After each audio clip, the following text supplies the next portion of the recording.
1 minute to the deadline.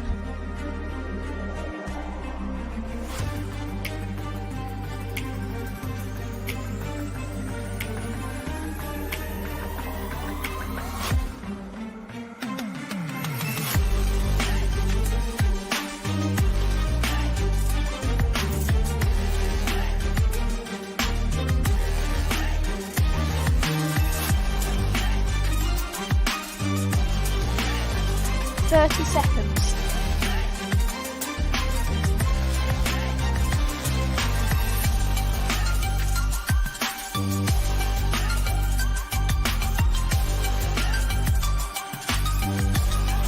Fifteen seconds.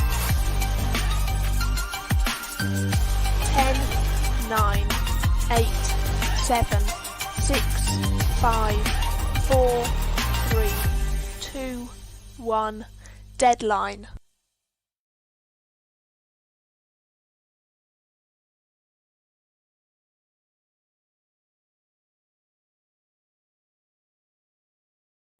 Here is, along with me, we've got Adam Siegel. If I can get him on the stream, if I can also turn off the overlay, there we go. And also joining me is Siobhan Nolan.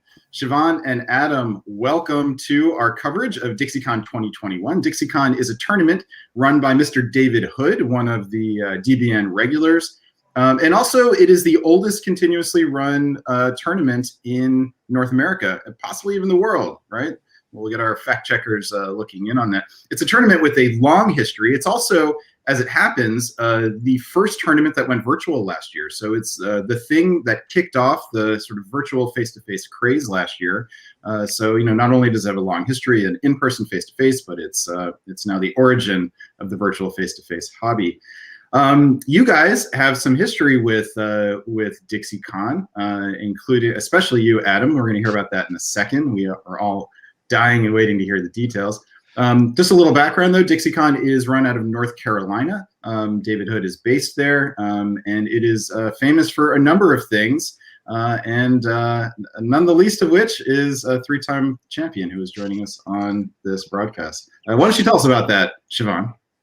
Oh, yes. I've been to Dixiecon all of once, and I have won it 3 times. That is how good I am. No, I would not take that away from Adam. Yeah. I have been to Dixiecon once. I went for Worlds in 2014, and for me, it has the distinction of being the first tournament I ever traveled to off of the West Coast.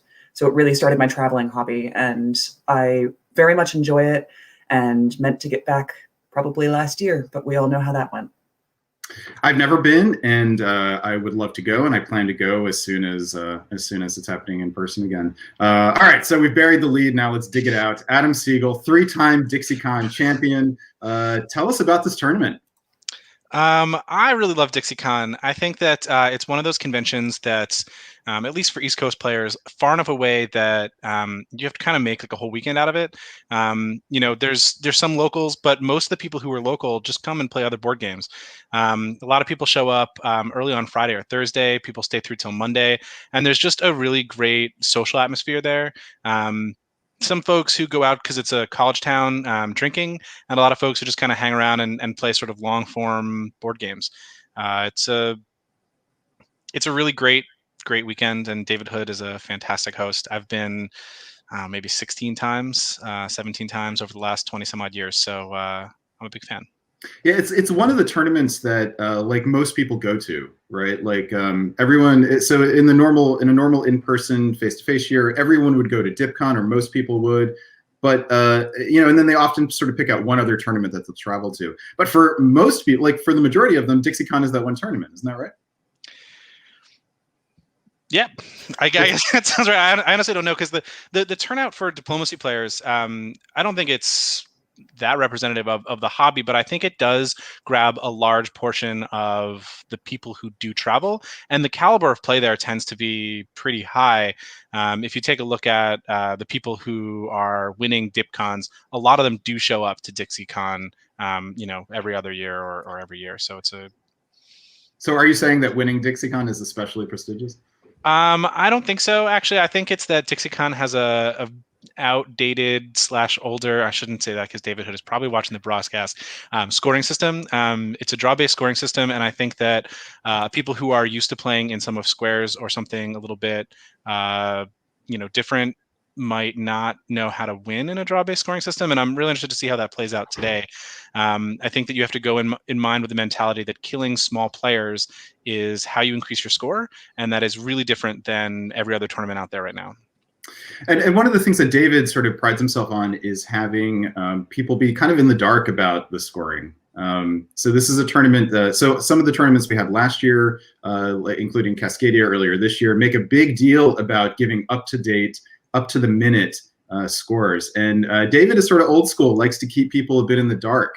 So the scores were not posted between the rounds, for example. So Adam, we would like to hear about your 3 wins. So tell us a bit about those. Oh, geez. I had not prepared anything for this. I don't remember any of them. I don't remember a single one. I really don't have a good memory for games that I played for the most part. I could not tell you what created a situation where I had won. I remember one year where David Hood was on a board with me, and this was a game that I distinctly remember in a year that I won. It was me and David Hood and a young teenager, I think, who was 14. I was France, David was England, and the young kid was a family friend of David's in Germany. And I sort of sat down on that board and I said to myself, my God, he's a family friend. He's trying to get him invested in diplomacy, trying to teach him. And there's like only one thing I could do here. And I walked up to David at the very beginning and I said, let's do a Western triple. No big deal. It'll be, we can all walk away happy. And I think David looked at me and was like, okay, let's just do it. And it was a Saturday round because there's a Friday round, a Saturday round, and a Sunday round always at Dixiecon. And there's always a Saturday night barbecue at Dixiecon, and David had to leave to go pick up the barbecue somewhere in 1907, 1908, a turn before I was about to stab both of them. And he replaced his own position with Chris Martin. Was not an upgrade for me at all. And I remember pitching a huge fit, stabbing Chris, and then fighting tooth and nail with him for the next 3.5 hours. Both of us, I think, were part of that draw, but it was not the result that I wanted, and I ended up going on to win the tournament. So, which presumably was the result you wanted. Yeah, I mean, I was happy about that. Can't complain. Siobhan, so the barbecue is sort of one of the famous things about the Dixiecon tournament. Can you tell us anything about your experience of the Dixiecon barbecue? Yeah, absolutely. It was the first time I'd ever been to North Carolina. And for those of you out there who are barbecue aficionados, I am so sorry because I don't know a lot about regional barbecue styles. And North Carolina barbecue, though, is absolutely one of my favorites. And Dixiecon was the first place I'd had it. And now I just want to go back every time and eat barbecue and do nothing else with my life. So maybe I'll just move out there. That was a bigger highlight than the diplomacy for you? I had a terrible weekend of diplomacy the one time I went to Dixiecon. It was Worlds of 2014. It was the first Worlds that I ever went to. My first board was, if you all remember, that This American Life episode that was done with Buffalo, Andy Bartoloni, Chris Martin, the reporter, and Toby Harris, and I think maybe Peter McNamara or someone. It's so far gone, and I've tried to forget it, honestly, in my life. And that game ended in tears, screams, and a 6-way draw. For anyone who doesn't know about this, the NPR show This American Life did an episode, a 20-minute segment where they sent a reporter with Dennis Ross, a former well-known diplomat who was involved in the peace accords between the UK and the IRA, right? Mm-hmm. And the diplomat Dennis Ross followed him around during his negotiations, and they recorded a bunch of these. And Siobhan's voice, you hear her in some negotiations. And there was an accompanying article in the website Grantland, which is fantastic. Both of these, for anyone who's interested in this game, go do some Googling work and find both of those because they are both fantastic. And you'll get some insight into some of the people that are on this broadcast on a regular basis. All right.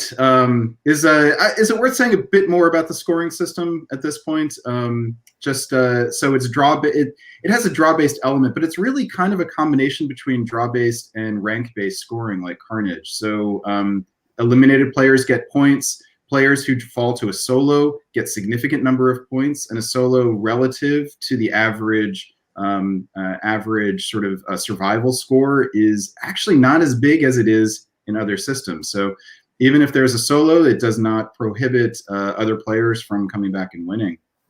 But let's just talk about strategy as far as the scoring system goes then. So Adam, do you think that the right strategy is to find a few partners and go for a three-way draw, or would you recommend something else?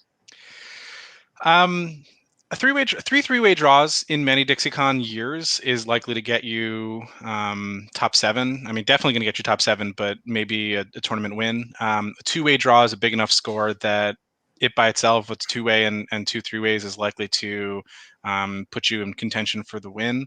I think that it is a draw-based system where the centers matter, but they don't really matter. I mean, they matter because if you have 2 people in a three-way draws, that's like the tiebreaker, but the actual draw size matters the most. And if the game ends and it's what they do is they have a draw vote, and I don't know how it worked online this year, but in person it's a secret draw, and everyone who is playing has an opportunity to vote the draw up or down.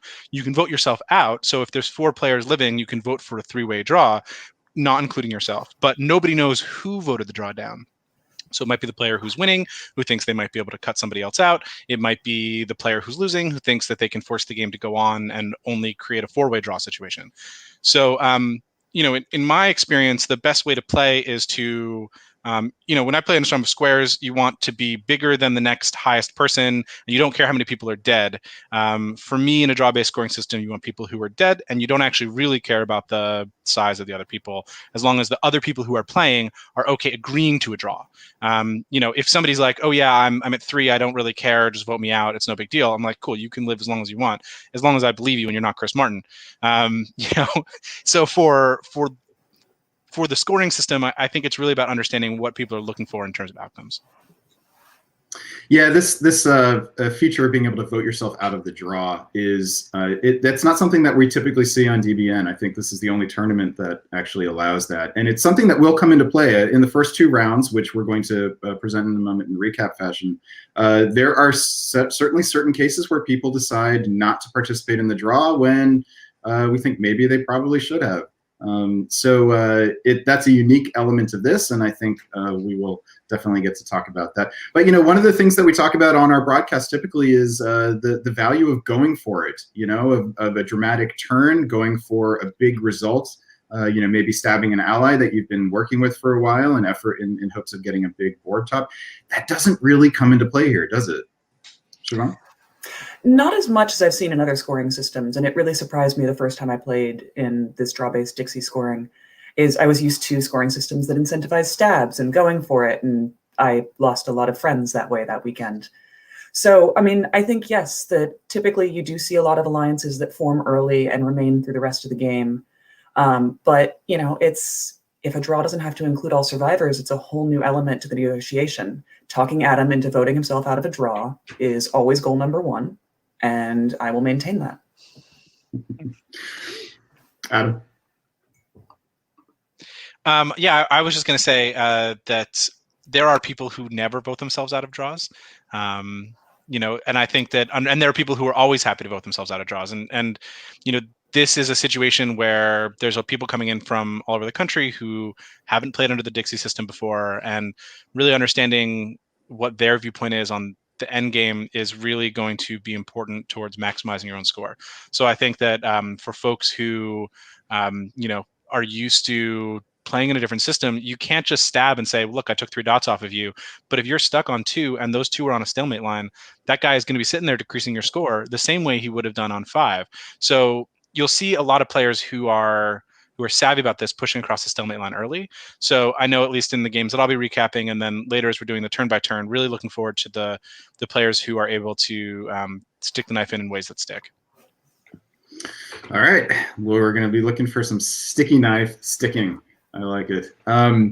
Let's just dive in now. We've got a quick overview here. We've got 3 rounds to cover. 2 of them have already been played. One was on Friday night and the other was yesterday. We're going to cover those in a recap fashion. Hopefully we can keep ourselves to less than 10 minutes per game. That'll take a couple of hours or so. And then we've got round 3, which is happening right now, and we're going to cover that in our live format.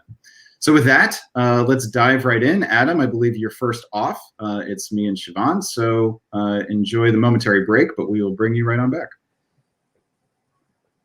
All right, Siobhan, you ready? I am ready. All right, I think I am the one who is supposed to go first. This is game number A. Let's see if we can do a little bit of magic.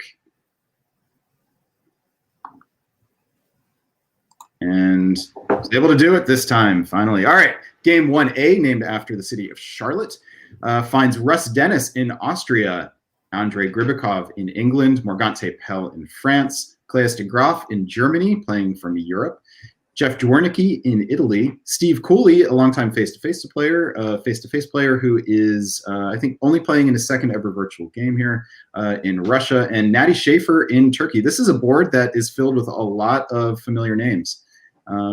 And I would love to be able to say that the action doesn't disappoint, but I'm not so sure about that. We'll see. Yeah, so the theme for this game was, I should say, I mean, just to point out the big names, right? These names are very big. Andrei Gribikov, Morgante Pell, these are multiple tournament winners over the past year, both of whom appeared in the DBNI. Andrei and Russ both made it to the DBNI top board and were sort of erstwhile frenemies. And Claes de Graaf is he's won tournaments on the European tour, and then Steve Cooley and Natty Schaefer are both strong. So I tried to pull out a theme from this game, and the best that I can come up with was when big shots join forces, it can get really big. And right off the gate here, we see that Andrei and Morgante, and in particular, might have some fisticuffs starting out. So you might expect these 2 sort of big shots to have a some tension at the beginning, and that is how it appears to start out. Brest goes to the English Channel here. Let me see if I can get the S. We have this working again. We got Brest going to the English Channel. That's the big thing in the West, and in the East we have Smyrna opening to Armenia, which is also interesting. Venice goes to Trieste, which suggests lots of possibilities between Jeff and Russ.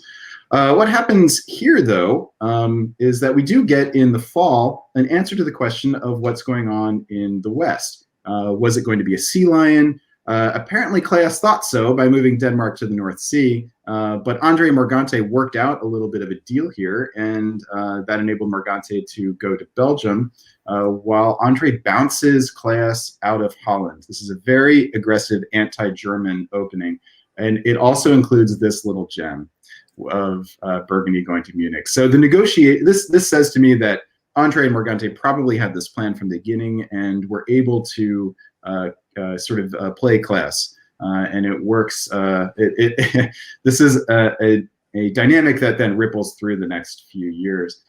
In the East, we have very clever play here by Natty Schaefer. This is not something you see a whole lot, but why not, right? This is something that should set up difficult decision for Russia here in the Black Sea if more players were to do this.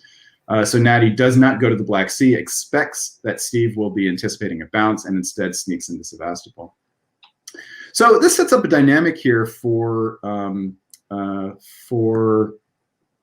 let's see here, get the notes fully showing. This sets up a dynamic in the East where Natty has the opportunity to, if he can get Austria and Italy to have some conflict, Natty can get off to a big start here. But Natty's not able to do that. In the West, meanwhile, you have Morgante waving a build here, presumably, not building a fleet Brest. So the Leviathan is on, and we'll move through the next few years here. I just want to point out here in the East that Natty is unable to break up the AI. And so we have Jeff in Italy going to the Eastern Mediterranean, while Natty continues to prosecute a war tries to prosecute the war against Russia, but loses Bulgaria in the meantime. So this really bright start by Natty doesn't work out, but the bright start by the EF really does. You can see here by the end of 1902, France has dominating position over Germany. Germany's down to 2, and England is able to grow here without getting too much resistance from Russia, who's occupied with the situation in the south. Moving along here, we see that Germany decides to convoy to Prussia. So Claes is looking for maybe some way to survive. The answer is no. What he's looking to do is to simply help Russia into his dots.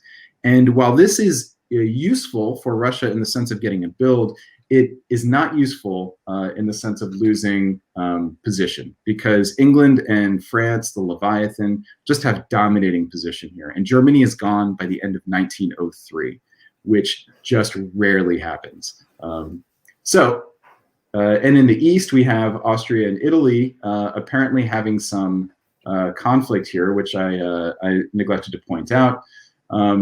We had Austria moving to Tyrolia in the fall and taking Trieste. We had Jeff, Italy, convoying over to Albania. It appears that they were able to work things out for at least diplomatically for the fall, but in a critical error, Aegean Sea does not support the right unit heading into Smyrna. And so this causes Austria and Italy to lose pace. And in 1904, that apparently creates an opportunity for Rus in Austria to move against Italy in a way that Italy clearly wasn't anticipating. Meanwhile, the Leviathan just keeps on rolling. So Rus is able to pick up 2 dots here, one off of Turkey, one off of Italy, but that's really the high point, because after this, Rus and Steve Cooley start fighting. You can see here. So Austria and Russia fight while England and France do not. And that is the dynamic that takes us into 1906. My question here for you, Siobhan, is at this point, so spring of 1906 has happened. If you are England or France, what are you thinking at this moment? I mean, I'm thinking at this point, the position is so strong, and with a scoring system like Dixie, if you have a good ally that can carry you through the end of the game while there's chaos in the east, you might as well stick with that. But are we over the stalemate line? France certainly is. Yes. England, that's what I was looking for. And England has gotten into Moscow with an army in Livonia as well. I mean, you got to stick with this alliance, right? So you wouldn't be tempted to stab and go for a solo? No, I would not, though I think that you were setting me up because something fun might be about to happen. Well, we certainly get movement in this direction. There's a swapping of centers here, but that could certainly be prearranged. We have what appears to be a potentially defensive move, but we also have down here France taking 2 centers off of Italy, plus a center off of Russia here, jumping 3 to go all the way up to 12. While Andre is bumping up 2 to 10. And so we get these builds, right? These builds are clearly antagonistic towards each other. And what would you do at this point is the question. Oh, I hate this now. I mean, you've got England and Sevastopol and Warsaw, and France, at least in the Ionian, but could easily slip back into Eastern Med again. But it feels like they've committed to this. The Fleet Liverpool, especially. Anything else could be turned around. Do you think either one has a good solo shot at this point? Probably Morgante more than Andre, depending on how the East coordinates. But I would think that Warsaw and Sevastopol will get Russia and Turkey to work together a little bit, one would hope. Well, the answer is, if I can get this correct, that the game ends here. And it ends in a 2-way draw. So 4 players, and I've marked this with an X up here. 4 players agreed not to partake in the draw. In fact, so it's EF, 2-way draw. That's right. All 4 members of the East said no mas. So my question for you here is, do you think any of the players in the East made a mistake by agreeing not to participate in the draw? Off the cuff, I want to say yes. But what this tells me quite clearly is that the lack of ability to get any sort of solid alliance together in the East carried through even to the end game. And these players knew that they would never be able to work together in any substantive way, and they might as well just give it up.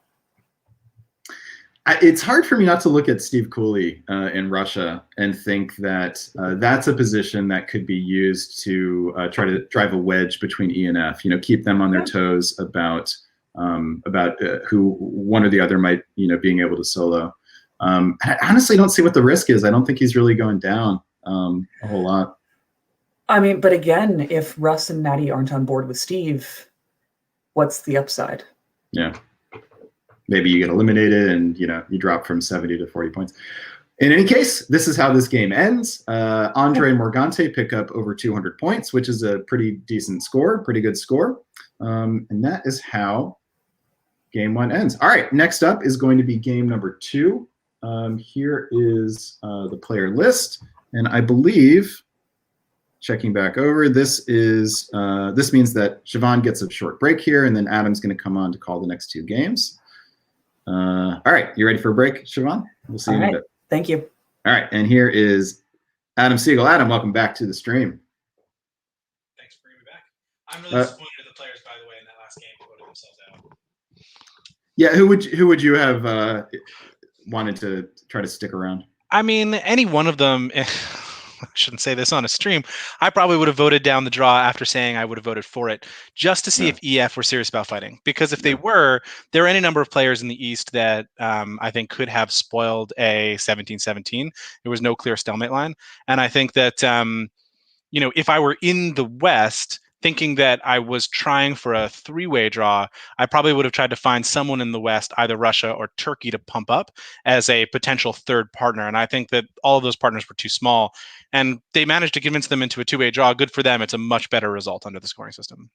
And the thing is, for the players who voted themselves out of the draw, they actually don't lose anything if a solo happens, right? Like, it's the same as voting your score is the same as if you vote yourself out of the draw. So there's no risk in keeping the game going if the solo is what is the worst case scenario. Well, the risk is losing centers, right? Because if you'd rather end the game on 5 centers than you would end the game on 3 centers, because your score goes down.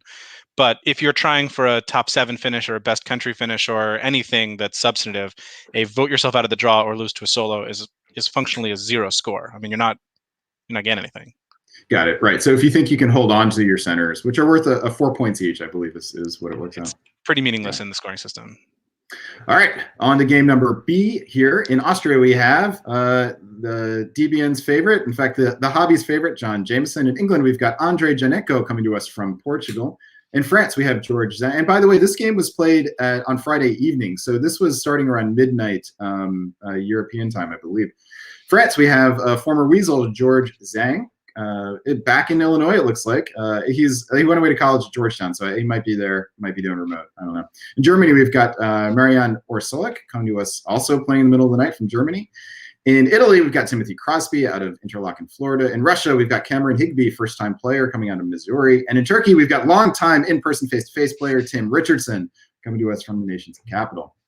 All right, let us hop over to the game and tell us about it. So I think the theme for this game is that good play doesn't always mean a good score. And I think that there was a lot in this game that really deserves a call out of people making really great moves. But yeah, I guess we'll see where it goes. So in 1901, we have a very standard opening, except that there was a bounce in Burgundy. It opens up an opportunity for England to get Belgium. There's not a lot to talk about in the fall, other than to say that in the winter of 1901, there were some pretty, what I thought were unexpected builds. England builds Fleet London and an Army Liverpool. France builds Fleet Brest. And there's also a fleet in the south coast of St. Petersburg. There's a lot of action going on the west there. I love South Coast St. Petersburg builds, but you really have to know your alliance structure if you're going to pull that off. So good on you, Cameron. In 1902, the alliance structure starts to develop from what I think was pretty flexible in 1901. There's an AI versus an RT, and France and Germany fighting against England. England pulls a really clever convoy in the spring of 1901 to save his army. I know DBN likes to say that Belgium is where English armies go to die unless you convoy them out and get them into Norway, which I think was a clever move. I do think also that this season has a huge missed opportunity for Austria. Greece could have cut Bulgaria or supported a fleet into the Aegean, but instead it does neither. And so in this situation, the AI versus RT loses some tempo. I don't know if we want to zoom in there a little bit to show this off. And in the spring, also, you see that the RT, who is presumably fighting the AI, they continue to bounce in the Black Sea. I think that this loss of tempo really is going to cost them, because you see if one of them were in the Black Sea, they would be in a much better defensive position going into the fall of 1902, where the Italian army makes it in convoy to Bulgaria. Wow, don't see that too often. It's good. Yeah, and I really think that this was only because neither of them were in the Black Sea and in a position to support that unit to hold. Yeah. So, I like bouncing the Black Sea, don't get me wrong. I even like doing it when I'm working together with RT, but if AI have the jump on you, you really need to have a piece there. I think that the other things to point out here is that Russia throws in with England, which I think is a good call to try and slow down that Western alliance, knowing that the Eastern parties are also going to be slowing down. I think a lot of players try and stab for Norway, thinking that it's a quick build. But I think that this was a good choice by Cameron to try and keep the tempo in the West a little slower. France also tries to stab Germany over Munich while continuing to advance on England. And I do think that this is a very aggressive move. I like it, and unfortunately doesn't pay off, because now you've got an enemy in England and an enemy in Germany, and really nobody who's helping you while the Italians growing. So in 1903, Russia convoys Bulgaria to Ankara, trying to see if maybe he can make some friends with the Austrian, but he loses Sev while Austria takes Romania.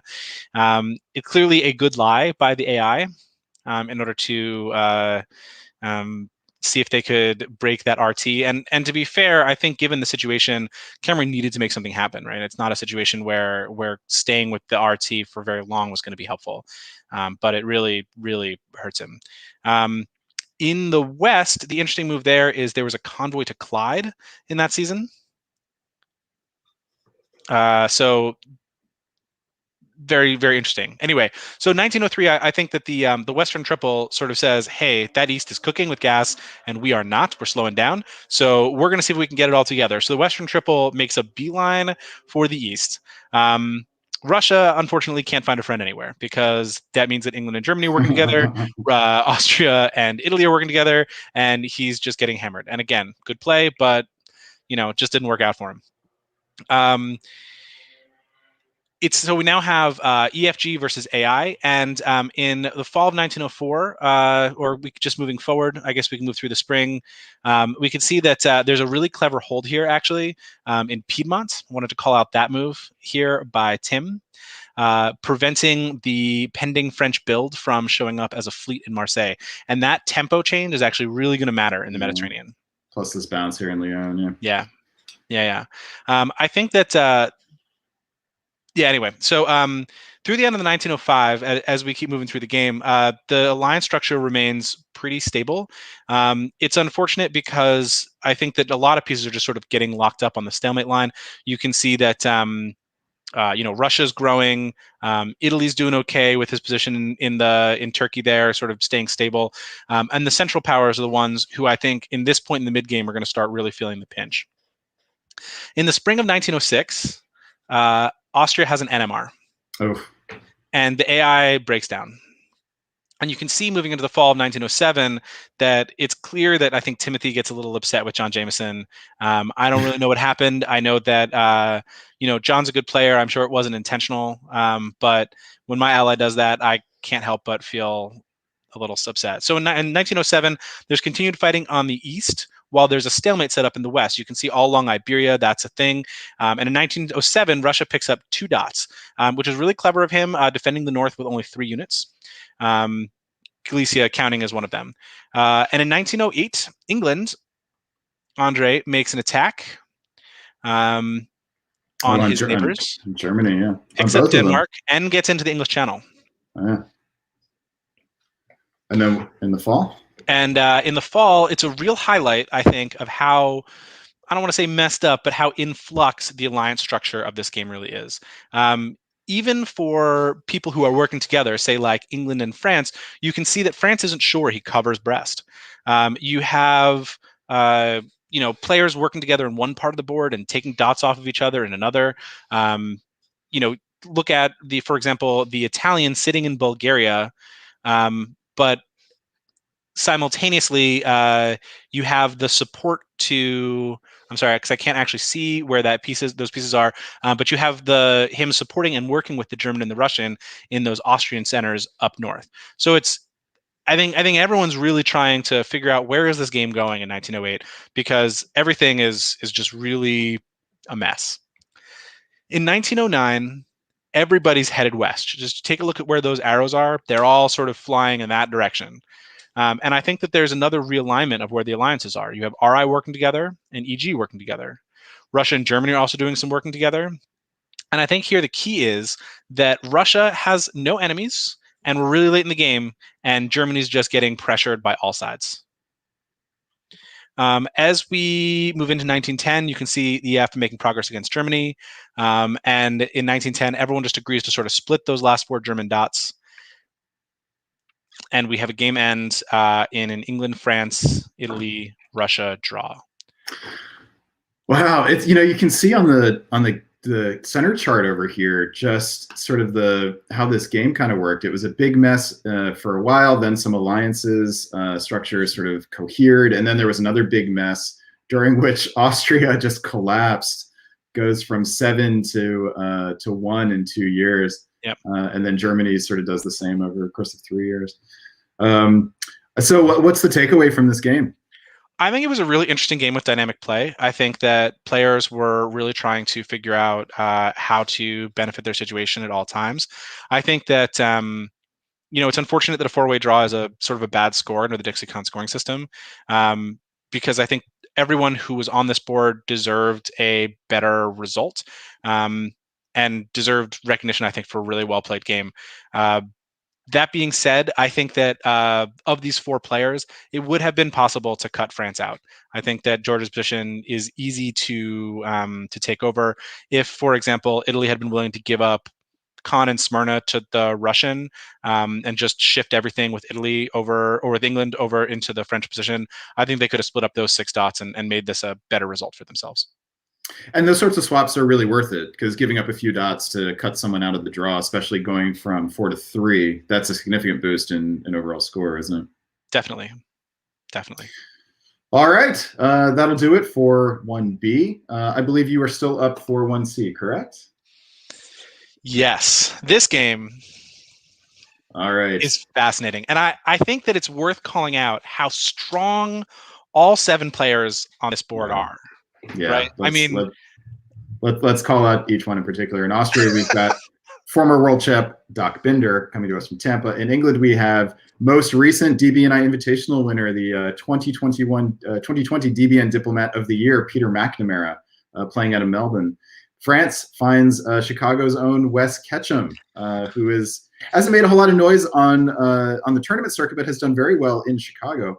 In Germany, we've got Jason Massbaum, the most recent tournament winner, coming to us from Los Angeles. In Italy, we've got Ben Kelman, who is a strong player, played in the DBNI.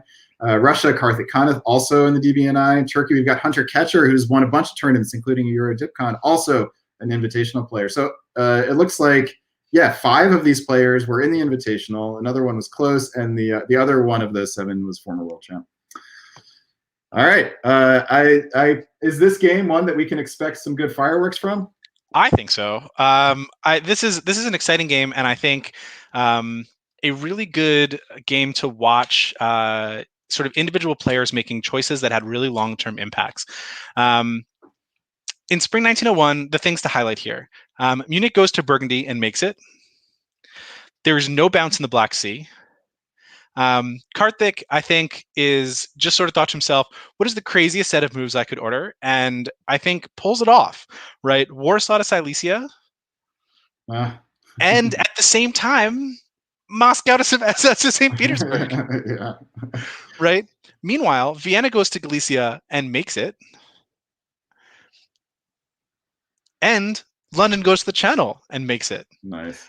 Given how frequently we take a look at 1901 boards and say, Yeah. there's really nothing interesting happening, that definitely could not be said about that board. Yeah, especially with so many top tier players. Like, this is not a conservative or cautious start. Please continue. Not even a little bit.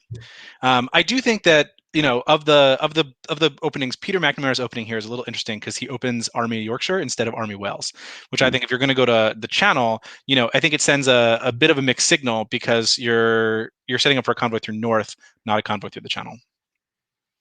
Maybe he was expecting a bounce. Or maybe he wants to tell Wes he's not coming for the jugular. Anyway, let's. I know we've got a lot to cover on this one. We need to move through this board. Yeah. So in the fall of 1901, AI versus RT swaps Trieste for a move to the AI swaps Trieste for a move to the Aegean, which is a thing that people do when they're looking to set up an extra fleet build for the Italian, foregoing Tunis and getting the position. And I think this is a great strategy in general. But I think that what Ben and Doc didn't really think about is it doesn't work when there's no bounce in the Black Sea and the fleet is in Constantinople, because Ben Kelman ends up back in the Ionian, owning Trieste, and doesn't get the Aegean. I think it's a real setback for the AI. And I think it also tips your hand to the rest of the board that you're looking to work together. You have Bulgaria supports Romania, which I thought was sort of an interesting defense for the RT against Serbia supports Galicia to Rum, knowing that Warsaw was open because Silesia made a shot at the German dots, because the German dots really couldn't be defended because Kiel, Holland is open, and Munich was in Burgundy. Mm-hmm. And Jason Massbaum, who I have to say is normally an aggressive player, and I like looking at his moves, he had free walks or free shots, I should say, at several dots, but chooses to go back to Munich for the defense, which I thought was an interesting and surprising choice for me. So there's so many interesting things going on. Yeah. But if you also look at the West, Yorkshire goes to Denmark successfully, while St. Petersburg goes to Norway and makes it. With Bothnia going to Baltic. I mean, the combination there of Karthik and Peter's moves is just devastating to Jason's position. Yeah. Just brutal. And this is how it looks. It's a nice kaleidoscope. All right. Yeah. So in the spring of 1902, there's not too much to say, so we can move through that relatively quickly. And in the fall of 1902, England and France realign a little bit against Germany. And the AI and RT continue to be locked up with absolutely no gains. It's just sort of a push over there, which I think is sort of a story here about how you have movement in the West and a little bit of consternation in the East. So in spring 1903, I want to highlight Peter's fleet moves. He takes his fleets after choosing to not build in Liverpool and not build in London. He builds in Edinburgh, which is sending a signal to France. He shifts them all around and puts them completely up against the French position. Meanwhile, he works with the Russian to take Kiel out, piffing the unit. And finally, there's some movement in the East as well, where Italy moves a little bit back to the West, and Austria and Turkey work together to hit Romania. So there's a complete realignment in the spring. In the fall, you can watch those Italian fleets continue to follow up, pressuring France. It's clear that when Peter made his move, he did so knowing that he wasn't going to be alone. And now West Ketchum is in a bit of a pickle, right? He's got 2 fleets. Maybe he would have been able to hold out against the 3 English fleets, but he definitely can't hold out against 5 fleets altogether. It's just not a good position for him. And sorry, you're about to say something, Brennan. This convoy, the international convoy. So Peter, using his newly found position to try to help Russia in order to shift the diplomatic situation on the board is fascinating. Yeah. But Karthik is over there helping Peter's position. But the truth is also he's got 2 northern dots that are functionally holding 3 down. So, right, he shouldn't really, and he isn't looking for gains. He's just happy to be up there without getting attacked by Peter. And Peter's happy to have a safe person next to him who's helping him. Right. So it's really benefiting the both of them. Yeah, it's why it's a very smart play. Yeah, it's really, I think, well done. So in 1903, we had that destruction of the Russian fleet as well. It's a big gain for Turkey, who builds 2 armies. And I also want to point out here that Peter McNamara's army build, right? He's already got 2 on the continent, and he moves in with the 3rd. And I think that the Peter's army is also really going to tell an important story here about how he's able to control the center of the board. So just moving on, because it's a long game, we have a good decision, I think, here by Hunter, realizing that Russia's gains in the north were putting him behind, and I think that that's why Hunter and Turkey ended up making this sort of switch. I think that the builds in 1903 also were really clever. Fleet Rome and Fleet Marseille as well, I think, put some interesting piece there. So in 1904, we have a bit of Turkish collapse. There's a misorder in fleet in Bulgaria. Is it the season before? It's right here. No, it's here. So Yeah. I think that what happened was that Austria was supposed to move to Bulgaria in the spring to get piffed in the fall to get rebuilt as an army, but Turkey misorders the support back in, and so Austria ends up taking Bulgaria as a result, keeping the fleet on the board. It was really unfortunate. The West continues EF gains, and Italy picks up. England and Italy continue to pick up gains off of France. Italy picks up Spain. And I think that that's also pretty important here because he only has 2, I guess, 1 more fleet coming down. In 1905, again, you can see payoffs from those English army builds, right? No one else is in the middle of the board fighting him. He's got allies. France and Italy continue to fight while he's just able to walk forward. Austria and Russia are fighting while, again, he continues to move forward. Turkey takes Bulgaria and pressures Russia slightly, but it's really not enough. So in spring 1906, Peter pushes across the stalemate lines. And you can see what happens here is happening with French help. Scandinavia must be tempting to him at this point, but he knows they can get it later. And he eventually picks up Tunis and Venice as a result of this push. Wow. In 1906, great. Yeah, which is pretty insane for his position, right? And it's I think what is really great about Peter is that even when he's growing, and props to him, he's able to keep players on his side, right? Yeah. Keeping Wes and Karthik on board with him is a minor miracle, right? He's at 10. The next closest player is at 6. Yeah. Turkey is also continuing to benefit from this, but he just puts down his first fleets now, right? He only had 1 fleet in Romania before that, and he wasn't able to do anything to stop the board leader. So, when we take a look at where this game continues to go, Austria and which is Doc, and Italy, Ben, seem to be the only ones I think concerned about this growing English threat. And France, Wes, and Karthik definitely seem that they're either upset at their neighbors enough or just don't think they can do anything enough to at all try and stop the English push. So in 1907 and 1908, it's mostly slow. There's some sort of small shuffles back and forth. But at the end of 1908, you can see Wes starts to get nervous and he backs out. He takes Tunis off of Peter, and he coordinates with others to have Peter lose Venice. So the count is now 8 Peter going into, at the end of 1908, 8 Peter, 7 Wes, and 6 for everybody else. But think about where the board's going to go from here. You have a big Turkey who is still not totally out of the, he's out of the box, but he's not really able to influence anyone other than Austria and Russia. And England is putting, has all those pieces surrounding France, right? France doesn't have any help coming. He's got, Fleet Tunis, Fleet Spain, Fleet Brest against 4 fleets. Peter's looking at that situation going, okay, I can take and win this fight because you put me in front of you. It's only really a question of how long is it going to take?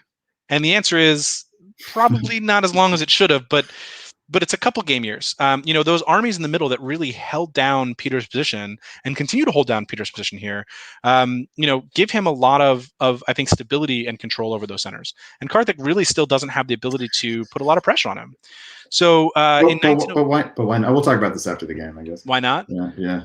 I think the answer is, what is Karthik's best attack here would be fleet to the Baltic, army to Berlin, picking up maybe 1.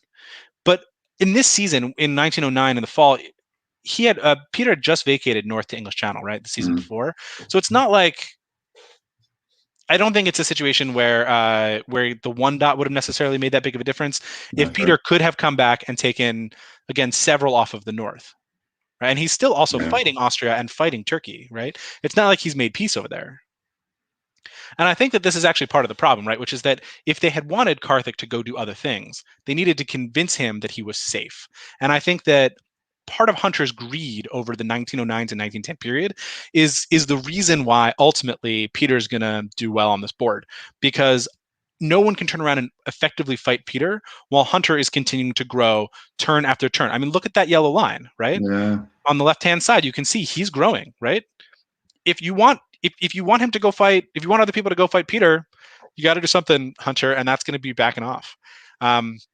So in the winter 1909, you take a look at the Northern Fleet removal, or I guess we're a little bit past that. So 1911, Doc, West, and Karthus looking to work together to stop Peter, but again, it's not happening in Turkey. I think that in 1911, one of the other things that I know we're moved past it is worth pointing out is that that the undermining of the stalemate line in taking Trieste and Serbia were important because the armies that got removed there were the stalemate line armies that would have helped to hold Munich. And I think Peter, by this point, because his fleets are forward enough in 1911, have a lock on Tunis. So Munich is the dot, I think, that is the most important here to stopping him from getting the solo. Because for those of you who haven't been playing diplomacy as long, the Scandinavian dots, Norway, Sweden, St. Petersburg, they're all on the northern side of the stalemate line. Peter can get them almost whenever he wants. The dots he really needs in order to claim his solo victory at this point are Munich, Berlin, they're the ones on the stalemate line, and Portugal, which is behind him, as long as he can continue to hold Tunis as part of that deal. So in 1912, in the fall of 1912, I want to say, Russia lies to Austria about Vienna and Budapest. And I got to say, Karthik, why, man? Why? Right? He's sitting in Munich. You needed to keep him on side in order to stop Peter from getting 18, right? So in the winter of 1912, Doc, who got dotted for 1, pulls Munich and keeps Galicia and says, screw you guys, right? Yeah. So now you have like multiple people who are just, messing up the stalemate line. And it's possible that they're thinking about the scoring system. Karthik is thinking, okay, this is going to be a 3-way draw between Russia, England, and Turkey, but you really have to be able to hold those dots. And I just don't think that without Doc's help they can. And again, that army in Tyrolia is really key to making sure that 1903 is key to making sure that he can get back into Munich. So throughout 1913, there's just some army shuffling so that Peter can get up and take St. Petersburg. Once he's in Munich, he's already got a lock on the other dots. He gets into Berlin, no problems. And as you move through the end of 1914, you can see it's just a foregone conclusion at this point. Peter, congratulations, man! You get to 18. Well, here at this point, why is it actually? I guess Piedmont. Portugal's behind him. Well, no, but to regain Munich here, it's because Piedmont is going to fall here. They need to be able to hold Piedmont. Yeah. They're short units, and those fleets are just too far forward in order to stop him. Wow, and so this is how it ends right here in a solo winter of 1905. Peter McNamara. Wow, congratulations, Peter McNamara, reigning diplomat, DBN Diplomat of the Year. Yeah, wow. So you've been sort of summarizing the lessons from this game toward the end here, and it does kind of look like Karthik was kind of had his finger on the hole, right, and couldn't keep it there. I mean, I think that there were several players who got greedy, right? Wes. I think that Wes, when he moved back, he needed to do a better job of keeping everybody else on side to get him to fight Peter for a while, but he was fighting Hunter, right, who was greedy from behind. I think Doc was clearly trying to get everyone to work together, but people were dotting him. You can see that Austria line going down, down, down over the last 4 or 5 game years. And it wasn't because England was taking his centers, right? It was because everyone else was attacking him. Especially Karthik, I think, lying to him while he was sitting in the stalemate line dot of Munich, I did not help. So I think there was a lot of blame to go around with everybody on the other side of the stalemate line failing to get it together, because they had it in 1910, but they just couldn't all agree that they needed to stop Peter. Yeah, and I guess it's like sort of blaming the ref for the one call at the very end of the game. There's lots of other things that contributed to the team's loss. So collective credit here to everyone in the East, I think, except maybe Doc Bender. Although But I think also credit to Peter McNamara here, right? Yeah. Like he was very clever in his builds. He managed to get 5 armies on the continent really early. I think that those 5 armies were able to move around through Tyrolia and Piedmont in both directions twice to give him control over Marseille and Munich for a long time, even living in Venice at one point and giving him a build behind. He managed to keep Carthage and Wes on side way longer than I would have been able to do. A really, really good, strong play by Peter. Well done. Yeah, no, I mean, honestly, this looks like a masterful effort by Peter McNamara. Like this is, if we're looking for any more justification for why he is currently the best player in the world, this is another exhibit. So well done. All right. I do have one complaint about Peter's play, and that's that he didn't pre-register for Dixiecon. And I don't know if this is a spoiler, Brandon, but the casters for this stream had picked through a draft process some folks that we were going to see who won and who was able to guess. I think that many of us might have chosen Peter McNamara as a potential winner of the tournament, but because he didn't pre-register, none of us knew that he was playing. So Indeed. Golden Blade on us, I guess. Yeah, no, and Golden Blade for Peter there, I think. Yeah, I think that's what you meant. Yeah. All right, we that game deserves some extra time. We gave it, but now it's time to move on and bring Siobhan Nolan back to the stream for Game D and give Adam a well-deserved break. See you in a bit, Adam. All right, Siobhan, take us to Durham for Game D. Player list is Daniel Reimer, out of Austria, out of Arizona. In England, we have Don Del Grande out of California. I believe he's a an in-person face-to-face player who's making a virtual debut. In France, we have Jaromir Sulia coming to us from Ontario. Germany, we have Hal Schild out of Alexandria, Virginia. In Italy, we've got the one and only, the actual Tarzan coming to us now from Pennsylvania, gave up the jungle. In Russia, we've got Denis Peskov from an unknown location. And in Turkey, we've got Chris Wardy, Mr. Ward himself, out of Chester in Great Britain. All right, let's dive into this game and let's see if we can. Oh, this is another long one. We should buckle our seatbelts, right? Oh, buckle up. So this one was a lot of fun, and I was really excited to look at it last night when I first got it. And there are a lot of names that are very new to me, and I was hoping for some really exciting stuff. And you know me, I love nothing better than a good theme, but sometimes when that theme is just a hot mess, I don't love it quite so much. So in Spring of '01, we've got a couple of interesting things happening off the bat. England, Don Del Grande, seems to have not made a single friend. We've got French in the Channel and the Russians moving north. Elsewhere on the board, the Italian sneaks into Trieste, but you have to imagine that's arranged or not well thought out because there's nothing to follow it up. So we'll see if that spells something coming down the pike. So that army in Trieste was there to deny Greece to the Austrian, which now you've made an enemy for what? So we'll see what happens as we move forward. And England got no builds. It's hard not to point out that it's pulled off the board rather than retreated to an open Budapest. Anyway, please. Yeah, and we will get there. Because I would think an open Budapest, I would think at least back to the homeland, but instead we get a fleet build in Venice. Nice. Which, Tarzan, we don't know each other very well yet, but DB&I doesn't typically love that. So we'll see. As we move forward, everything else on the board is fairly typical. Russia is just keeping the English bottled up in the north. They're not going for a solid attack. And as we move forward, we've got an army in Marseille, which can't be super happy for the Italians. The East just remains an absolute mess at this point. We've seen the alliances bounce back and forth, and the FG, in the meantime, really starts to solidify and take on Don Del Grande in England. And as we move forward into 1904, the Italian kind of goes everywhere and nowhere all at once. And I'm a little confused through this year. They go east and west and back to the homeland, and I had a hard time following that one. There was an unfortunate moment where they could have picked up Greece and probably should have, but there was a misorder around something. But, the Italian just starts moving on. They get into Tyrolia in 1905, which is great. But in the East, they finally seem to be cleaning up what was a mild RT, but it might be too little too late as the FG has made progress. And however, as we move forward into this year, we'll see, FG, they move north, they move down into the Mediterranean. sneaking into Piedmont. You love to see it. And the East just isn't ready for it yet. And so here, where are we? We're in 1907 now. The board is finally moving to combat the FG. They're like, okay, let's set it up. Let's coordinate. We got this. And this continues for a year or two. So, fall of 07, some repositioning, but otherwise, spring of 08, kind of the same thing. And then in fall of 08, the French pull back from the Mediterranean, kind of out of nowhere. And I see it like they're not making any progress, but what's happening here?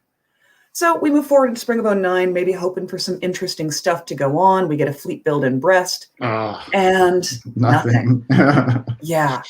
So at this point, the dust really seems to be settling. In any other scoring system, you'd think everyone's just kind of exhausted and they're like, okay, let's just call it here. But this is Dixie. And so for you, Brandon, what do you think? Is there time for something to happen? Something to change? So you want me to stop here in spring of 1910? Yeah. Gosh, it's hard not to look at both Germany and Turkey's position and see opportunity, especially Germany. You've got Sweden, you've got Belgium, you've got the ability to put Norway into north and get going on getting position. Yeah, I wouldn't, if I'm Germany here, I'd go for it, I have to say. Okay. So as we continue through 1910, the FG seems to have found a little bit more life and they're making some moves again. Love to see it move forward into 1911. There's some repositioning in the north, but honestly, it's a little bit of boring and I'm just, Winter, Germany waved a build here, but despite that, F and G finally looked to have a go at one another. I don't know what happened, what broke down. They weren't making progress elsewhere, but this is one of those moments where the rest of the board has been going to them all game and saying, please, please, please, please, please attack each other. And as soon as they do, you see everyone else starting to make some movement. And so we're not really fighting. Okay. We finally get Austria out of the game. Daniel Reimer, thank you very much. And the FG gets back to work together. They thought about it. They realized only good for the rest of the board, not good for us. However, for the East, picking off that Austrian army if he was on side, I don't know that was the right call. You lose an army in Tyrolia. And where does it get built? The Turk can build it somewhere, or the Russian. That's not super great for them. Yeah, I'm not sure. And Turkey's moves are a little bit odd here, pulling off of this, pulling back from the line. But Turkey's in the lead now. Turkey is in the lead. Yeah. And this one snuck up on me when I was going through this game. It's like, but in the lead, but actively moving back to the corner, which was a little confusing at this point. Yeah. So as we move forward here, the Italian is actively helping the French into the Med to work against Turkey. It kind of feels like this moment of Italy held the line in the middle of the board for so long, got nothing for it, and then was rewarded by a bunch of people who were like, oh, I don't feel like holding the line right now. And he's just like, all right, I'll help them. Yeah, presumably there were some failed draw votes in here where people were making clear they wanted to get Italy out. Yeah, absolutely. And so Italy will actively help the alliance in the West as we move forward through into 1915. Some fantastic convoys into Trieste. This is a four fleet convoy. Well done. You love to see it. And in the spring, you'll see another fantastic convoy. I think it's only 3 fleets this time. So Albania. But convoying from Spain straight into the Austrian homeland is just a fantastic place to be as France. It so rarely happens. Wow. And I just want to pause here, Brandon, and point out that the French are in Moscow, Trieste, Serbia, Bothnia. We just...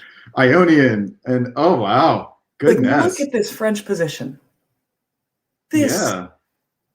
So if you're France here, what are you thinking? The problem is... So the question is, right, can you spring a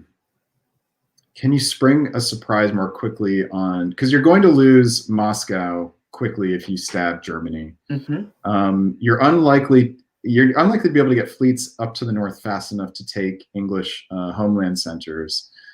So what you're going to be trying to solo with is keeping what you have and cleaning up Italy and maybe getting something off of Turkey. The problem is you're likely to lose Serbia and Trieste eventually. Given how far forward all of your units are, I don't think you would need a turn where you get 3 builds. You can put down 2, and you already been able to get a fleet toward the north, and you can put down 2 more fleets. I think that's what you need here. But the Italian centers are there for that, to provide that sourcing. Yeah, and on the flip side, is there any chance for the German here? I mean, they're at 12 at this point. I honestly don't think so, because just the glut of armies is so far forward. If they could get into Burgundy and take Moscow. Oh, but 7 Rum are being pulled here. Oh yeah, actually, you need. But the problem again here is you need to be able to get fleets into the water and out. The difference is that with the German, they've already got a fleet in York, which is close to just two moves away from the English Channel. Yeah, I don't know. Yeah, so I mean, at this point, it's a question of does the risk versus the reward, right? Yeah. So as we move forward in 1916, I have to imagine that draw votes are happening every season, and that likely the Turk is the one voting them down. Yeah. It's hard to say, but again, Turkey we is come through, Turkey's and gonna get eliminated. we're gonna we're just gonna keep going, right? And yeah, you just you can keep it going. Oh, Turkey drops from 11 to elimination. That plummet in what, 2 game years? Like it's just. Oh, Chris Wardy, man! So for the viewers, we did a little draft among the commentators where we drafted contenders, and then we did a wild card, just someone that we didn't think is traditionally a contender but might make a run. And Chris Ward was my wild card. This is someone who's been playing a lot of virtual face-to-face, and I thought, he's going to have a moment at some point. Chris Ward is going to have a moment at some point. Maybe this will be it. And the moment was here. It came. It was there, and I'm sorry, Chris. It's just not this board.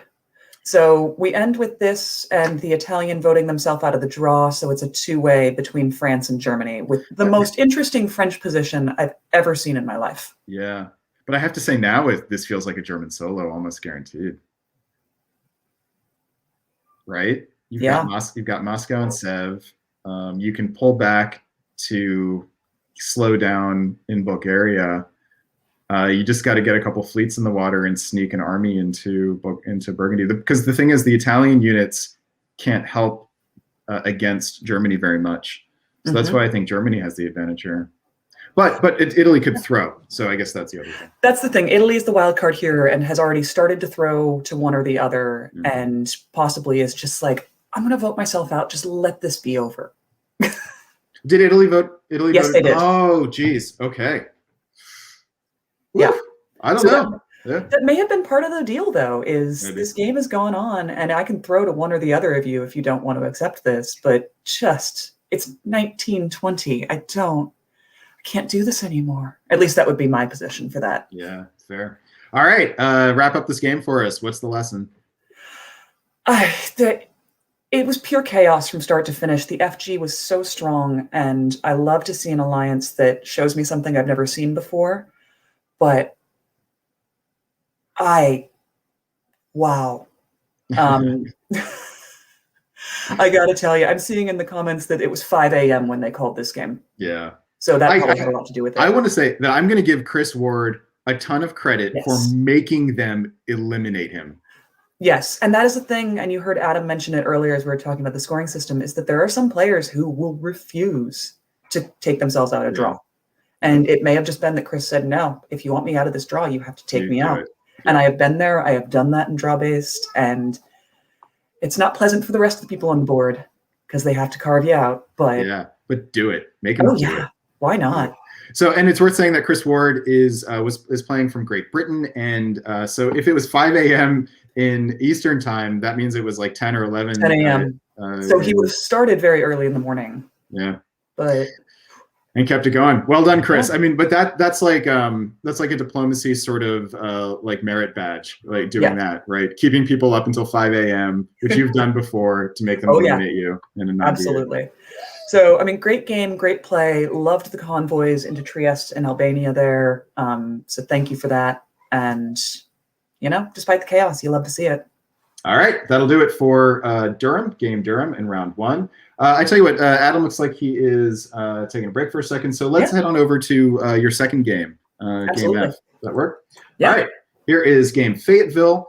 Coming to us in Austria is Nicola Sahuguet, former world champ, and someone who is going to make his debut appearance as a commentator later on this broadcast. In fact, not too long from now. He only was playing round 1, wasn't planning to play the rest of the tournament. So in England, we have John Anderson, very big name on the tour. In France, we've got Iber Kondrel out of Denver. In Germany, Tommy Anderson, Tornado, Teutonic Tommy Anderson playing out of Massachusetts. Always good for some chaos somewhere. In Italy, we've got Jonathan Saul from an undisclosed location. In Russia, we've got Sabi Ahuja, brand new Chicago player, soon to be Weasel when we can get a face-to-face game, an in-person face-to-face game together. Hopefully next week. We're talking about it. In Turkey, we've got Evan Swihart coming out of Cincinnati, Ohio. This is a fun board with a lot of familiar names. Let's dive right in. So not to continue the theme too much, but with the Friends reunion having happened this week, I will title this game the one where Siobhan is confused. And, I'm going to take a little bit of time on some of these turns. What I'd like to point out right off the bat, there is only one bounce on this board. And it's not where you'd normally expect it to be. It's an Armenian. I almost missed it the first time I went through the notes. In my notes, I say there are 0 bounces off the bat. And I'm like, oh, wait, no, there it is. So what's going on here? Everyone's just happy to be here, taking it easy. So we can move into the fall. There are some tensions in the West. No one can really agree about what's happening with Belgium. That's fairly typical in my experience. F tries to support England into Holland, which tells me possibly a misorder. Maybe they meant to support him into Belgium instead, or said they would support them into Belgium and then said, oops, I clicked Holland on accident. How could that possibly happen? Eber's capable of that, certainly. I have said that phrase so many times in a game, so I'm very familiar with it. Yeah. And elsewhere, the Italian sneaks into Trieste. Meh. All right. So now the builds. Sabi builds St. Pete North Coast. So what started out friendly, or at least neutral, well, that's a commitment. But they get rewarded with a fleet in Ankara from the Turk. So we'll see where this is all going. Spring of 2002, confusion around Belgium again, but Germany comes out on top.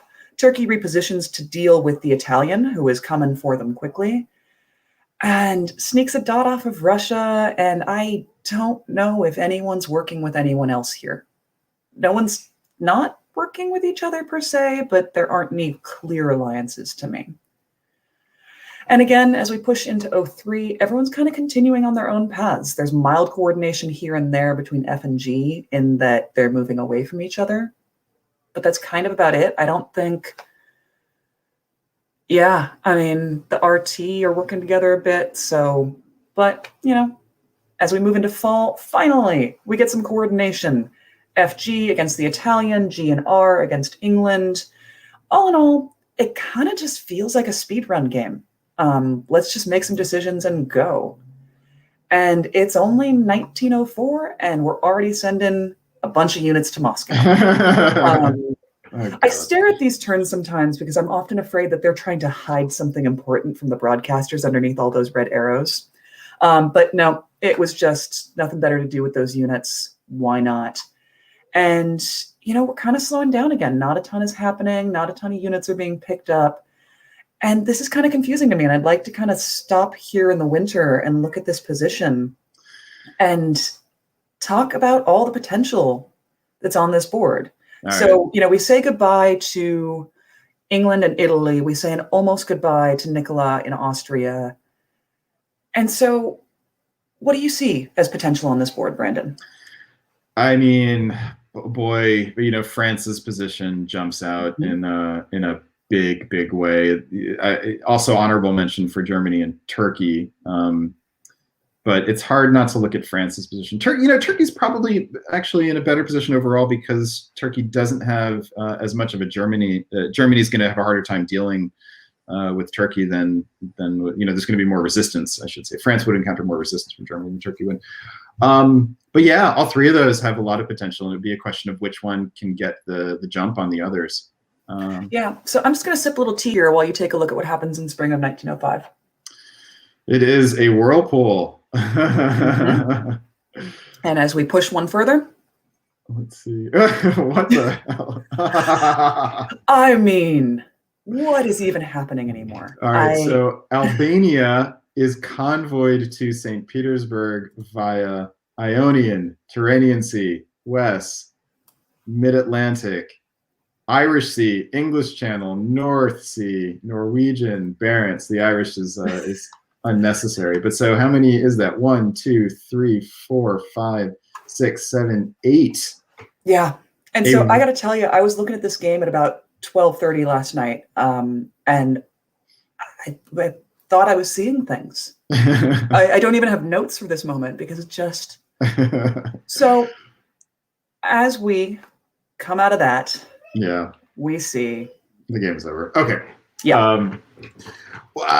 So this game ends in a 3-way draw between France, Germany, and Turkey. Mm-hmm.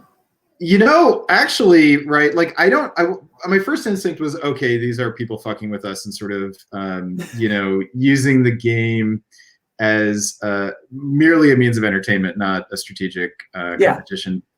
But Dixie, with the ability to vote yourself out of the draw, actually provides like entertainment context.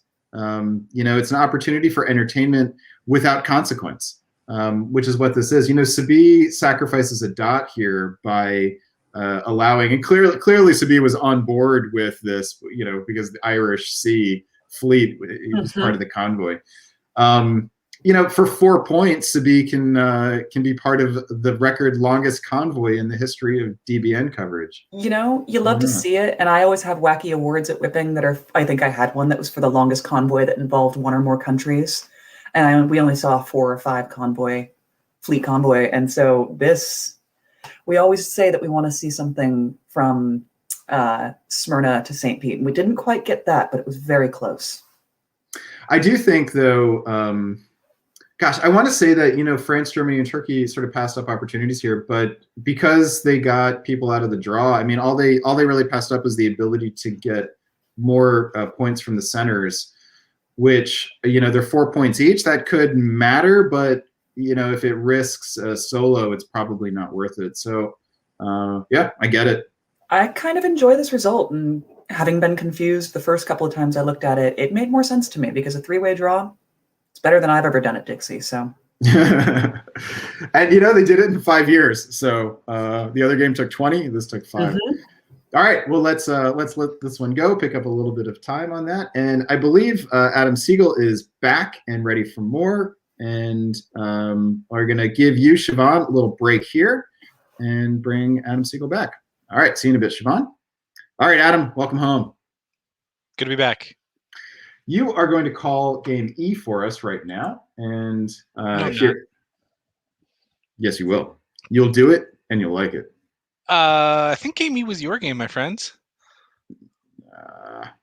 Do we have a problem here? I'm on G. Oh, yeah, it was my game. I'm happy to do it with you. I will. Yes, you're going to be here with me while I do it. I think that's what's going to happen, and I'm going to like it. All right, game E, Winston-Salem. Out of Austria is Jonathan Strange. And if anyone knows the novel Jonathan Strange and Mr. Norrell, do you know that one? I don't. Oh, it's fantastic. Oh, God. Susanna Clark is the author. Fantastic book if you like magic and also footnotes. It's kind of an academic fictional version of magic. Really, really great novel. Anyway, this is probably not that Jonathan Strange, but it is a Jonathan Strange. In England, we have Noam Brown coming to us from New Jersey. France, we've got Matt Colburn out of Washington, D.C. Germany finds Stephen Hoag, a longtime virtual face-to-face player now, we can say that. From the beginning, really, Stephen Hoag's been there. Out of Lexington, Kentucky. In Italy, we have Johnny Gillam out of Seattle. Russia finds Scott Bacon making a virtual face-to-face debut from Virginia. And in Turkey, we've got Emmett Wainwright out of Raleigh, North Carolina, I should say. So local to Dixie All right, here is the map. Let me pull up my notes and remember what the theme of this game was, according to me. And the theme that I chose was, this game is a head-spinning mess with a bizarre ending. I actually really don't know quite how to explain this game. There is part of me just wants to kind of go through and just have a spotlight on Germany, because Stephen Hogue is a real pinball in this game. By the end of it, Germany either has taken a dot or lost a dot to every other player on the board except Turkey. So that's something to watch. There just really is there's no strong alliance structure that develops in this game.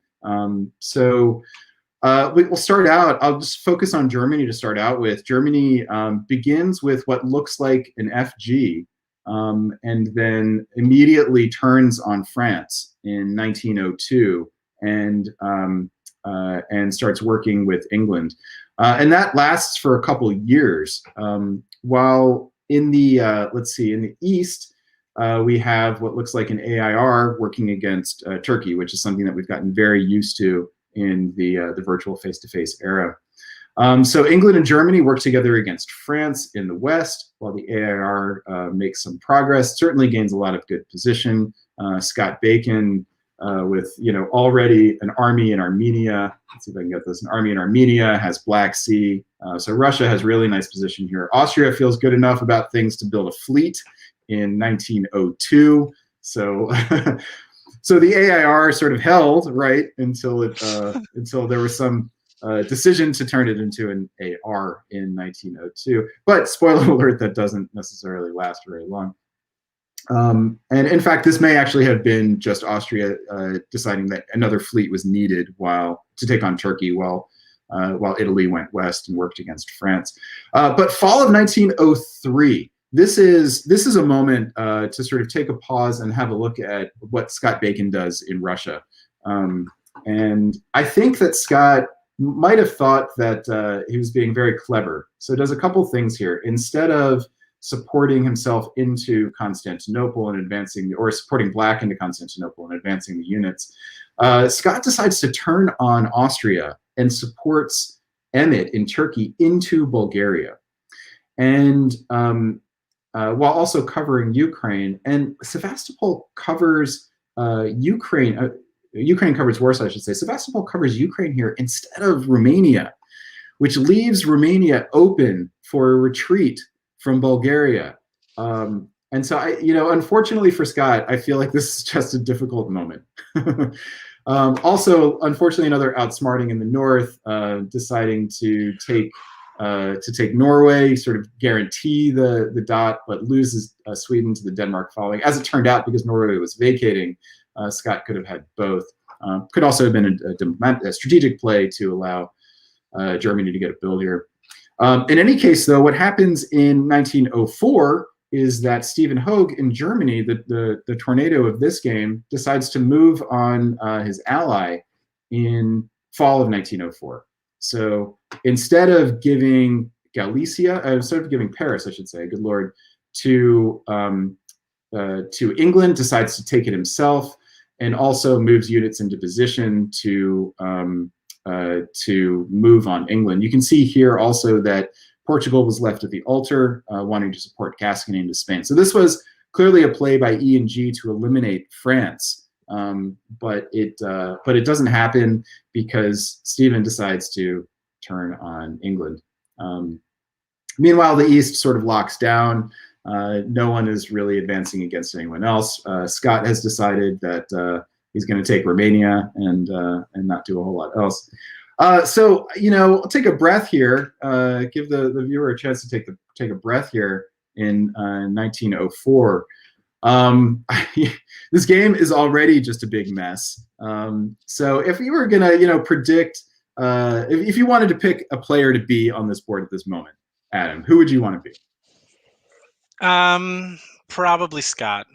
I would do that because of my immediate neighbors, Emmett has 2 fleets and can't really do anything effective against me. Jonathan just pulled an army, meaning to me that at least he's not, that focused on Warsaw at the moment, and it frees up Warsaw and Moscow for me to go do other things.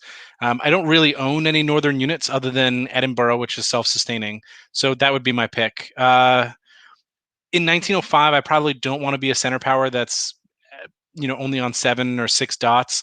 England is kind of all over the place, although I think England's position is actually decent at 6 centers. That'd be my second pick.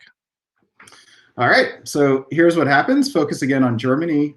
Stephen Hogan, Germany, who have now having moved on England, decides to pick another. So keeps moving on England in the spring, but then in the fall,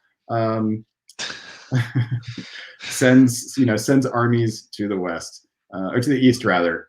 So is now picking a fight with Russia, as you'll see going forward.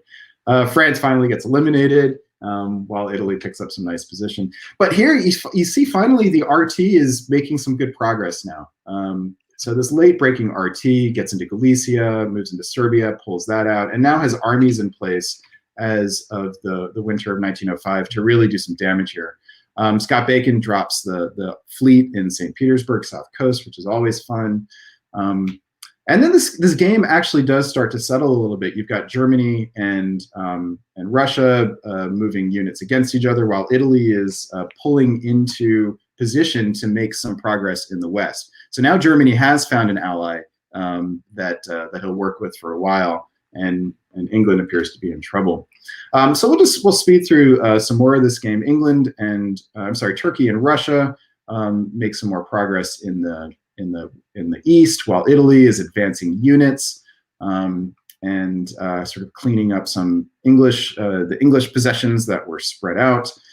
And what happens as this game progresses is Italy gets into better and better position. Russia and Turkey improve their position. Germany finally is able to break into Russia in the center of the board. And this leaves open opportunities for Turkey to do the thing that Turkey does late in games, which is to grow and grow and grow. And I'm going to pause here in the fall we're going to go, fall of 1910. There are a couple of fun things that happen here. One is a true dipsy doodle over Scandinavia.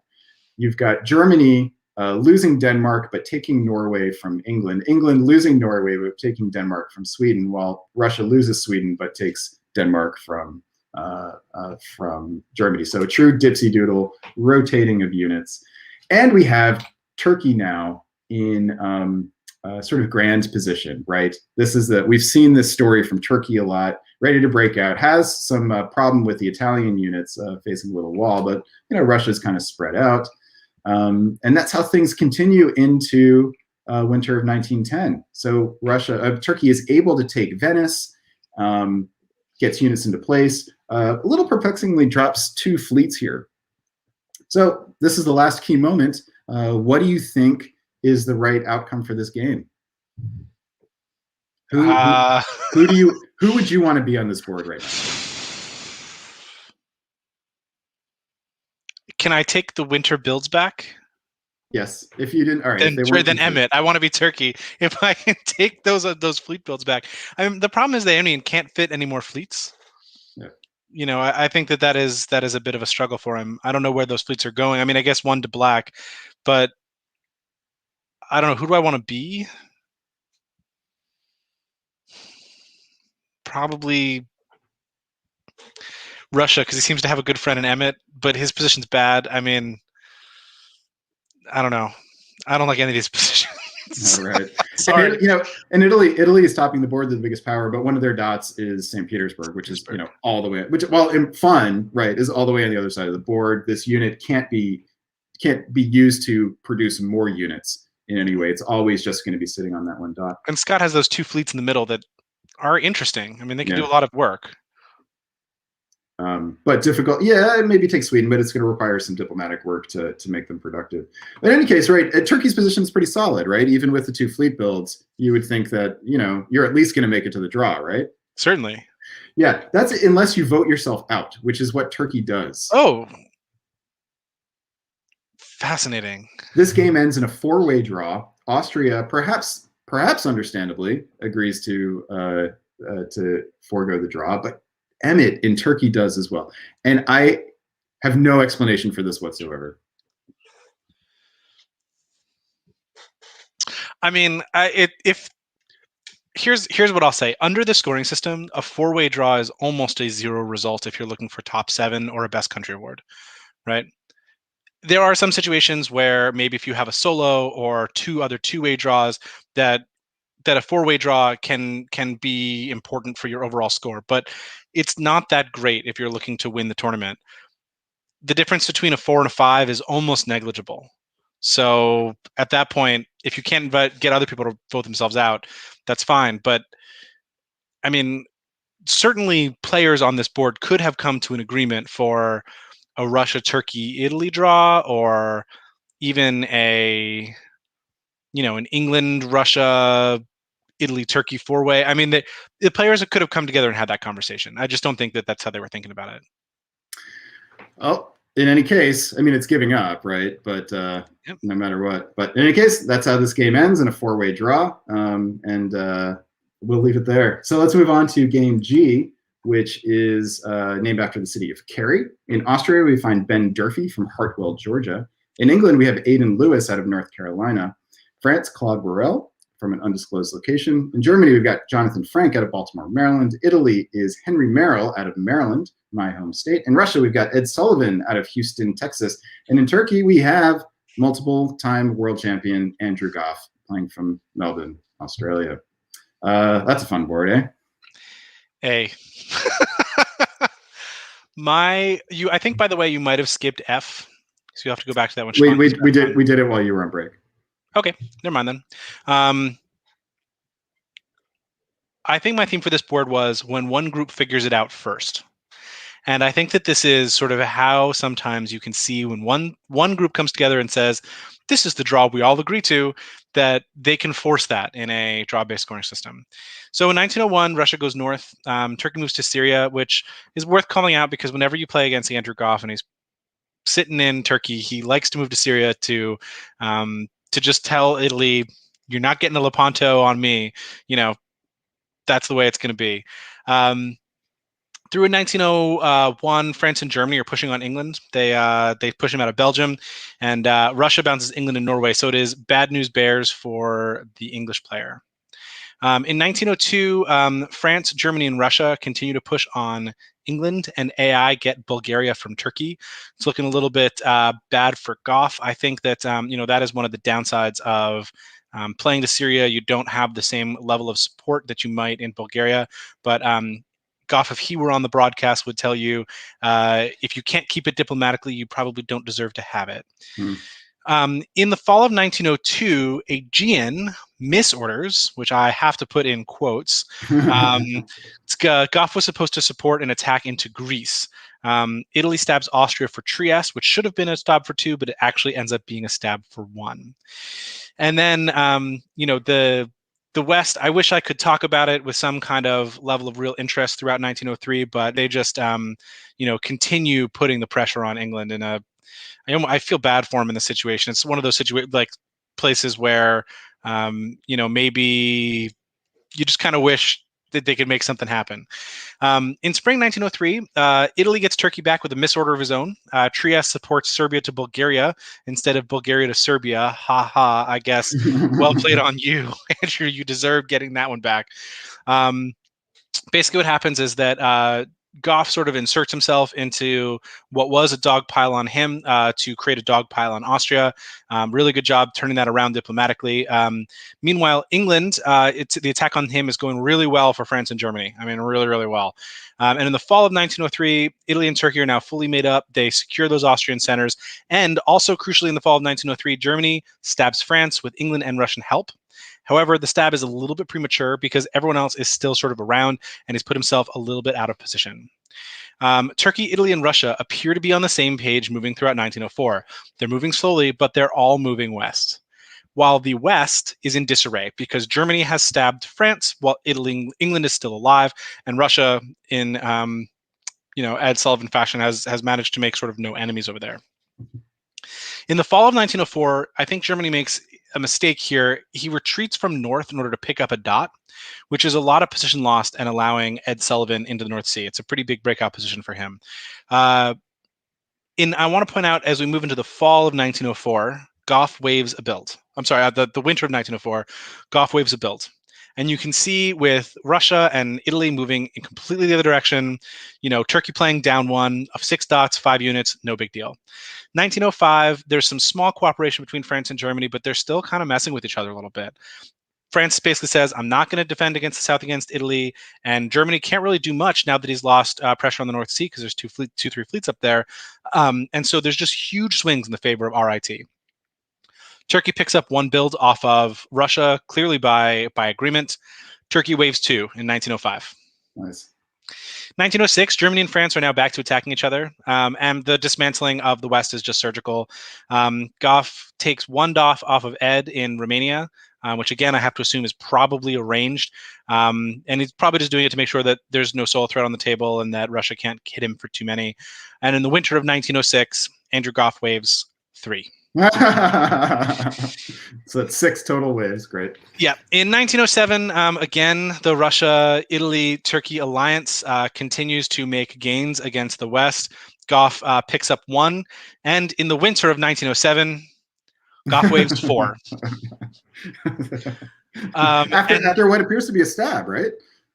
Yeah, I'm guessing at this point. I mean, and knowing Ed and sort of his play style, and knowing that Goff plays for tournament score, and I don't really know anything about Henry to know whether or not he was happy with this result or unhappy with this result. But it looks like the 3 of them are setting up for a 3-way draw. It seems like in 1904 they got together and said, let's crush Austria and just take a 3-way draw because the West is a mess. And ultimately, that's if you move the game forward, this is where they called it. Goff had 9 centers with 5 units on the board. Never really had to fight anybody after turning the diplomatic situation around in 1903. And, Ed, being Ed, had found a couple allies and marched as far as he could while his neighbor was keeping him honest. Because I actually think that if Goff was not savvy enough to kick him out of Romania in the season when he did, I do think that Ed might have turned around on him. But a 3-way draw with 10-10-9 is a pretty good result for everybody involved. And so the theme of this game was when one group of players figures it out before the other, and they just decide what they want the end of this game to be. In Dixiecon scoring, you can just make it happen. Yeah, I have to say this is a really nice way to run an RIT. People typically worry about Turkey growing behind them, and if Turkey just agrees to not grow, like to not actually put units down, then there's no danger, right? And in this scoring system, if you have no chance at a solo, then there's really not much reason to stab. And so, you can just let him hang out back there like a sort of uncut toenail. I think that's really the key here. This type of gameplay only works in this scoring system because for some of squares, it's not a good result for Russia or Italy. In a positional based scoring system, 10-10-9 is a terrible result for Goff, right? He's not invested in that at all. But in a draw based scoring system, as long as you can keep one behind everybody else, why not? Also, knowing Andrew, I have to say this probably tickled him pink, knowing that he was playing 9 dots on 5 units. Yeah. And so a total of 10 waves. I mean, we'll give them all 4 for that year, even though you only had 2 home centers open and 3 max in theory. All right, so this is how game carry ends, and that brings round 1 to a close. If Siobhan is ready, we'll bring her back on to review. Hey, Siobhan, welcome back. Let's review the standings as they appeared after round 1. Still showing TSE showing, which probably shouldn't be there. I will fix that eventually. But here is this is the standings after round 1. Oops. This can't be the standings after round 1 because Peter McNamara had the only solo. Sorry, my friend. Indeed, you're right. So I just want to say that is just classic Andrew Goff in that last game. Wave, wave, wave. Units, who needs them? That's not how you play diplomacy. Look, there's a reason he's the only 3-time world champion. I mean, yeah, that was just fantastic to see, and I hadn't looked at that game at all. So I just turn after turn, you're revealing this, and I'm just in the background going, "What is happening?" Andrew Goff being Andrew Goff, right? I mean, Yeah. as long as he doesn't have anybody attacking him, he's happy for other people to go do other things. And I think that's one of the things that really encapsulates his game, is that he's always able to control other people moving in other directions, even though in the first 3 game years, everyone seemed to understand, okay, Andrew Goff is a threat. He's a target. We should go kill him. Somehow, everything turned around, and then nobody fought him for the rest of the game. Yeah, and I've been on so many boards where the board says, I want to kill Andrew Goff, and 2 seasons later, it's like, no, I never said that. He's my best friend on the board. All right. So here are the standings after round 1. Peter McNamara is in first place with 342 points, and behind him, a little gaggle of players: Hal Schild, Jaromir Sulja, Morgante Pell, and Andrei Gribikov, all in the 210 to 230 range. And then after that, lots of players tied for 6th with 170, and I think that will carry on. No, that's it. So right behind them is Andrew Goff, just a few points, and then Timothy Crosby, Andrei Janeko. We've got a whole bunch of players after that. But that solo stands out. You're going to be in first place if you're the only one who solos, no matter what the scoring system is. Well, you can also see here, right? It's one person who scored by themselves, a couple of 2-way draws, and then after that, it's a big clump around those 3 ways. But with Dixiecon, it's 3 rounds, right? You can't just get one good result. You need to string 3 results together. And I believe that this is best 2 of 3. Is it? Yes, that is how I've understood it. We should probably get confirmation on that. David Hood, if you're watching, please send me a DM. Otherwise, I will DM you. That's my understanding, is that it's one of the rounds is dropped, so best 2 of 3. Did I forget how Dixiecon has been played after playing it for 16, 17? I feel like there was always a drop round, but weren't there 4 rounds usually instead of the 3? No, there's always 3 rounds. Okay. David is very, very strongly feels that by having 3 rounds over 3 days, they lose more time for socialization. Okay. And David Hood says, yes, best 2 of 3. There we go. David, is it always best 2 of 3? See, well, okay then. We will put the fact checkers on this, and he says, Siegel, you never cared because you only ever played 2 anyway. And won. So Adam doesn't even need to know the rules to win. That's I think what we're. That's what we're learning tonight. Drop round. Who needs it? All right, we are running about 20 minutes behind time, so which is maybe a little bit better than I expected. But let's see if we can get the next done a little bit shorter. So we've got 5 games to cover in round 2. We're going to start off with game A, which is my turn, and I believe that means Adam gets a break here. So, oops, sorry, didn't get to say goodbye, Adam, but we'll get to say goodbye again later. All right, let's head on over to game number 2, which finds in Austria, Aidan Lewis out of North Carolina. In England, Jonathan Frank out of Baltimore, Maryland. France, the aforementioned Jonathan Strange coming to us from Pennsylvania. Germany, Natty Schaefer in Salt Lake City. Italy, Bob Moran from an undisclosed location, making his virtual face-to-face debut. Russia finds Evan Swihart out of Cincinnati, Ohio. And in Turkey, we've got best country specialist Maxim Popov, who has won multiple best country awards last year. I think 4 of them, 2 of them being best Russia. So best Turkey is just already his. I think that's the conclusion of that. All right, here's the map. Let me pull up my notes and see if I can remember anything about this game. The theme that I chose for this game is that the Juggernaut is actually a threesome. Key moment coming to us right in fall of 1901 is this: Turkey supports Austria into Greece here rather than Italy. And Italy was clearly offered Greece as an incentive to break up any sort of AI compensation. Austria was also given the same deal, and clearly they were at loggerheads bouncing over Tyrolia. In this case, however, Turkey chose to support Austria. And interestingly, Austria was so confident of the support that Serbia didn't even do anything. In any case, what this means is that Evan Swihart and Maxim Popov DMZ'd the Black Sea successfully. Maxim gets another fleet. He's going to have 2 fleets westward facing. In the west, we had Jonathan Frank going to the English Channel and then continuing into the Mid-Atlantic, which we saw this in the DBN Invitational with with Marcus Zelstra following Russ Dennis into the Mid-Atlantic, and did not work out very well for Marcus.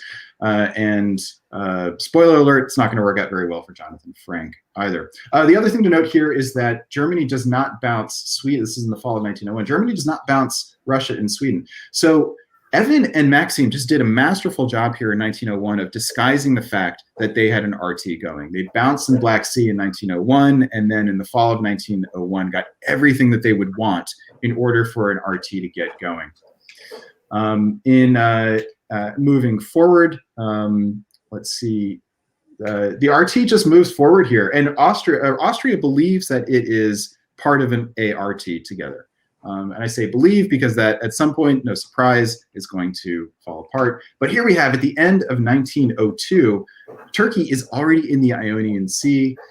Russia is already in the Norwegian Sea and has Norway as well. This is just a beautiful position for an RT to be in. In the West, meanwhile, France has been pushed back, but thanks to strife between Germany and England, is not in such bad position. Building here has a fleet in the North Atlantic, really not in bad position. In 1903, we see France getting units into position, convoys the army from Picardy into Liverpool, even with the mistaken support order, still gets it in.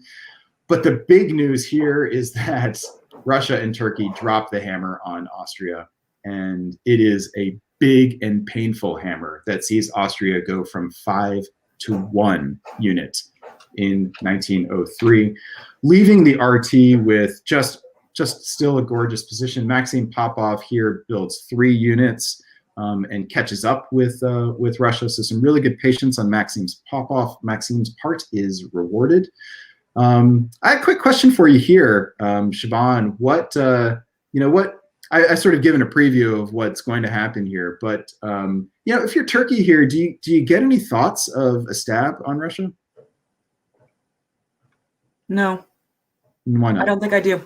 I mean, I like changing alliances, but I don't think this is the scoring system for it. And if they're solid and they feel good about each other, just roll. And that's what happens. You can see also that from the center chart, Russia, France, and Turkey have now gotten equal at 7, all 3 of them. They've got great position, and it's just a tactical sort of masterclass. They just roll the board. France gets units into position. Italy is sort of caught in the middle, tries to do what Italy can, but it ends up being not a whole lot because France also doesn't care. France does try to support Italy for a little bit, I should say, but as we'll see, that doesn't end up lasting. There does seem to be an attempt at conflict between France and Turkey with Italy's support, but Maxime does just a lovely job, with this convoy here to Apulia. It's just methodical. Germany puts up a fight for a while in the north, I should say, so we should give some props to Natty Schaefer for doing what he can. Thinks he's in an FG, but here is where I should say this is a key moment, I should say. That France stabs Germany, drops the hammer, and that's the last sort of nail in the coffin for this game. The rest is just tactical cleaning up, and the game ends in, coming right up, in spring of 1911 with an FRT clearing the board. There's one interesting question here, though, that I have for you, and that is Bob Moran in Tunis votes himself out of the draw. If you're Bob, why not just say, okay, you guys, you're all tied at 11. Clearly you want to have this little party. I'm going to make one of you decide to take the lead. Why not? Just for chaos's sake? See what happens. Maybe they can't agree on who's going to get you. Yeah. I don't like to vote myself out of draws in Dixie scoring. So I would be a little bit like, there's absolutely nothing I can do, or very little I can do. Turkey could support me forever against France if France wants to try and take it off me. But, why not? Why would I willingly take myself out? Yeah, I'm with you. And plus France has the units, just needs to move this fleet down, can take him out. But Maybe they really wanted it to be a three-way, an even three-way draw. It's an interesting feature of the scoring system that the 12-11-11 isn't that much different for those players at the top in the 11-11-11. Other systems like Sum of Squares or even a tribute or open tribute, to make it equitable, they would have to finish at 11-11-11. Yes. So I mean, it might just be that three of them decided this result early on, that everyone was okay with it, and Bob sitting in Tunis is like, well, not much I can do about that. So my moral of the story, the Juggernaut is actually a threesome, and in this case, it's usually France, and in this case, it certainly is the one who benefits. And that'll do it for Game A. Congratulations to the FRT in this one. And let us move on to B, which finds... Siobhan, are you in charge of that one? No, I'm not. Oh, actually, Nicolas is. And if Nicolas is here and ready to go, and it looks like he is. All right, let's introduce to the stream. Making his debut on the DBN as a commentator is Nicolas Sahuguet. Nicolas, welcome. Welcome. Happy to be here. And you are in Montreal, correct? Yes, that's correct. All right, I'm normally I ask the new commentators to give a little background on themselves, tell us about how they got into diplomacy, but you have done that multiple times on our network because you have appeared in several top boards. So I feel like our viewers know you very well. But I will give you an opportunity to say just anything you want. Here is going to be 15 seconds, Nicolas, for you to introduce yourself as a commentator, not as a player. Yeah, it's gonna be hard to change role, but I'll try to remain neutral and give you some insights. Well, we're glad to have you, and we look forward to seeing whether you're able to stay neutral or whether you end up taking some sort of side. All right, Siobhan, let's give you a quick break here while we give Nicolas the chance to tell us about Game B. All right, and let me see if I can actually pull up Game B. Just trying to be slick, didn't quite work, and here we go. Game B, High Point finds Noam Brown from New Jersey in Austria, Wes Ketchum, Chicago's own, in England, Tim Richardson in France, longtime in-person face-to-face player out of Washington, D.C., and John Jameson himself out of Vancouver, Canada, playing in Germany. Sabi Ahuja, Chicago's own, in Italy, Jeff Dwornicki out of Portland, playing Russia, and Turkey is the Teuton, the Tornado, the Agent of Chaos, Tommy Anderson. All right, I know there is a lot to cover in this game, so Nicolas, let's dive right in. What did you find in this game? So I think my title for this game is going to be John Jameson Doesn't Like Triples. And so there are lots of stories about me and John Jameson. So it started, I think my first tournament with John Jameson was in Brussels. My first tournament, he was there, the Scotch John Jameson. And also I played with John Jameson at Dixie with the journalist, the famous journalist that Siobhan mentioned. And we played against a triple, and already he didn't like the triple. And so in this game, in Spring 01, it started with two triples getting there. So in the West, France, Germany, and England open with very triplish moves. With the French fleet going to Spain to build, two fleets are built. So this is the kind of the natural way to start a Western triple, and England going to Barents. John builds two armies, so this is also a very Western triple type of build.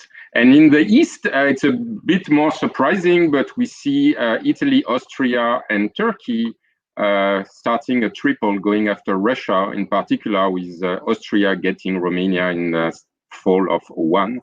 Okay, Bulgaria supported him in, nice. Yeah, and also you see that Italy is already moving its unit to a useful position. Instead of staying in Trieste, it moves to Vienna, which I think is a good way to start this triple. So basically, it's 3-on-3 with Russia in the middle. And it keeps going like this in Spring 02 with France moving to the Med, Germany taking Sweden. The triple in the East continues, and then fall of 1902, John Jameson doesn't like triples, and he does something strange.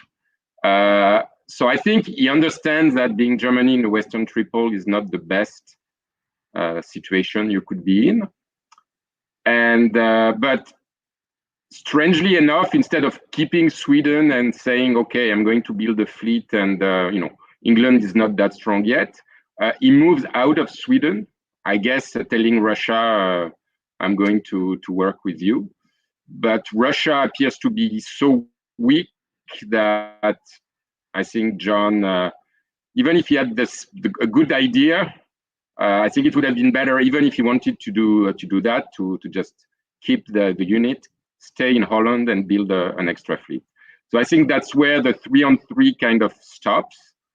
And then basically invited England and France to go against him because he didn't go along the plan. So now in the West, it's going to be a double and not a triple. And in the East, I think Austria thinks that, why not do AT versus EF? But so they take Naples in the fall of 1903, if I remember correctly. Yeah, and they let France crash through the line. But I think they must not have warned Turkey or must not have told Turkey exactly what they were doing because they start fighting. So now the West, it's EF, very strong EF. They're already in the Med. They have St. Petersburg and they are crushing on Germany, while in the East, it's not totally clear. I think Turkey would have been better off understanding that, we should do AT versus EF. And so for a while, there is lots of confusion with France making progress there. And the EF is really crushing through. And I think at some point, Turkey realizes and Austria realizes we should not be fighting. Otherwise, it's going to be EF and maybe one of us. And then I think around 1905, 1906, we start seeing some mistakes by France. So I think his position was very strong. They had like 9 centers. But I think that's exactly when, like in 1906, fall of 1906, if you go back he should really try to put his army in the middle of the board to control the board, to control the center of the board. A bit like, we saw Peter McNamara do it in a previous game. While here, Ruhr is convoy to Tuscany. It's very cute, but Belgium should be going to Ruhr and not to Tuscany. Similarly, I think Tyrol should stay around Munich, and similarly, Bohème should stay around Munich. So I think there is a tactical mistake or strategic mistakes from France that he sends too many units south and it doesn't stay in the center of the board. And I think also you can see that England diplomatically seems to be talking to quite a few people. He kind of works with Russia. He starts talking maybe with Austria and Turkey. He's also in the English Channel from, I think that was also another mistake from France at some point. They moved Spain to Mid-Atlantic Ocean, which kind of gave a reason to England to move to the English Channel. And I think around that point, France kind of lost the thread of the game, while England started to think, okay, I have everything I need. I will take a couple of centers from Russia. My position then is kind of a stalemate in the north, and then I can slowly move on France. So I don't know exactly when they started talking with A and T to say, oh, we can do a 3-way. But I think from now on, the writing is on the wall, especially because he keeps building fleets. So there is basically no threat of a solo, because Munich is going to be almost impossible to take. Tunis is almost going to be impossible to take. So basically from there on, they stabbed France. And then they said that, there is no risk of solo. So let's just finish up the game by... let's take a minute to appreciate a +5 year for Wes Ketchum here. Yeah. I think France, I don't know what exactly he told France. Maybe he told France, oh, now that my position is so good, let's get you in the draw. Because, I think the year it takes Brest, France could have defended Brest. And from there on, it's just, there is no risk of solo, because it's only basically fleets. And so the rest of the board is saying, okay, let's kill France. Let's make sure there is no risk of anything anywhere. And from there on, England moves to the 17 center three-way draw. So that's how it ends. Yeah. So Austria and Turkey finally got their act together. Yeah. So I think they realize that that's the best result they can get, and All right. So we'll go to the end here, but then I want to go back and talk about France, because France. Let's go back. I think it's fall of 06. In 1905, 1906, he made a couple of mistakes. So if you go back to 1905. No, you talked about that when it happened. Yeah. Here, I don't know. I think after that is just the position is gone.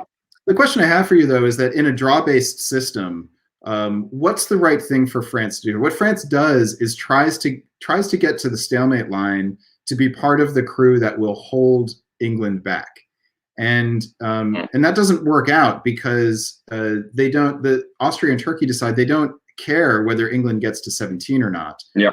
They can keep England from getting Tunis, and that's all that matters, and also keep them from breaking through in the north as well.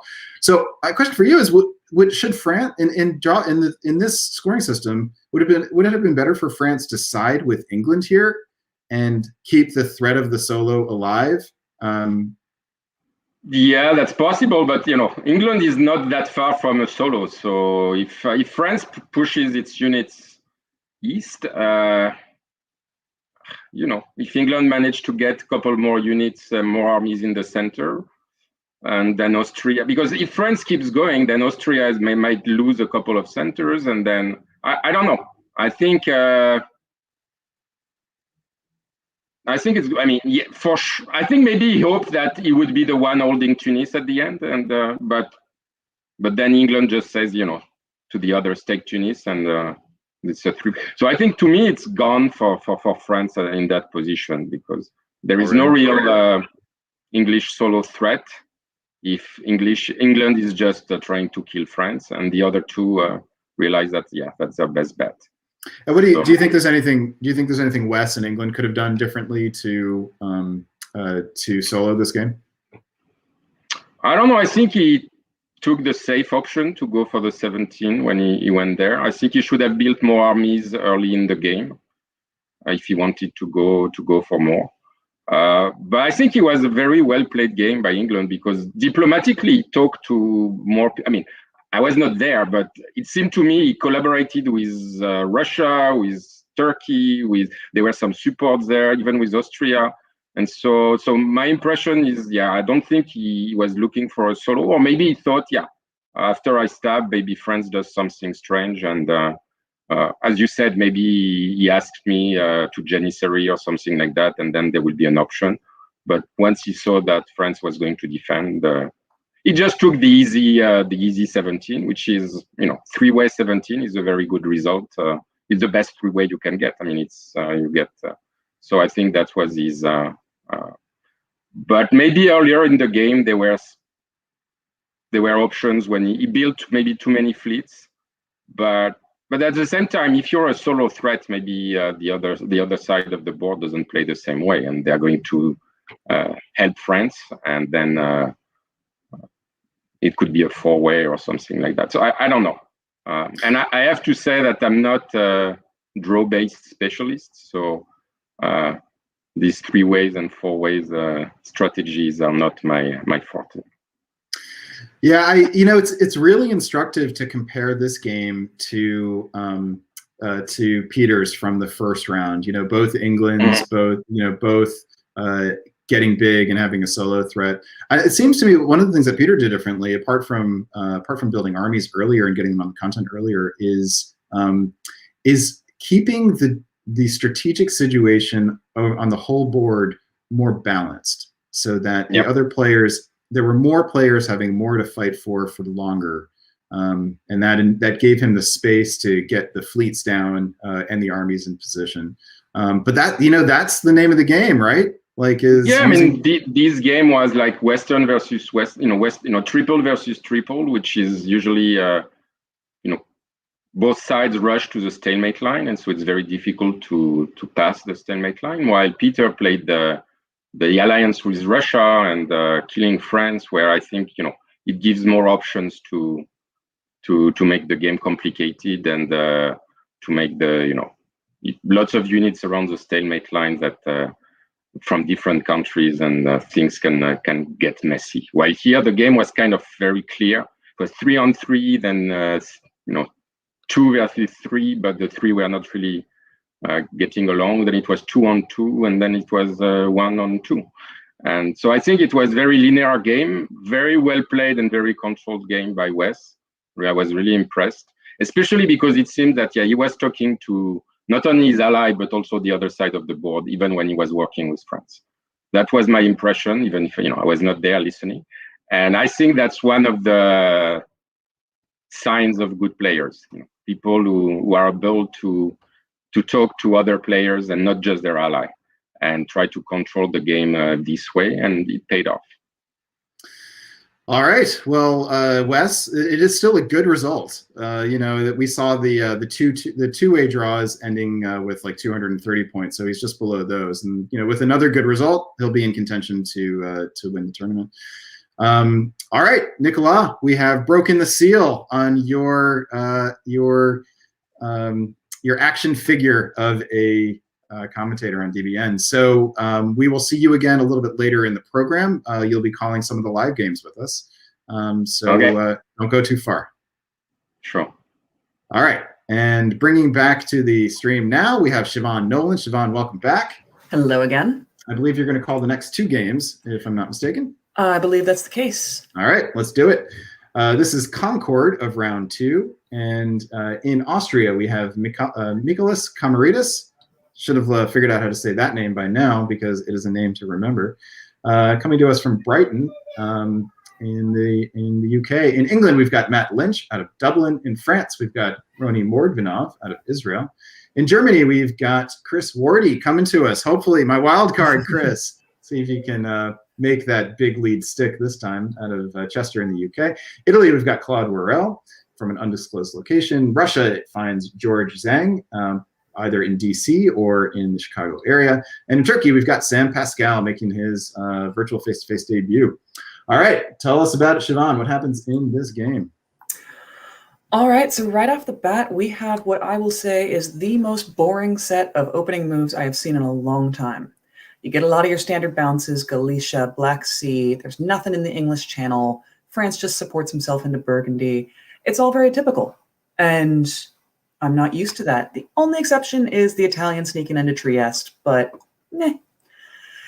As we move into the fall, how exceedingly and perfectly dull this continues to be.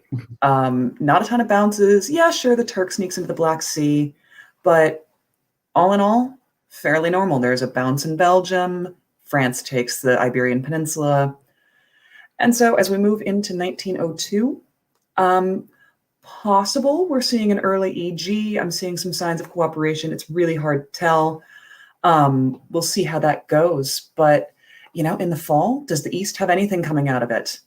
And I'm thinking, maybe RT is figuring something out, but they're 50 unit and rum, but they're kind of moving west together. So as we push on, spring of 03, and if it's an RT, it's the oddest RT I've ever seen in my life. So that's a no from there. Turkey's losing Ankara, Turkey's losing Bulgaria, picks up a Aegean for it, but we've seen some great communication and work between AI, despite A or I taking Greece, but it's only spring, and we push into fall. And okay, so we've swapped some dots. Italy takes Greece, Austria takes Trieste. Fantastic. Oh, right, I should probably look at the West again. Oh, it's boring. Okay. Not much of anything happening there, which kind of brings me to my theme for this game is, no one seems to have figured out how to work with each other at this point in the game. They're all working for themselves. There's a distinct lack of cross-national support orders. Everyone's just supporting themselves where they want to go. You're not seeing much of anyone supporting each other. And playing for yourself is great in this game, but you got to have friends if you want to win it. So as we push through 1904, We had an air that was starting for a second, and the wind was taking it west, but that dies as soon as it begins, and the air becomes an AI as we push forward into 1905. The west, still, everyone out for themselves, not a ton of coordination. It's really hard to see where this is going here. And the AI continues and is the first halfway decent alliance to come out of this board, and therefore seems like they're going to get the advantage. And so 1906, I think there is not a single there's one cross-national support order on this board, and that's the Bulgarian helping the fleet into Eastern Med. Other than that, oh, no, the Italian and the French, okay. But again, it's just a distinct lack of alliance movement together. And it's worth pointing out that this support order happens while Marseille is being poked. Right? Oh yeah, and I love the Italian position at this point in the game. You get into MAO as the Italian, and as long as it's not your only unit on the board, it usually spells nothing but good things for you. As we close out 1906, Italy gets the French help. Love to see it, and the march west just continues. And as we continue through 1907. That center of the board in the Austrian homeland, after this, things start to clear out. I mean, it's just, everyone goes other directions. The Italians a little nervous, put something in Venice to say just in case. And 1909, the AI friendship is stronger than ever. We've got some coordinated bounces. Oh, they attack Russia, though. That's a surprise. They do. Yeah. So at this point, it's just a matter of time. The AI is so far over lines across the board. You've got Moscow, NAO, Irish Sea. It's just beautiful to see. And can anyone stop it? And can they coordinate at this point? And as we push forward into 1911, the answer is no. The AI is just not going to break up. They're going to take more and more dots. And you can push. Well, but now you got to start asking about SAB opportunities for the solo, right? Yeah, and it's as you push into spring of 13, you'll see that this is where the game ends. But we get a fleet in Trieste, so someone's thinking about it. So, would you have taken this draw? And it's Italy, Austria, and Russia. Wait, not Russia, sorry. Italy, Austria. Yeah, Russia did not vote himself out of the draw. Or Germany, you mean? Or Germany, sorry, you're right. Germany did. Oh, they did. I'm sorry, I'm looking at the wrong one. It's just Italy and Austria. I'm looking more at Austrians' potential because Paris is there, Sevastopol is there, and Sevastopol is there, Paris is there. He only needs 2. Yeah, and nothing is really. The question is, in 1 year, can you pick up 2 and not lose any? And So what would be at risk here? You can't lose Holland. Even if North goes to Helgoland and English Channel, that's still 3. So Denmark. It's Denmark is the. Is that what it is? Okay. If Sweden would presumably move against you, but. There would be a guess at least over Norway or Sweden because because Austria has armies in Finland and St. Petersburg. Mm-hmm. I don't see what the downside is. I don't see what the downside is, and you can move some units around in other places to guarantee if you lose Denmark, you could pick up Smyrna, say, if you push in the right direction. Yeah, you have a guess. You have a guess right away in the spring over Smyrna or Black Sea. And if you can get, if you get into Black Sea and Bulg into I think the trick would be. Is that if you vote down the draw, you have to convince it's Sweden. You have to convince Germany that Italy is the one that voted it down. If you can do that, then you solo. And honestly, it's worth going for. Why not? I mean, I think this is a moment where I say go for it. I do see Claude in the comments telling us that this is what he and Michaelis had agreed to from the very beginning. Okay. For me, I'm not sure I would have held up to that agreement. Yeah. Yeah. I mean, it makes me a terrible ally, but. No, I think it's so. What people have to remember about agreements is that they are worth holding insofar as it will benefit you in the future. And so, maybe there's always the sort of long term, right? Like, how does this affect my reputation going forward? What about the next game? Or future games, am I establishing myself as somebody who will make a deal in the beginning and stick to it, or is it worth going for this tournament win? I don't know. Yeah, I mean, all in all, this is a fantastic result, and I love what Michalis and Claude have done here. I just clearly don't care about my long-term reputation as much as some other players do.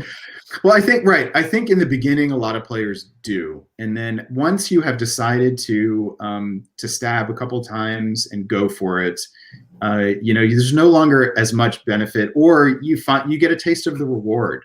The sweetness of the reward for going for it. And so in Chicago, we've all stabbed each other so much that we tend to think that a good effective stab is admirable. And actually like sticking with things for too long, it makes you useful as an ally, but not someone to be feared or, revered, I guess. Yeah, and that's an interesting conversation that we've had a million times about regional play styles, which this last year has changed everything so much because the regions are blending together with the virtual face-to-face in a way that they never did. And we're seeing some changes in how people play. And you and I might be outdated now, Brandon. I don't know. Maybe. All right.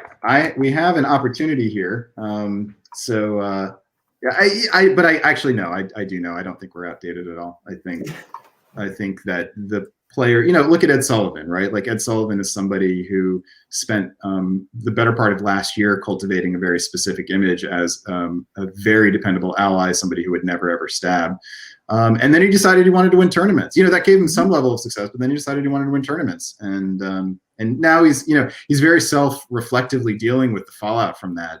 He had a really great article in the briefing a few editions ago, sort of talking about that. And I think he's going to try to do something longer form about the sort of like the anxiety that he's having about his board reputation now, or at least the projection of anxiety.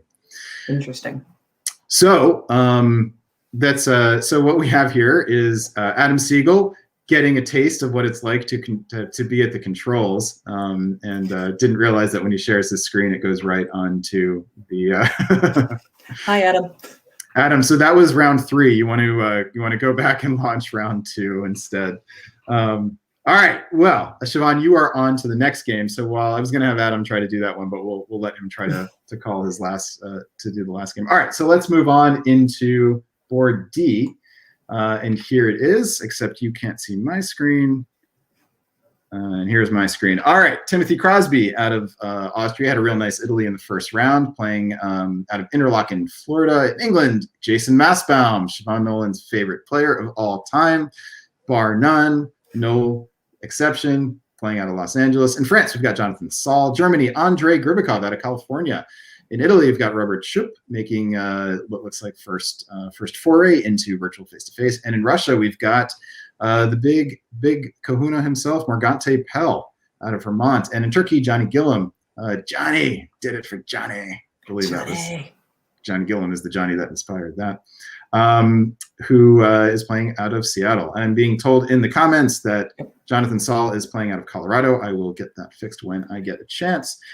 All right, this is a fun board, a very fun board. Some really big names, and then some newer ones as well. So talk us through it, Siobhan. Yeah, absolutely. I will say that the theme of this game is the theme of my position in DBN, which is give Siobhan every game that Jason Massbaum is in without fail. Thank you very much. I said I liked him on stream one time, and this is what I'm rewarded with. I tried to be nice. I hate it here. But coming into spring of 1901, there's not a ton to unpack here. Russia does slip into the Black Sea, presumably told Johnny, oh, of course I'm not going to go there. You don't need to bounce me.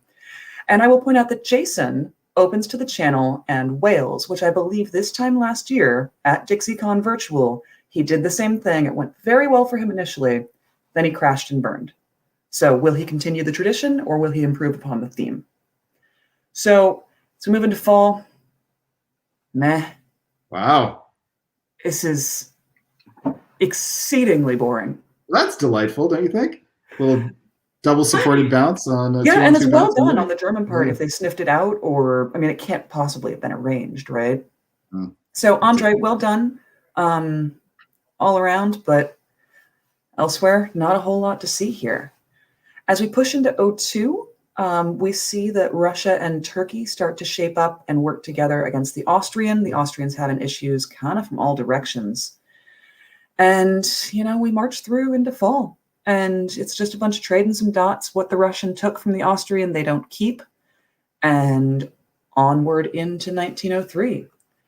And Jason has decided that, yes, he is indeed attacking the French. And for this, he's rewarded with a French fleet in the North Atlantic Ocean. We've got a couple of slow alliances, the EG and the RT, that just no one's quite really getting off the ground here. And, we push forward into fall. And yeah, there's some stuff happening, but I need another cup of coffee. I'm tired. This is not a terribly interesting game to me. But, as we push forward in 1904, are France and Germany working together or aren't they? Russia and Turkey seem to continue their relationship, which, great, looks like they'll keep Serbia this time. Austria is doing everything he can, but is getting just dotted from every direction. And I feel for you, Timothy. I've absolutely been there, especially as Austria. This is interesting right here, pulling the unit rather than retreating to an open Spain. And it's one of those moments where I'm asking, are France and Germany really working together, or was that an arranged PIF so that Germany can rebuild it as something else? Which Germany might have been able to do if this retreat into an open supply center hadn't happened. Which, and John Saul, been around for a long time face-to-face player, very, very savvy, may well have been very intentional. Like, of course I'll PIF your unit so you can rebuild it. Oh, oops. Germany does get to rebuild one. Yeah. Was there a second PIF? Is that what it was? Or maybe had one in the bank? I don't know. Oh, anyway. Must have had one in the bank. Oh, no, it didn't have Marseille to begin with. So. Oh, Marseille wasn't, yeah. So it's, yeah. Got it. Okay, so FG. Yeah, we push forward in 1905, and the West kind of seems to start coordinating all around. We've got supporting the French into Ruhr and then Munich. We've got the English moving off. And in 1906, loving all the black arrows in the East. We've got some repositioning happening for the Turk. The Russian is getting out of the way. You love to see it. Finally, this is what I wanted to see from the East all along. We've figured out who our friends are. And my favorite turn, spring of 1907, just look at that Italian peninsula. Just the little do-si-do, carousel, daisy chain. I love to see it. Good stuff. But we push forward in 1907, and I'll be honest, I kind of just want this game to end already. Okay. It's feeling like nothing. We get into 1908, and it's just like, okay, we're trading a few dots here and there, and okay, I guess, yeah, not much, but moving some stuff around, and oh, thank God, it ends with a 7-way draw. And as Backstabber will inform you when a game ends, if there is no solo, the game has ended with no winners. The world has descended into chaos. And that is this game. Wow. A 7-way draw. Huh. Well, and in 1910 as well. Yeah, that's kind of like, well, what did we just do for 5 hours? I would be curious with this result. I mean, no, I'm not trying to knock anyone on this board, but I feel like, and someone who was on the board, maybe correct me if I'm wrong, I feel like there was just a breakdown in communication and nobody could ever really get an alliance together long enough to do anything successful. Let's see what they're saying. I think there's also maybe just a little bit of not being cutthroat about the scoring system. Like Austria is not particularly necessary at this stage of the game. And neither is Italy, I don't think. On the other hand, right, you've got Jason Massbaum with units in Mid-Atlantic and Lyon and nothing behind. So I kind of love Jason's position here. Yeah, I think a lot would have to break right for Jason to solo this board. But certainly, like, getting a big center count and creating opportunities to have players eliminated, I think Jason is in the position to do that. Yeah. I mean, I'm seeing some comments from Andre that no one wanted to make a move. The East didn't want to cut out Italy or Austria, which makes it really hard if one side of the board won't cut anyone out, what are your chances of being able to cut someone out on your side and be able to make a move without another alliance just rolling? I mean, it's just a question of willpower at that point. I think. I mean, look, Jason also has access to Sweden. You know, so Jason could on his own cut out Germany or France. Oh yeah. You know, or create conditions for both. I don't. It's really hard to look at Jason's position here and not think that he didn't underperform. I mean, I just think there's so much potential for Jason, and what I would have loved to have seen is an EF just roll at this point. If Jason and Jonathan could have gotten together, I mean, imagine the possibilities. Yeah, I mean, Jason really just picks. I mean, all right. So if you're Jason, you take out Andre, you get some builds, and then you've got even more units behind. You know, if you can somehow get France to let you get another unit down there. Yeah. Then you hit France. You've got 16 guaranteed, basically. And then if things break right for you, you can sneak around and get Tunis. Yeah, it's hard not to go for it. It feels counter to what I know about Jason as a player that he took this draw. Yeah, so I'm a little bit confused by it.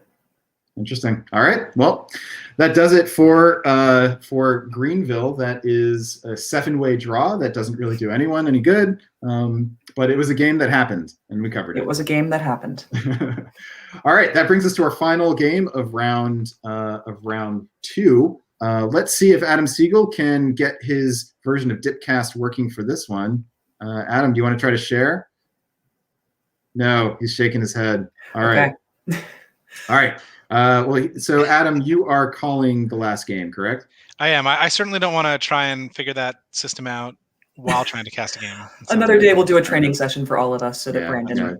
It's my bad for leaving it to the last minute. All right, well, here's what we're going to do. Siobhan will give you a break. I'm going to bring you guys back on, though, and I'm going to let you, after this game is called, I'm going to let you kibitz about the standings while I take a short break, all right? Okay. All right. Adam, welcome. Tell us about Game E. Here is the player list. We've got Hunter Ketcher in Austria.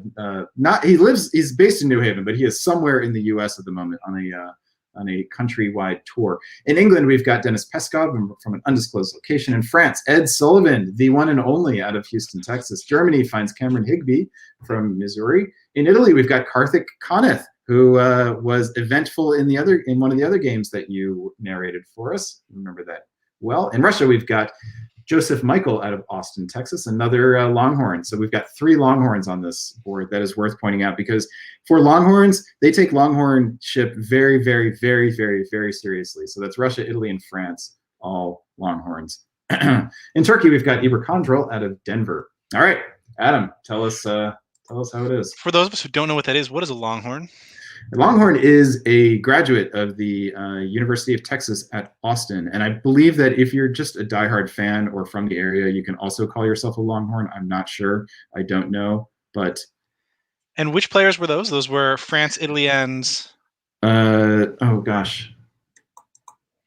So Karthik and Ed are insufferable Longhorns. Joseph Michael lives in Austin, so I'm just projecting. But... Well, it's interesting that you introduced this game this way. I actually think that the last game, that 7-way draw, was a better example of quality diplomacy than this one. And I think that you've selected this game because it was probably just going to be torture for me to cast. That being said, actually, I think that there was a lot of really interesting tempo play by Karthik in Italy and Ed Sullivan in France. Really, really, really strong early tactics that I think anybody could emulate and feel that they were getting a good result from. I'm just disappointed with where this game went. All right, tell us about it. 1901. I think the most interesting notes in the spring 1901 is that in London mixes a channel. Given that there's also bounce in the Black Sea. There's a bounce in the Black Sea, and Turkey looks like maybe he thought he was going to make it there because he did order Smyrna to Ankara. Either that or he was just looking to hold. We're not really sure. In the fall 1901, things really heat up. Italy takes Greece, using Trieste to cut the support on Serbia. I actually really like this move by Karthik. And he then takes 2 builds, leaving Tunis in pocket. Meanwhile, Turkey's going all in on a Russia attack. And Picardy sorry, I don't want to move too quickly. So No, go for it. No. It's pretty crazy over in the East. And given how boring the spring was, the fall is really exciting. And meanwhile, Picardy convoys successfully into London. It looks like Ed convinced England that he was going to convoy Wales to Belgium, but that was a lie. So I guess Ed Sullivan needs to be believable some of the time in order to get what has somebody in the comments said, as long as you're believable most of the time, that's basically about as good as being believable all of the time. This is the kind of dirty thing that I would do on a bad day, but probably not even in 1901. So I well played, Ed. I mean, it's good tempo, right? You get the convoy into London; it's really strong. So, just in terms of looking at tempo here in 1901, and I think that really, that's part of what every winter build I want to, or every winter season to look at. Where's the tempo? It's always in France and Italy. 1902, Germany and Russia are piling on England in addition to France. Russia can't defend Romania and loses it. And that's because of the repeated Galicia bounces throughout 1901. Don't bounce if you don't need to, guys. That's just a waste of time. In fall of 1902, Germany convoys Picardy to Edinburgh, giving England 2 units on the island, which is mind-blowing to me. Yeah, I don't know what act of Jedi mind trickery Ed Sullivan managed to pull on that one. If you are putting 2 units, 2 armies on the island, it's control of all 3 of those dots. I mean, it's just a crazy amount of control for him. He owns 2 now with Liverpool in pocket behind him. And simultaneously, the IT take Budapest and Romania. I'm not really sure here why Greece didn't order to Serbia in the fall of 1902. Instead, it goes to Albania. It would have been multiple pickups. But now, again, we head into the winter of 1903, the winter of 1902. And where's the tempo? +2 for France, +1 for Italy. And what does Turkey build? Another army. So more freedom in the Mediterranean. In 1903, it looks like Austria is just, I'm done. I'm going to throw my support to Italy. And Germany's like, I'm done. I'm going to cede all my stuff to France. And as you move through the fall of 1903, you see folks not fighting the 2 people who were topping the board and getting all the tempo. And in the winter of 1903, Italy puts down 3. 2 armies. Wow. France puts down 1. I really thought that Army Paris was going to be a mistake, but I guess that Longhorn tradition keeps the Western Med with a nice little bounce in 1904, but no other fleets over there. No one seems interested in moving to Piedmont. No one seems interested in doing anything else. By the winter of 1904, which is pretty early for the kind of scores that we're looking at here, we see +2 and +2. Again, where's the tempo? For an extremely strong Italy and an extremely strong France. At 10 and 11. The next biggest power is 6 centers. Yeah. In 1905, the next player decides he just wants to roll over and let one of those guys have his dots. And Turkey vacates all of his spaces. Germany basically has little he can do because Russia is continuing to fight him. I think here, if Joseph probably thought to himself, the only way I'm going to get into a 3-way draw on this point is if I can make myself big enough and important enough that France and Italy think that I'm their 3rd member. Which actually kind of like this, but unfortunately, he doesn't get enough of the pieces of Germany in order to really, I think, hold back the Ed Sullivan tide. So in the winter of 1905, again, more builds out of Italy, more builds out of France. I think this was Ed Sullivan's +4 turn. And in 1906, it seems that FI just have an agreement not to fight, right? There's just no pieces down there, despite the fact that they're the only 2 people on the board worth fighting. Right. And in 1906, you could take a look at those Italian armies. And thank you. I had a note here to highlight that one, Brandon. You just did. They're on the stalemate line, but they're not fighting. They're just pushing up the stalemate line so that they can get position on Warsaw. Yeah. And then which moves us into 1907, where the game ends. Or I guess there's one more year and then the game ends. But, and again, +2, +2. And this game ends with Russia not voting themselves out. Is that correct? Or is this, no, it's Russia does vote themselves out and it's a 2-way draw? No, they don't, at least according to... okay. Yeah. So Russia does make the 3-way draw. I guess. Good job. Russia is needed here, right? No. No. I don't think so. Well, no, but Russia could throw. That's what I mean. Certainly Russia could throw. That is true. But... and I don't think Ed could eliminate Russia before Russia would have the opportunity to throw. Russia could throw to Karthik. I don't think Russia can throw to Ed. That's right. Yeah. And Ed no longer has the units. Like Karthik grew so quickly here at the end that Ed didn't have the units to be able to take Joseph out without Karthik, without him being able to throw to Karthik. Yeah. I'm still just, I guess two Longhorns. You said, is that the? I didn't know what that was. I didn't know that was a thing. But it looks like the two of them just sat down the board next to each other and said, "Let's just get a ton of tempo and grow big and never fight, and then we'll get a big draw." And they did. Yeah. Success on them. And the truth is that in the first 3 game years, there's some really great strategic play, really wonderful things that they did to get themselves just moving so much faster than anybody else, and maybe even anybody else in the pace of the tournament. Just 2 players who were able to dominate all of their neighbors, and they didn't even work together. Yes, and Michael is the one that's in Austin. So whether Joseph is a Longhorn or not, I want to know now if that conversation came up. Yeah, that's this is a Texas-sized alliance, which gets them. It's a decent result. It is a very good result. Yeah. All right, let's put this one in the books then for round 1. That draws to a close. Or I'm sorry, round 2. That draws to a close. Or round 2 coverage. Let's bring back to the stream Siobhan Nolan, and bring back Nicolas as well. Oops. Well, first, we're going to have Nicolas turn off the stream so that we're getting some background there. All right, and then I'm going to show you guys the standings after round 2 and take a little break here. Yes, I believe this is them. All right, let's try Nicolas again. All right, Nicolas, no more background noise. All right, so here are the where'd it go? Do you need a tutorial on how to use Dipcast, Brendan? Because I could use that tutorial too. I might. Why don't let's hire Brian Pravel to tell us about it. We are great at many things on this stream, but without Brian, we are a little bit lost. Indeed. All right, here's the top 10 going into round 3. I will join with you guys in about 5 minutes. Okay, let's take a look at our top 10 for a minute. No surprise to anyone, Ed Sullivan right up there at the top. That last game was just masterful. We see Peter McNamara, who was leading after round 1, drops to 3rd. Evan, Tommy, but they're all closely grouped in that top 4 or 5. And then the next batch in the high to mid 200s. Nicolas, any thoughts about this?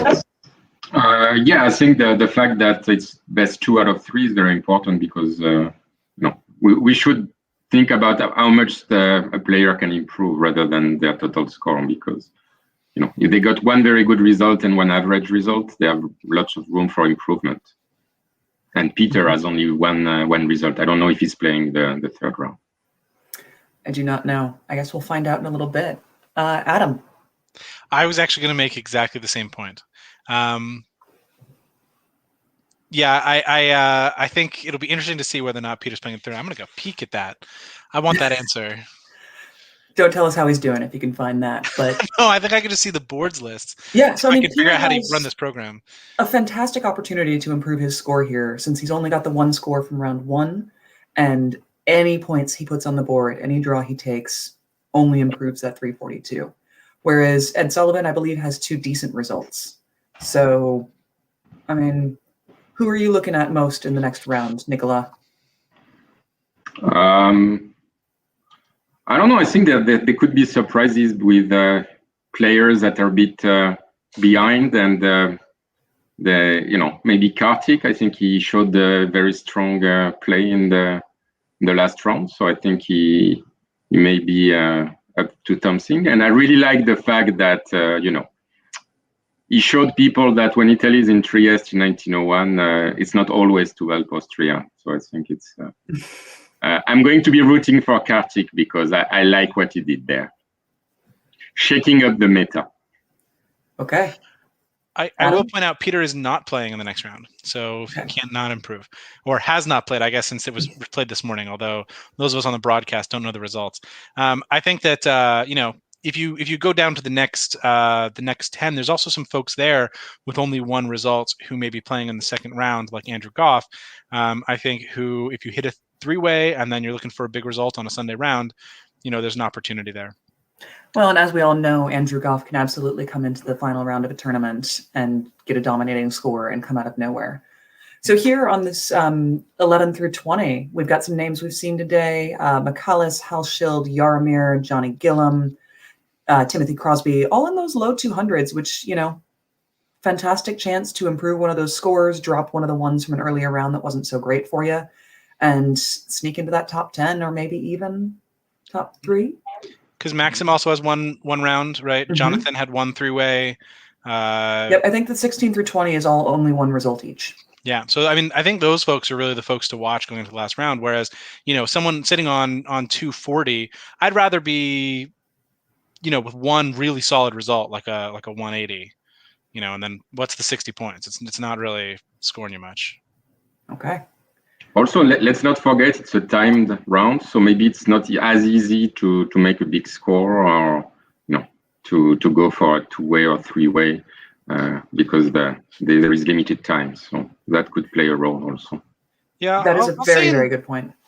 I'll say in Dixiecon history, when people sit down to Sunday morning rounds, right? Turkey and England tend to do very poorly because everyone just runs in on them to get somebody off the board very quickly. I don't know whether that will follow on a virtual game, but the truth is that people, I expect in these games to see people cutting people out, and not down to 1 or 2 centers, but really just cutting people out of the game by 1904.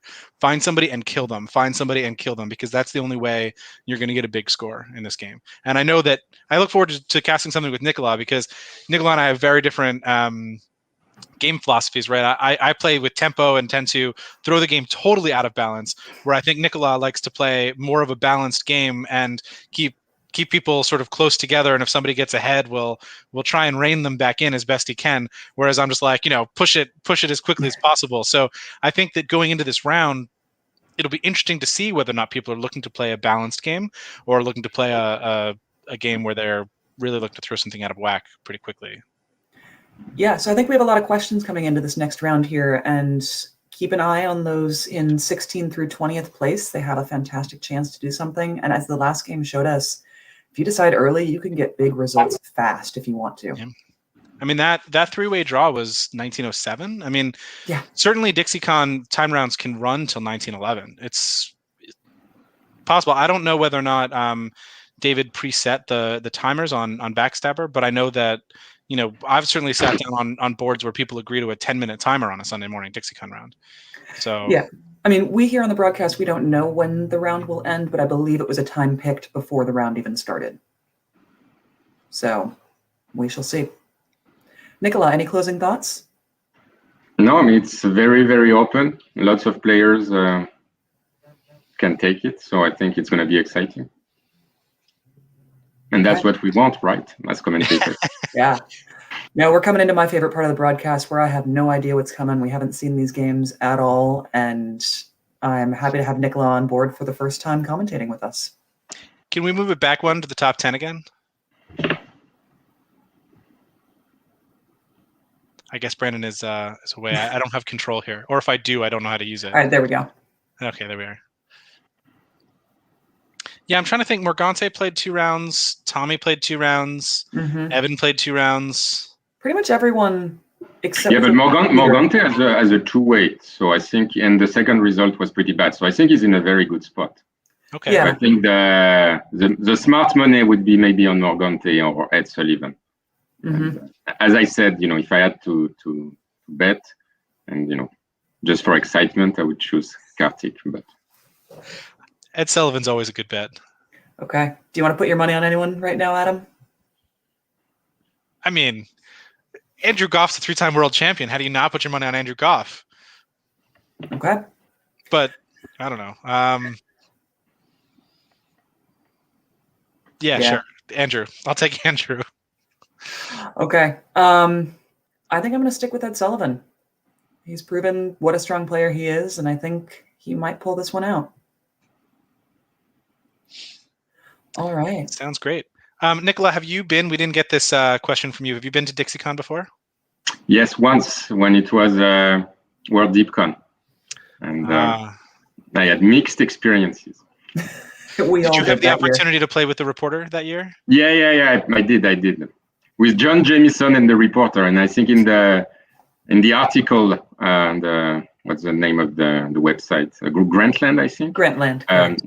I am John and myself are quoted right after Brian Acton, and we were in this game where the journalist got some I don't know, it's anxiety syndrome.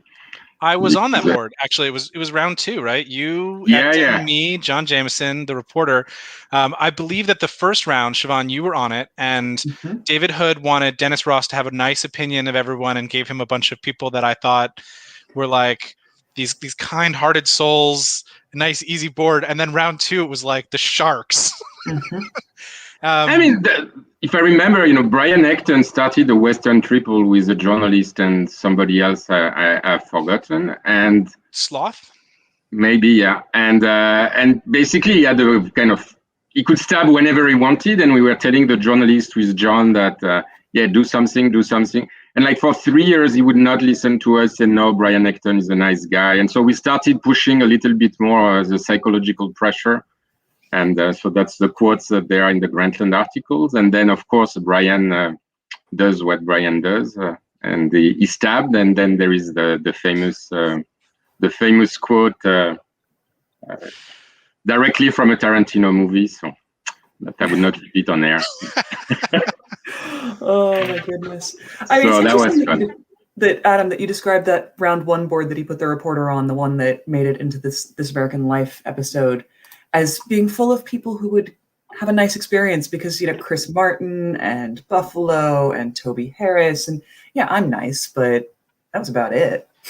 I actually think that the round 1 board was full of people who could sit back and say, this reporter needs to be coddled for the positive view of the hobby, where I think those of us on the second board sat down to that board in a World Diplomacy Championship with one goal, and that goal was to score the most points we absolutely positively could, no questions asked, and nothing was going to stop us from doing the best we could. And as I recall, about 9 hours into that game, after the Ecton stab, while the reporter was at the table crying, I had to take Sloth off to the side and say, look, man, this guy's going to write an article, and we absolutely have to vote for a draw to get away from this table because we need some positive walk away from this situation. And he was like, okay, maybe I should stop voting down that draw.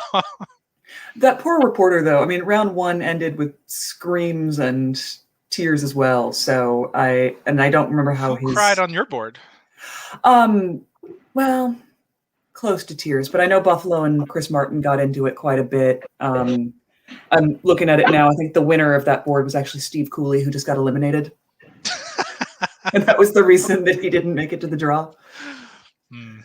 But yeah, it's round 1, at least we knew what we were in for. And round 2, y'all wanted to win a world championship. Yeah, certainly a group. Hey, guys. Hi. How's the Are we talking too much about ourselves? How's the reminiscing going? Great. Good times. Well, good. That's in the past, and now is now, and it's time to move on into the future. But like I said before, everyone, if you haven't heard that, if you haven't heard the This American Life piece or read the Grantland article, Google, find it, or ask in the comments, and somebody post those links. For now, though, hear me drop an F-bomb on NPR. That was. It's a real high moment for all of us. It's worth the price of admission. All right. So here's what we're going to do. We have a speedboat final to cover, and we're going to bring on a totally new commentator to do that. I'm going to give you guys a break. Hopefully, we're not going to spend too much time on this because we still have all of round 3 to cover. And then I'll bring you guys back. Are you all good with that? Yep. All right. Before we drop you, though, I'm going to give you guys a chance to welcome to the stream Mr. Riaz Virani. Welcome, Riaz. Hey, guys. How are you? Hello. Good. Nice hat. Thank you. I thought somebody should bring some Southern barbecue to the table. Come on. There we go. I see they made only one of the West Coasters get up early in the morning. You got to sleep in. I got to sleep in.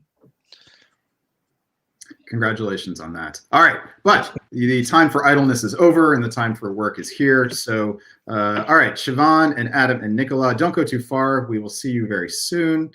And all right, Riaz, tell us a bit about Speedboat and about what happened at Dixiecon with it. A little bit about Dixiecon. Well, I believe there were 3 to 4 rounds of qualifying.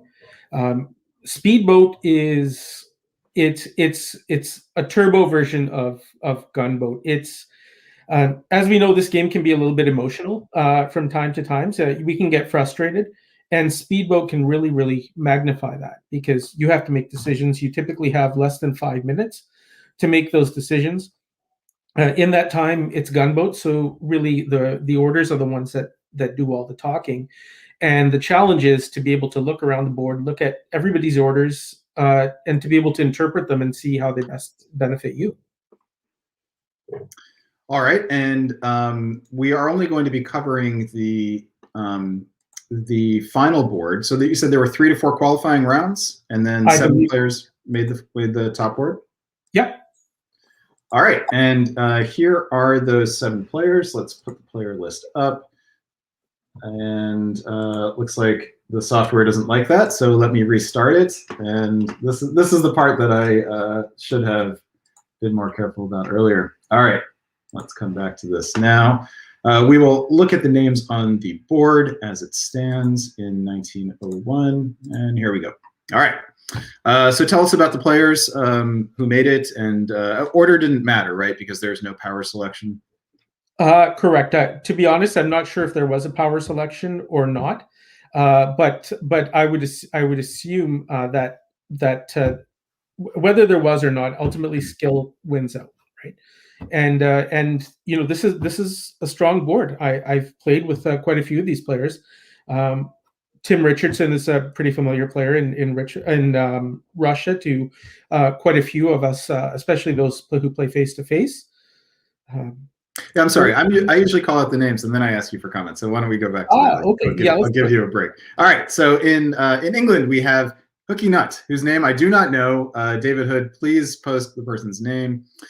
In France, we've got Sabi Ahuja, who is a relatively new player in Chicago. Out of the Netherlands, in Germany, we have Claes de Graaf. In Russia, we have Tim Richardson, who is out of Washington, D.C., longtime in-person face-to-face player. Italy finds Max Garinas. And in Austria is a name that we have seen a bunch of times on this broadcast already, and he is part of the DBN family, DBN's own Karthik Kanath. And in Turkey, we have Turkey. Turkey's name did not make it in here. I apologize for that. This was a slapdash last minute get this into the system, and that is my fault. I apologize. Turkey is Eustakio Raouli, and I don't think I can switch that at the moment. All right, so who do you think is the favorite going into this among these players? What you know of these players? Who is the strongest speedboat player? Normally in speedboat, Germany tends to have a little bit of an advantage over everybody else. And I'm looking at the neighbors. I don't know the English player, but I know that the French player Sabi is actually very loyal to whomever they work with. And in this case, I also know that Sabi likes to ally with Germany as France. So I'd really put Germany. I'd really put Kleisen as a favorite on this board. Germany just tends to do well because England and France just love to fight right off the bat. All right, I am having some software issues. My bad. Trying to see if I could fix Eustakio's name, and I cannot. Eustakio, I apologize for that, but that's just how it's going to be. So we will have to continue to announce that Turkey is Eustakio Raouli. All right, let's switch into no reveal mode. We have quite a bit of game to cover, so we're not going to be able to spend a whole lot of time on each phase, but if you can find some key spots for us to stop and have a look at, that would be great. Take it away, Riaz. No problem. As advertised, conflict right off the bat between England and France. France is not open to Burgundy, so very pro-German, as I expected. I guess the interesting moves here would probably be the Turkish ones in terms of moving Ankara, sliding Ankara out to Khan to be able to get to the Aegean, while also moving into Armenia. I've done this move quite a few times. It tends to be quite effective when there's a Russia who has seen it before, but sometimes the Russian will get defensive if they haven't seen this specific move before. Sort of, okay, well, why didn't you go to Ankara instead of Armenia? Why are you in Armenia? So but it does tend to encourage Russia to move that fleet back, or at least play a little bit more defensive in that space. And other than that, let's look at the fall. In the fall, as I had mentioned, Russia did actually move backwards. It does appear that there is an RT alliance, and I think the thing that's interesting to me here is the fact that that Max actually went after Munich, because if it was me and I saw Turkey move into Khan, I may actually be tempted to go Tyrolia to Trieste and then bounce the Aegean out to help my Austrian friend, assuming that they're not going to go to Trieste. Additionally, we see Germany take Holland. We see them bounce Russia out of Sweden, which we don't see that often actually in speedboat games. But England and France also both decided that it was more important for them to be able to build in London and Brest than to try to clash in the Channel.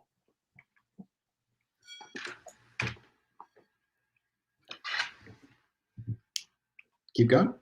Okay. Again, we have England and France in conflict. It looks like through the German builds that there's a very pro-English approach from Kleiss. At the same time, he's also signaled that maybe if England needs a build, that they can take Holland based on the Ruhr support. More conflict in the south between Turkey and Austria, Italy.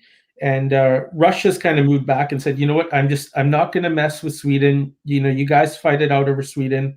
I will focus in the south. Just leave me alone if you can. And one thing I want to point out here is in this space in the fall, and I didn't get a chance to mention it in the spring, was if you look at the Turkish position, you look at them having fleets in the Eastern Med and the Aegean. It's going to be very difficult for Austria and Italy to make any ground anywhere. They're basically going to be stuck unless Russia decides to turn on Turkey, which it doesn't look like that's happening anytime soon. Elsewhere, more bouncing around in the English Channel, and Germany has now moved into Burgundy. That was a little bit of an interesting play there by Sevilla. I'm not sure why they didn't go Gascony to Burgundy or make some sort of play along those lines, but it is what it is. Yeah, it doesn't seem to be a reason to keep that army in Spain there, so at least might as well move it up to Marseille. Yeah. All right, and then so Germany picks up 2 in 1902, puts down 2 armies. Yeah, and we keep marching. In this case, an interesting move here is that Germany has decided, if I'm reading this correctly, to help Russia into Galicia, but at the same time put 2 on St. Petersburg. And we now finally have France getting into the English Channel, moving Spain into Marseille, but again, not really getting into a position where you see any potential growth. But take a look at Germany. Germany just got into Venice and St. Petersburg. Yeah, well. That's a very dangerous position, and that was probably led on by the fact that Italy continued to venture anti-Russian and by moving into Bohemia, and now it's kind of backfired.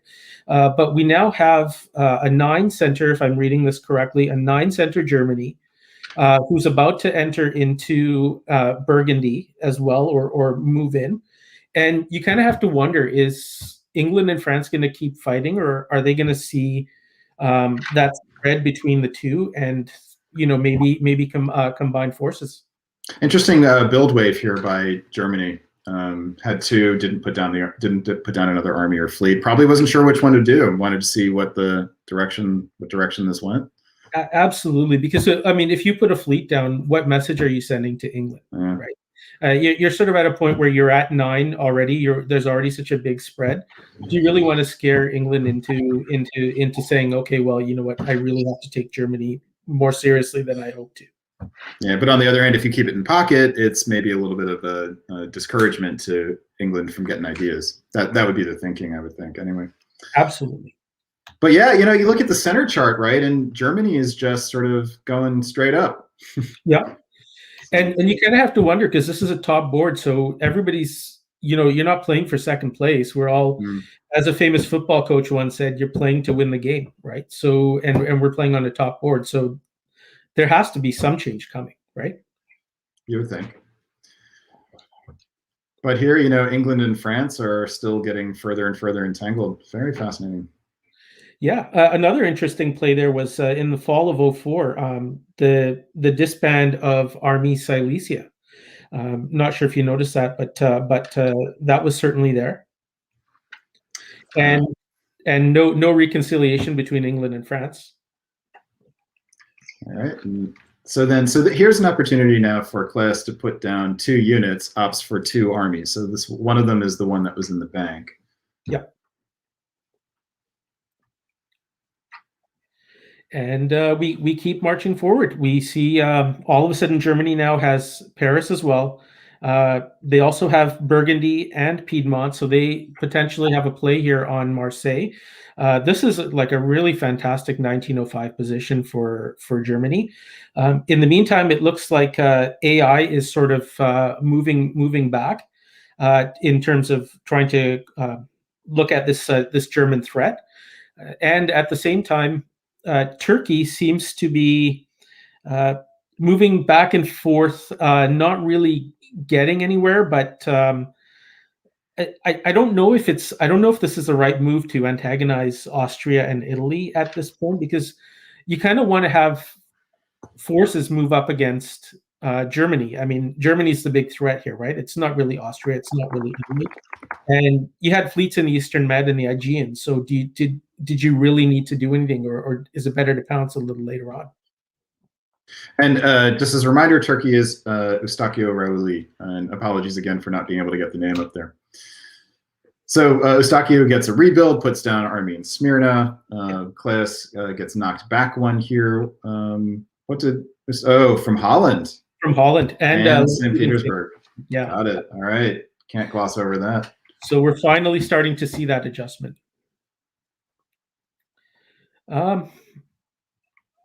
I guess England still wants to go after France. And at the same time, now look at Germany's split of France. They're now getting Brest, they're getting Marseille, they got Paris. This is probably just about as good as it gets for Germany, don't you think? Yeah. So it's worth emphasizing to the audience that there's no negotiation here. This is all, and nobody knows who each other are. These games are anonymous, correct? And each turn takes about 5 minutes, and there's no negotiation at all. It is full gunboat. So Germany and England managed to realize that it was in both of their best interests to keep attacking France here, despite the fact that England had just dotted Germany for 2. Absolutely, and the other intriguing move there is the fact that England also took Moscow away from Russia, and I mean, certainly it's a center to take. But I kind of wonder there, Brandon, and I don't know if if you'd think the same way, is how are you going to be able to? I mean, here Russia has kind of said, you know what, I'm laying off of you guys. I'm just going to focus in the south with my 4 units. I'm no threat to win this game. Like, how is England going to be able to hold on to Moscow with a single army? Yeah, it looks like a short-sighted dotting to me. You're destabilizing the east, which is remarkably stable. And I would rather use that. If you need dots, I would rather be fighting Germany here if I were England. Especially since Germany, well, I mean, look, you get 3, but I would rather build 2 here and get that unit in position to maybe go after Sweden. Yep. Especially if you're just going to fight Germany anyway, which appears to be what happens. Yeah. Yeah. Yeah. I mean, they are going after Germany. It's nice to see that. It's nice to see some of the shifting in the board. I hope that some of the East can also move that way as well, and move in that direction. I don't see it happening yet, but Turkey finally loses Bulgaria. Okay. yeah, but gets Greece back, it looks like. And now, so Germany picks up Holland here and must have a rebuild, or had one in the pocket from the previous turn. So it gets to put down 2 fleets, which it seems like a big deal. And Austria is slowly getting units to the front line now, but took Bulgaria but lost Greece, so still doesn't get a build. So Eustachio, Raouli, and Turkey doing a good job of keeping Austria from being able to slow Claes down. So, all right, into 1908 here. Talk us through 1908. No problem. Through 1908, England made an enemy of Russia and is now sort of suffering the consequences. One thing that perhaps England made a mistake on was when they retreated out of Moscow, they probably should have moved up to Livonia. Yeah. Because I think at this point, once those 2 German fleets came in, I think it was pretty clear who Germany was targeting next. And perhaps a bounce out in St. Petersburg might have made sense as well. But I guess one thing we really have to keep in mind here is that these are 5-minute turns, and to be able to process everything in 5 minutes and get your orders in is not easy. In general, though, it's never a good idea to get a unit stranded on the opposite side of a line. So if you have the opportunity, but presumably Livonia was the optimal one and just was missed. Yeah. All right. So talk us through 1909. Through 1909. Okay. Well, there's still a little bit of a dance here between Turkey and Austria, where they're basically going back and forth with Greece and Bulgaria. But the interesting thing there is that Russia just took Romania back from Austria, and it looks like they are going to be building one. The other scary part here is that Germany just took Norway. And I think England is in a world of trouble, depending on what Italy and Russia decide to do going forward. Yeah, and you look over at the center chart, right? It's now 11-6. I mean, Germany not only has a 5-center lead, but also has a control of the north. This is a situation where you would say, if it was face to face, that this is the moment where the rest of the board has to unite against Germany, or it's all over. Absolutely.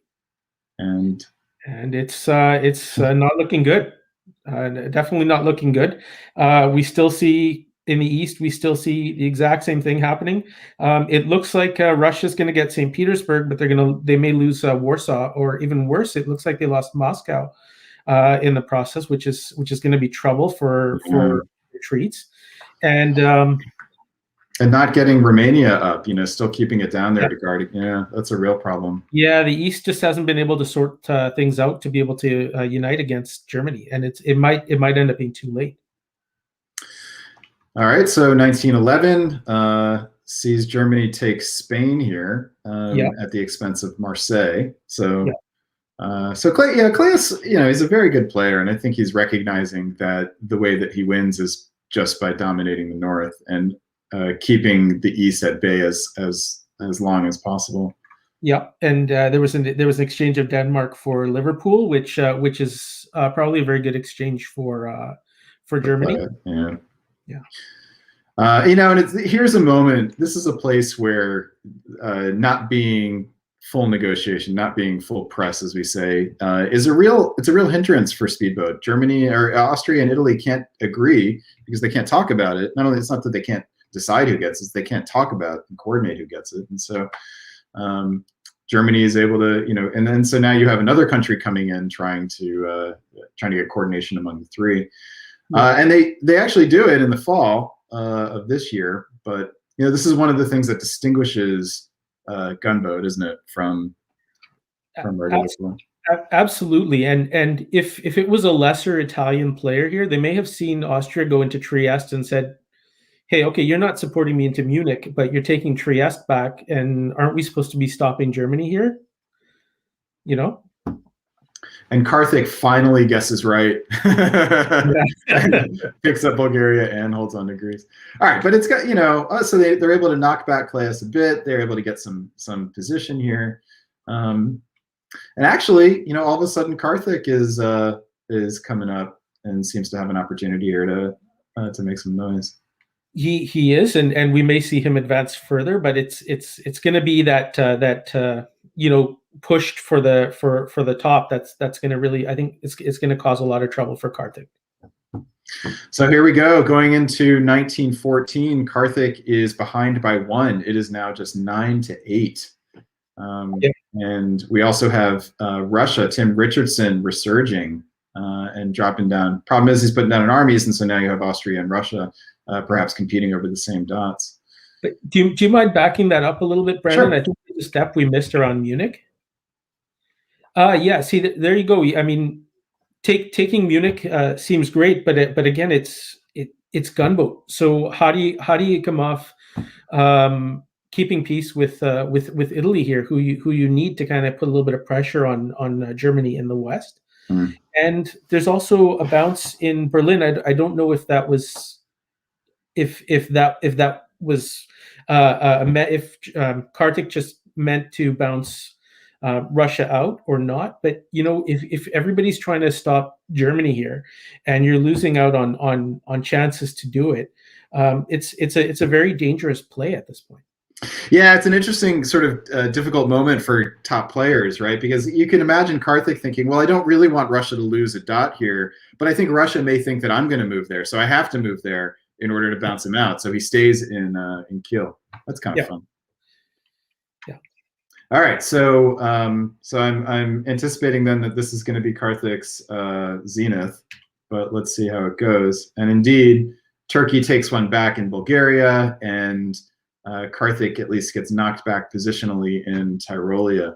Yep, and all of a sudden, Italy's no longer friendly. You can see Italy just took Tyrolia. They tried for Trieste, and they also bounced or cut a support while moving into a less threatening position versus Germany, because that army is no longer there in Marseille. Yeah, and now all of a sudden Germany, whose position was Swiss cheese, had a lot of holes in it, is now suddenly a really nice line. Just a nice line of units. And no longer has England behind him to worry about. Yep, and he just needs to get those fleets out. Once those fleets are out there you go. And with Austria and Russia now seeming to be at loggerheads, so now it's largely over, it seems. Yeah, I think it's over now. Can they stop the solo? And let's see, we've got Claes getting up to 13. He needs to either get some more units across the stalemate line, which he's now doing. He's going to have Tyrolia and Bohemia, or get fleets into the Med, which looks like it's not going to happen. Yeah. But now Claes has 3 units across the stalemate line. Austria is collapsing, and now it seems like a solo is almost a foregone conclusion. They'll have to crack Spain and Portugal as well, but yeah. So it picks up Warsaw and obviously gets St. Petersburg and Moscow. And so now he just needs one more. Yeah. And he should be able to get, no, that's it. He settles for the 17. Yeah, it was very, very well played by Claes. It was fantastic game. Took advantage of some of the opportunities that were out there, for sure. All right, so Claes is the 2021 Dixiecon Speedboat Champion. Congratulations, Claes de Graaf. Congrats, guys. And Riaz, thanks for walking us through the Speedboat final. No problem. For those who haven't tried Speedboat, I just wanted to spend a couple minutes just talking about how fun it is, and also how challenging it is, and how it can make your face-to-face or virtual face-to-face game that much better as well, because even in face-to-face you don't really have too much time to process the moves on the other side of the board, and this gives you a wonderful practice for it in a competitive environment. So it's good training for it's fun on its own, but also good training for in-person face-to-face or virtual face-to-face. Where can people go to play Speedboat? They can play on the Nexus server. That's typically the most popular place. They initially it was catered towards North Americans, but they've added a lot of times for European and also players in other parts of the Pacific, for example, Oceania or Asia. Great. Can you say where on the web people can go to find how to get access to these places? Sorry. No problem. They can probably contact any of us through the Discord server if they are, assuming they are on Discord, and we can send the link for the server over to them so that they can get signed up and they can play. And I'll make sure that that everybody takes it a little easy on them in the beginning. And Nexus has a league, correct? They do. They have a league, and the leagues run every 2 months. And so the first one was March, April. The first one was January, Feb, and March, April was myself. And I actually did very well in the March, April. So if I can do it, anybody can do it. What does very well mean? I won the March, April league. Hey, I want to give you a second to tip your hat to yourself. Well done. Congratulations for winning the league. Congratulations to Claes de Groff for being the Dixiecon 2021 Speedboat Champion. This is the first time, I believe, a Speedboat tournament has been played at one of these. David Hood is always innovating, always looking for new ways to bring fun and competition to Dixiecon. And I presume this won't be the last time we see Speedboat at one of these virtual tournaments, maybe even in person as well. I hope not. All right, that will take us back to the virtual face-to-face part of this broadcast. Riaz, you are going to stick with us for as long as your family will allow us to have you. And I believe I put you on the first set of games along with Siobhan. So we are going to dive in now to round number 3. Hello, Siobhan Nolan. Welcome back to the stream. Hello. Thank you for having me again. All right, West Coasters. I know it was an early start for you. This is a little bit of revenge for all of the very late nights we in the eastern half of the country have had to endure. But now it is afternoon for everyone, I believe. And all right, let's dive into round 3. Oh, I got to boot it up. I just wanted to say real quick, that was such a great Speedboat game. And I want to really reiterate Riaz's point about Gunboat in general, but Speedboat especially, for improving skills on board reading.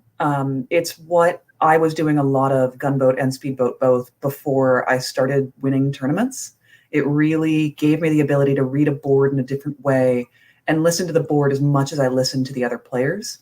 And I found myself saying things in the first tournament I won in Tempest in 2017, which was, I got to play the board too. And I highly recommend it if you're looking for some tactical upgrades.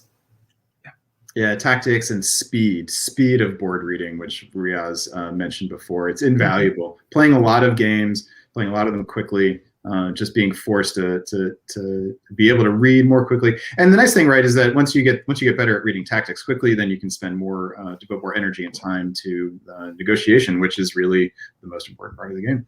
Yep.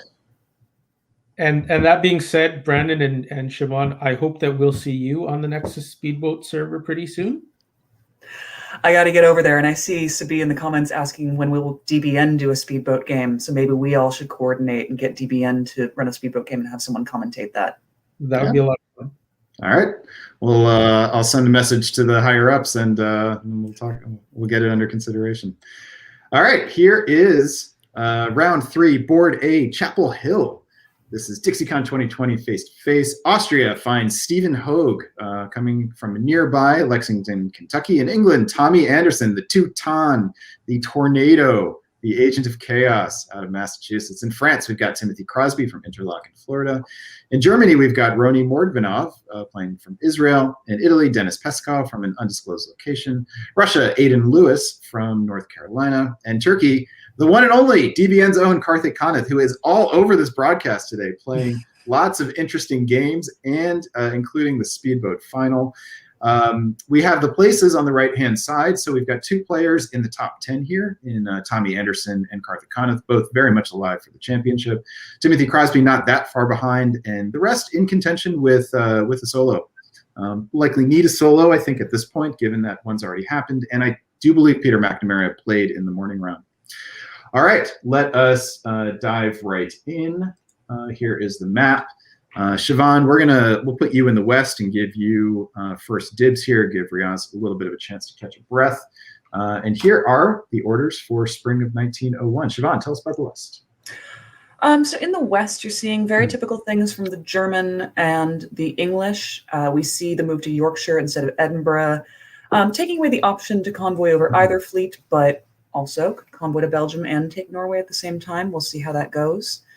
The French decide to go for everything. MAO, Spain, and Burgundy, giving themselves a lot of options here. And the Italian, interestingly, moves full west right out of the gate. You don't see this very often. Dennis, thank you for something new. Piedmont and Tyrrhenian Sea. So I am told that Eddie Bresson likes this set of moves, especially because it's not done very often, so it's unexpected.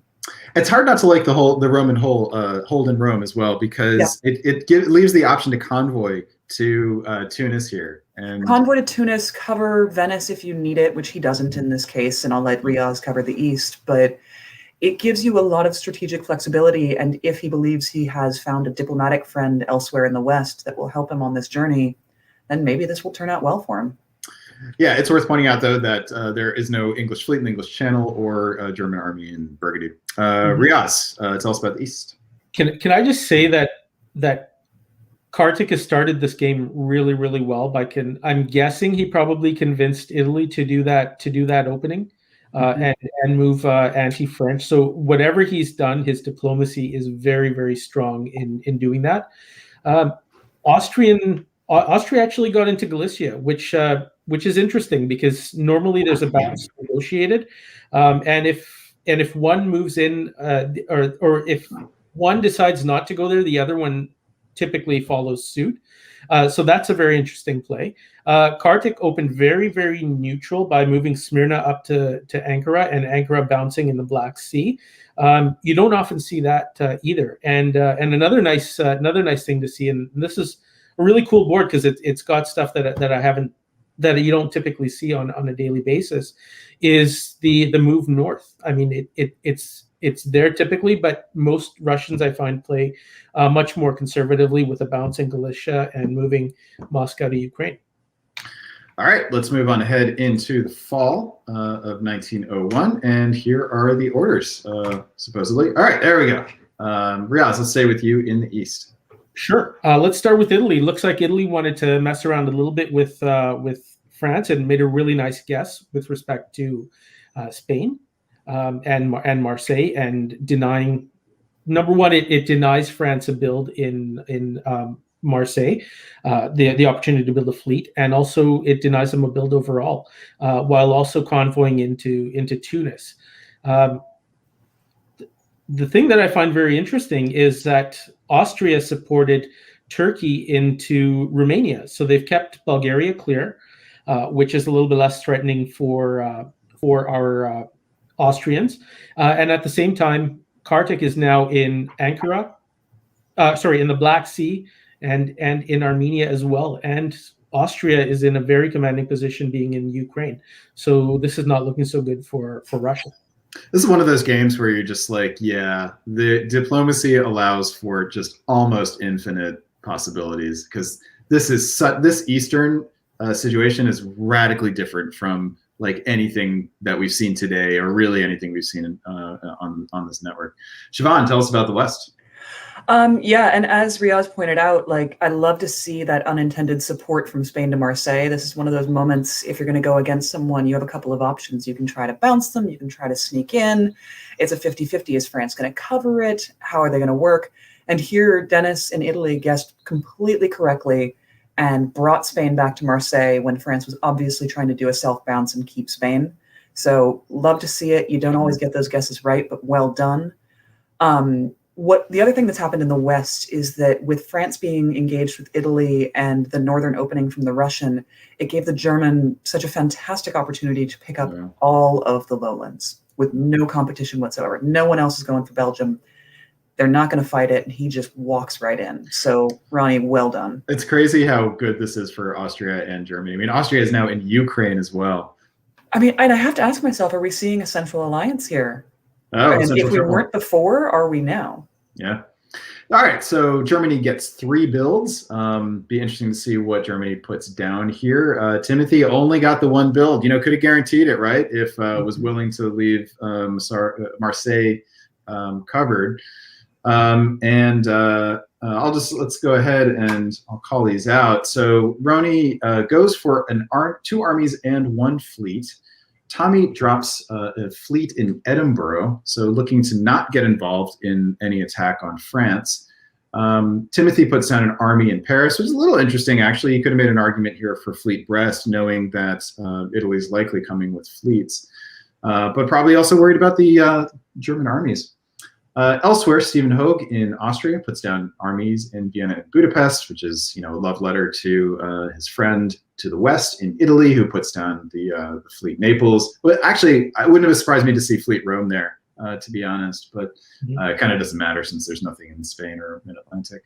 And Karthik puts down an army here, which, you know, if you're looking at an AT, you might, if you're Stephen Hogue, cast a little side eye at. All right, let's try to pick up some time here and move forward.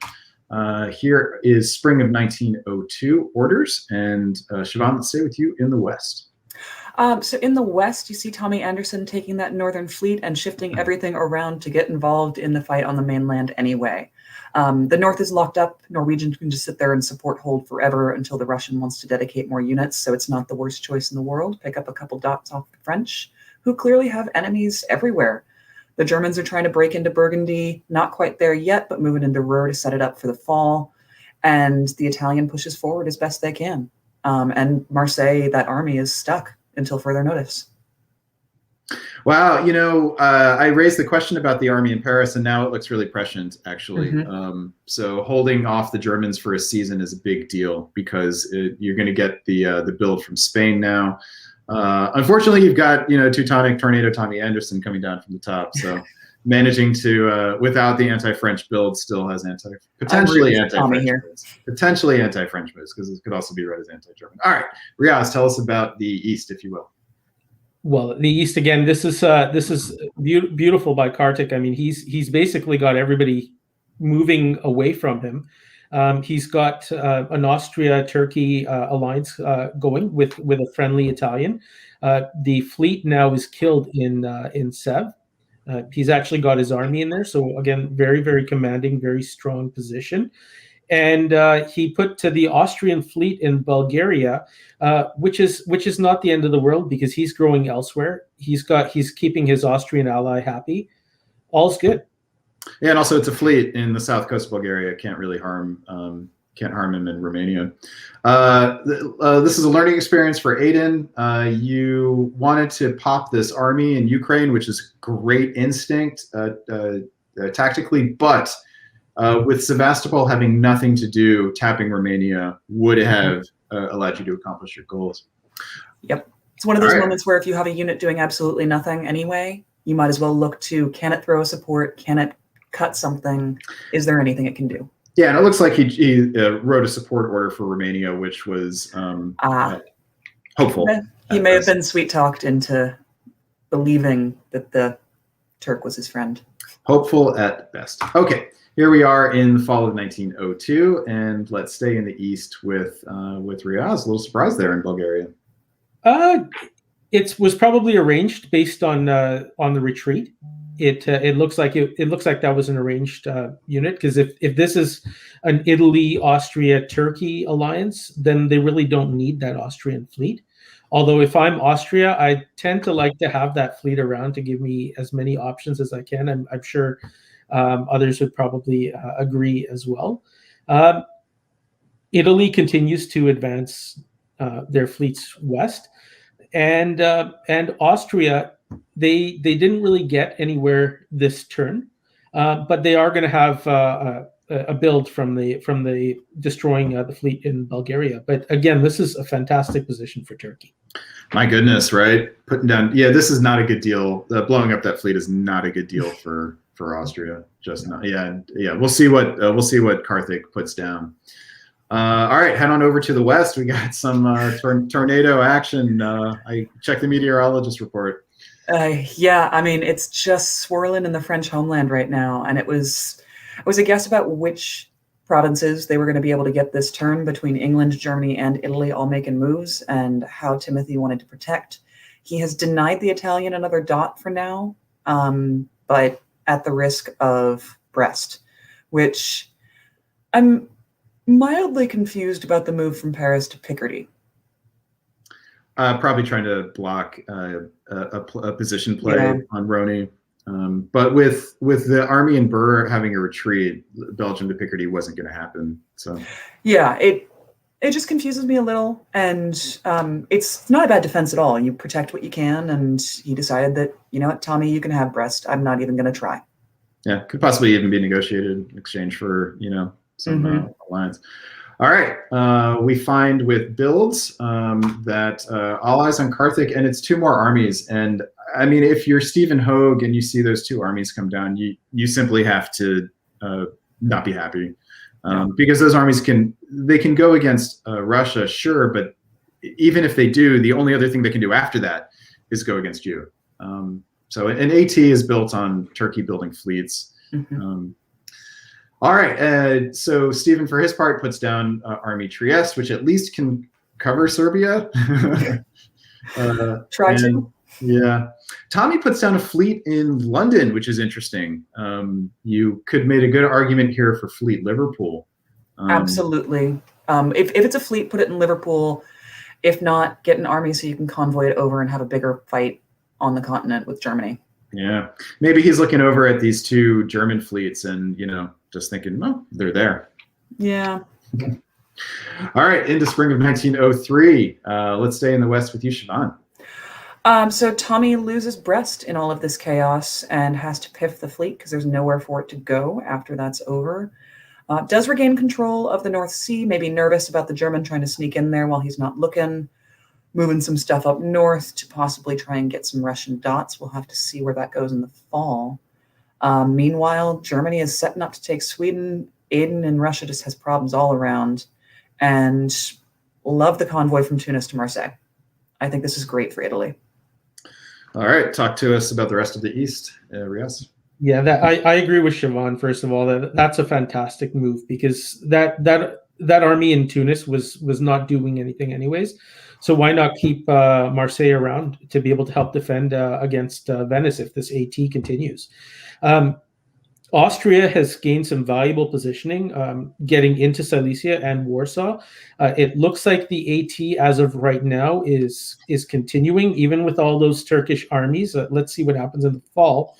But from what I can see here, it looks like Kartik is continually helping Austria into Russia, which bodes well for whatever Kartik decides to do in the fall. All right. And here are how things stand in the fall. And I'm sorry, it's just hard not to see. Oh my God. Karthik is salivating at the sight of that right now. He doesn't need it right now, but if he just keeps that trust with Stephen, oof. And there it is. Oh, yep. Never mind. He did need it right now. Oh, goodness. I mean, right, not only do you get the 2 dots, and Austria is going to have to be pulling one, but just the position is devastating. Just you basically already own all 5 of those Austrian dots. All right, so that does it for the East. How about the West, Siobhan? The West is just a ball of fun with the Italian taking more French dots while simultaneously supporting the French up to MAO. Presumably, and I'm curious to know if that was arranged or not, because in the last turn, we saw English Channel and Spain bounce in there.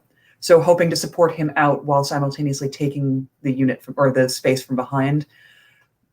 Love that, Dennis. And if that is the case, that is the second unwanted support you have given to the French player. And I just want to know how those negotiations are going right now. Siobhan, this is the second game we've called together today where an Italian fleet in Western Mediterranean supported a French fleet in Spain into the Mid-Atlantic while taking Marseille. While taking a dot from behind. I love to see it. This is a great Italian position. There are no Turkish fleets anywhere except the Black Sea. How can you not take this opportunity to go west? All right, so Riaz, let's turn to you. So the stab has happened. You like it from Karthik? I do, and I also like it because there was an English-German alliance previously, and that's broken up. So that means those armies, there's no threat of German armies coming in to try to stop the advancement of the Turkish ones. It was a beautiful stab, and it was the right time because he had just set Austria up beautifully the turn before. I think if he would have done it in the spring, it would have caused Austria to move everything back. But because he played so friendly in the spring turn, it was just wide open. I mean, we could all see it, but Kartik is a good diplomat. He knows what he's doing, and he executed it beautifully. Yep. And so Stephen isn't pulling one because he picked up Munich as well. But his units are they're all in a place where they really can't harm Karthik much, and so it wouldn't surprise me to see Stephen continuing to push forward and trying to become Germany. So all right, let's see. What do you build for your Karthik here, Siobhan? You got to put some fleets down. Finally, time. You just have to. I mean, Greece and Trieste are already almost guaranteed to you this year if you want them. It doesn't matter much what the Italian does about it. Get some fleets in the water. The Italian is so committed, so far west. Get into the Ionian if you can as fast as possible. All right. And Riaz, if you're the Italian, what do you put down? Fleets. I think you need to build Army Venice and Fleet Naples. I would kind of disagree a little bit with Siobhan because I think I'd continue building armies here as Turkey, at least one more army, because we saw the standings page before, and I think if Kartik gets a really strong board top with a three-way, he probably has a really good shot at winning this tournament, and why not? Tommy's ahead of him right now, so why not have Italy keep pushing and denying Tommy from topping the board, or from having a stronger result. Okay. All right. Let's. He does need to pass Tommy, so we could take a look and see what the point differential was coming into the game. But certainly a solo. Solo would likely win the tournament for Karthik. All right, so here is the answer for the build question. 2 more armies from Karthik. And Fleet Venice. So fascinating, really, really fascinating builds from both of them. That Fleet Venice says to Karthik, you're not winning this game coming through me, but I'm also not going to try to scare you too much. Yeah. Okay. All right, and Karthik is pretty much saying the same thing, actually, to Dennis in reverse. All right, Tommy had the other build on the board, and that was another fleet on the east side of the island. This one in Edinburgh. Aidan Lewis went down 2 and decided to keep the 2 units on centers. All right, spring of 1904. Stay in the east and tell us about it, Mr. Virani. Well, we can see Kartik continually dominate in the Balkans. He's continually advanced his armies. And take a look at Stephen. He did exactly what you had suggested, Brandon, and that was, let's turn myself into the new Germany, and let Turkey take what I have, and maybe Turkey keeps me around because maybe there's value in me helping to advance Turkey's goals. And on the other side here, we have Italy starting to push back west. So I'm a little bit confused as to why they decided to move their fleets all back when Turkey's decided that they're just going to keep building armies and not be threatening at all to Italy. Yeah, this is a potential mistake, isn't it, of being of 2 minds, so splitting the difference between both. But that's probably good news was good news to Tommy Anderson's eyes on the other side of the board. Siobhan, tell us how the West develops. Well, it's not a game that I commentate of Tommy Anderson's that is complete until I shake my head and sigh a little bit. Because I just don't understand English Channel to Wales. Yeah. If your goal is to back off the French and be like, hey, I'm not attacking you anymore, there are better places for that unit to be. Push it forward into North Sea and push Eddie into Norwegian, something, anything, just not this. But I can't, can one of you explain it to me in a way that makes sense? I cannot, indeed. Okay. I think that. And another thing to point out is his continual attack on St. Petersburg. Yeah, it's just a waste of 2 units that you're not going to get because it's clear that the Austrian and the Turk aren't going to cut that support for you no matter how much you beg them to. I think that's smart on the part of Karthik and Stephen at this point. They have better things to do, dots to get elsewhere, and nothing to gain by allowing Tommy to get any more foothold in the north. So Tommy must not have realized that Italy was going to be pulling back like this, because with Italy pulling back, there's just no reason for France anymore. Yeah, you just want to replace France with your units. So, all right. Fall of 1904. Get ready to shake your head again. I have a feeling, Siobhan Nolan, head poised. Ready? Shakes. We get any shakes? Yeah. Right, I mean, if you wanted to aside. be in London in the first place, maybe it was a misclick. But again, why is that a useful place for your fleet? What are we trying to do with North and Holland right now? I can't see under all those arrows. Let's see here. So Holland holds Support Bell to it's Holland, underneath. maybe. So let's do this. So Holland tried to support Belgium to Holland. Okay.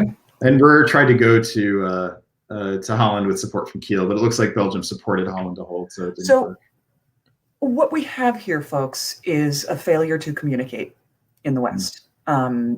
Nobody can get on board. Nobody can figure out how to turn this around, because in theory, with how far they are away from each other now, try and figure something out where you can work together against, just this dominating position that Karthik's going to have not too long from now.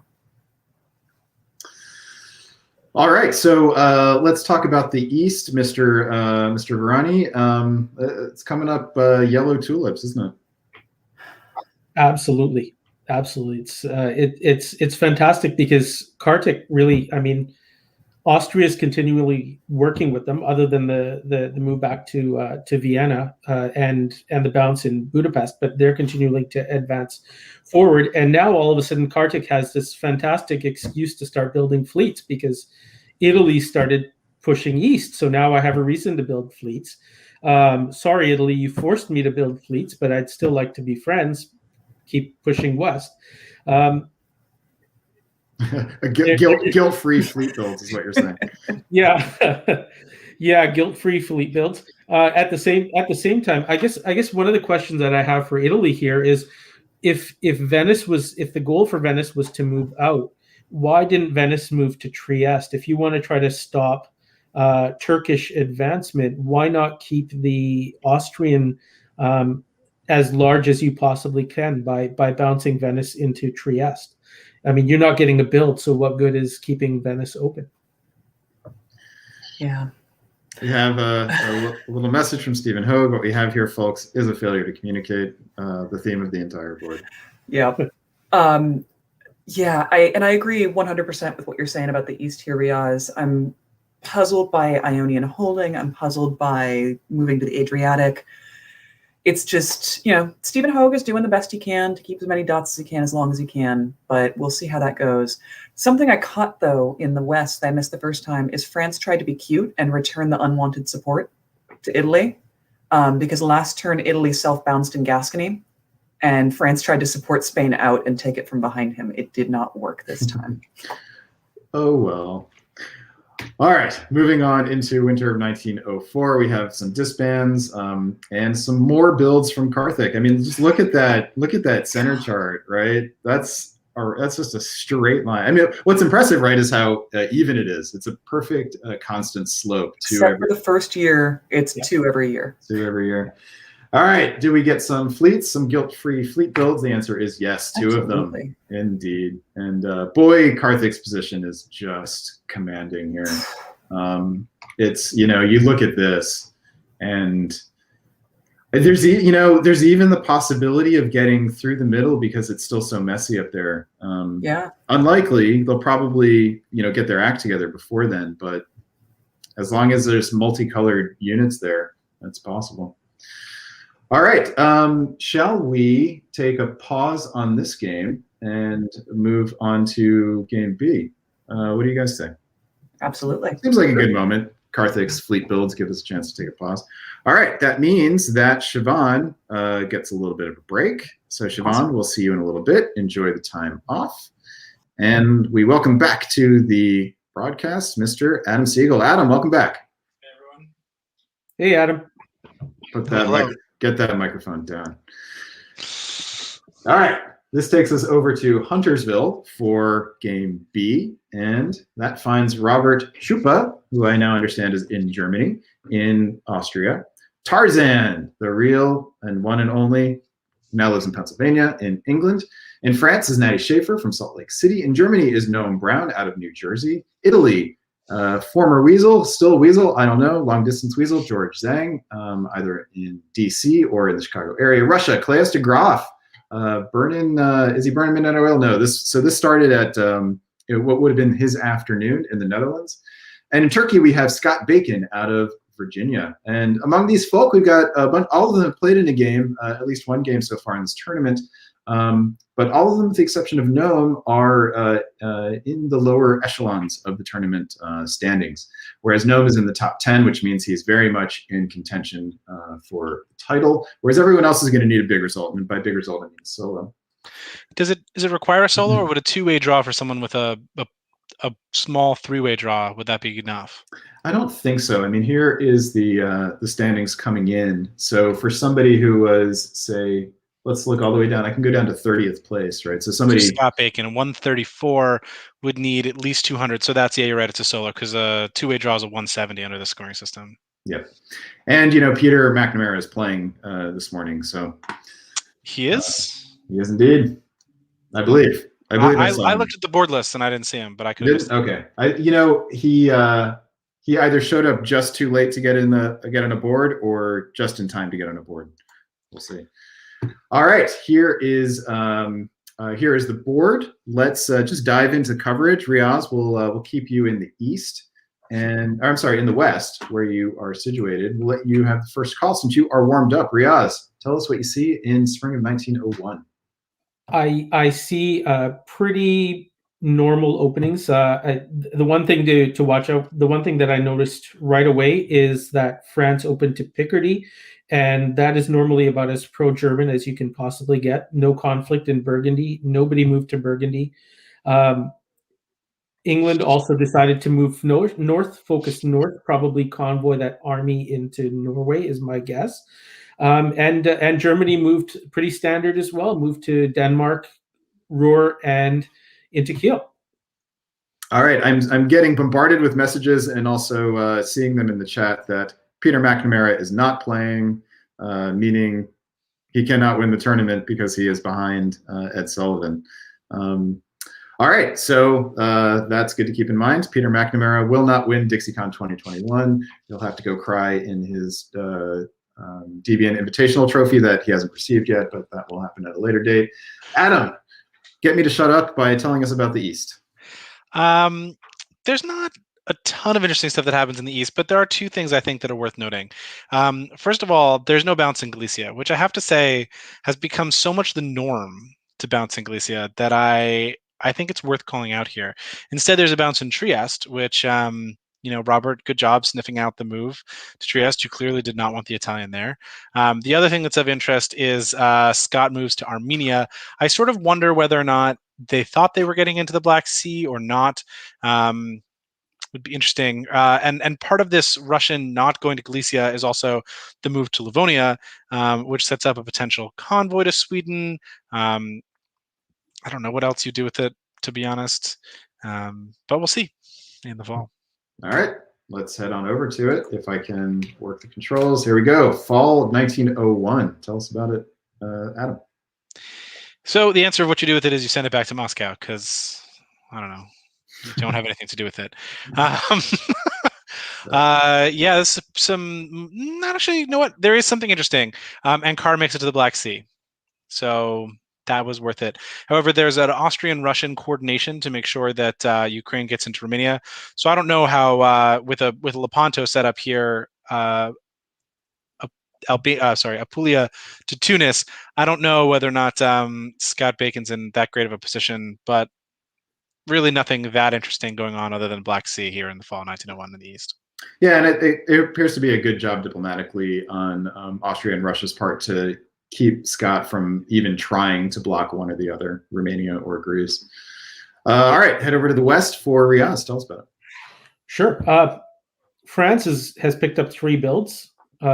Basically, Belgium and Iberia, with Portugal taken by the fleet, which I tend to favor a lot because I like to keep my armies close to home as France. I think one of the interesting things to note here, especially on my end, was that Germany felt comfortable enough with England to bounce Sweden, but at the same time felt so uncomfortable with Holland that they decided to support Kiel into Holland, and that's not something I normally see. And perhaps somebody else has seen this, and there may be a reason why that occurred. Adam? I'm fascinated to hear from Riaz why he likes putting his fleet in Portugal, because that is the exact opposite I feel. It's particularly in a situation where I'm getting 3, I'm going to be building at least 1 army. So I feel like I don't need the support to Burgundy in the spring. And after opening to Picardy, where I'm being friendly with Germany, do I really need that army back in Gascony in the spring of 1902? I mean, it depends, maybe, but I'd rather have the tempo at a potential pressure against Italy by having my fleet in Spain. Riaz? Yeah, I can see that, but at the same time, it's all dependent on who France is going after next. Because if they're going to move to Spain's south coast, they're basically tipping off, or at least causing some concern on Italy's end, and playing it neutral and saying, "Hey, look, I got 3 centers. Nobody be afraid of me. I'm just going to sit in Portugal." That's another option that perhaps is what was going through Natty's mind. See, I would argue that in this situation, you want to be creating some questions in George's mind, because right now it looks like Russia, Austria, Italy is setting up for a 1902 gangbang on Turkey. And you want to create a situation where maybe Italy slows that down by a season in order to create a question of just sort of getting the other side of the board to slow down just a little bit. At least that would be my 2 cents, but not really that big of a deal. Well, one way you can do that, even with the fleet in Portugal, is by building a fleet in Marseille. And then you have to have a fleet in Marseille. With 3 builds, the question is, will Natty Schaefer build a fleet in Marseille? And the answer is yes. He does. 2 fleets, Brest and Marseille, plus the Army of Paris, does not waive the build, which is becoming very fashionable to do if you are France. Elsewhere, Tarzan drops the fleet in London, which is delightfully ambiguous. Noam Brown also does the most ambiguous option of I guess Army Munich is France might look at that as potentially aggressive, but that fleet in Kiel can go either way. Claes puts down the army in Warsaw because he can't build a fleet there. Scott Bacon puts down a fleet in Constantinople, and Italy and Austria both do rather pro forma builds. All right, let's just keep on going, like the tempo. And here are the spring of 1902 orders. I think we finished in the west, so let's go back over there. Riaz? No problem. We can see here the moves into the mid-Atlantic, the bounce in Brest, and Marseille moving to Spain. It's appearing very clearly here that we have a Franco-German alliance, but there's a little bit of a wrench that I'll let Adam comment on in these plans. But again, I'll go back to that, having that army in Spain. It kind of gives you a little bit of insurance to be able to build that second fleet. But Adam, you're a very accomplished player, so I'm happy to defer to you on that one. But it looks like France is going to be able to get into the Irish Sea or the North Atlantic in the fall, whichever they choose to go to, and this looks like an FG based on what I can see. Adam, tell us about the East. I definitely agree with everything Riaz just said. I think that the wrinkle he was talking about was Bosnia to Baltic. However, if I'm Germany, I'm basically ignoring that because there's almost no scenario here where Baltic doesn't order to Sweden in the fall. Right, because you don't. England's setting up for a support attack on Denmark. Probably anyway. Anyway, we can get to the speculation later. As I predicted in the East, it looks like there's a sort of a gangbuster situation on Scott. He loses Bulgaria, which he didn't have to lose here. Constantinople could have supported Bulgaria to hold. Instead, it looked like it ordered to Bulgaria East Coast. I'm guessing that's a misorder. That being said, there's also oh no, it looks like Black supported Bulgaria to Rum, and Budapest supported Rum to hold. So it looks like maybe there was just a series of lies there by the Austrian, which created that situation in Bulgaria. So good job, Robert, getting that lie out there. Yeah, I mean, this worked out really well for George and Robert, because Robert, they get Bulgaria, pop the unit, and get into Aegean. So Constantinople certainly could have thwarted one of those. But I think that. Sorry, I mean to. I thought you were done. Go ahead. So the other thing I think that's worth noting here is that you can really see in this move a viewpoint into Claes's headspace, which is to say that he really sees the Russian-Austrian alliance going long term, and I think that Robert is on the same page because both of them moved to Silesia, Bohemia, and you're not doing that unless the two of you really see yourselves working together longer than 1903, 1904. And to add on to what Adam said, I've played with Kleist a few times before, especially in Gunboat and Speedboat, and I know how much he loves the Russia-Austria alliance. So I think that was very, very smart of you to pick up on, Adam. I love that alliance too. We'll keep an eye on it going forward. Certainly, these double holds here are suggest that that's not the place where these two are putting their trust. Yeah, I mean, one of them could have gone to Tyrolia if they were trying to make a move on the German centers, but they didn't. All right, we'll stay in the East with Adam. Tell us what you see. I see a real hard try here for a stab or at least a move to Trieste, but it looks like, or actually, no, I take that back. It's possible that he knew Trieste was going to Tyrolia in an effort to set up a move to Munich, and they just wanted to keep Trieste open to prevent a supported attack on Venice, which actually would be very clever. It looks like there was a convoy to Tunis, which failed. To Constantinople, yeah. To Constantinople, which failed, yeah. And it failed because Black cut the support? Correct. Yeah. So no real movement, other than to say that Turkey's still down to 3. Interestingly enough, Norway goes to Sweden, and maybe I'm starting talking about the West here, but Baltic doesn't go to Berlin; it goes to Kiel, which I was not expecting. And Bohemia supports Warsaw to Silesia. All right, tell us about the rest of the West, Riaz. Wow, I'd love to be in Natty's spot right now. I mean, you have peace in the East. I'm from Italy, and look at where those fleets are. I mean, you can set up convoys anywhere you want. The only downside is that England picked up Sweden, so they're going to build presumably an army to defend. But they picked that up, and Germany is your friend. Germany's facing a 2-front war already. They're not going to do anything against you. You have ample time to do whatever you need, pick up whatever you need in England, and Germany's still going to be under fire and still going to be dependent on you. It's a beautiful spot there for France.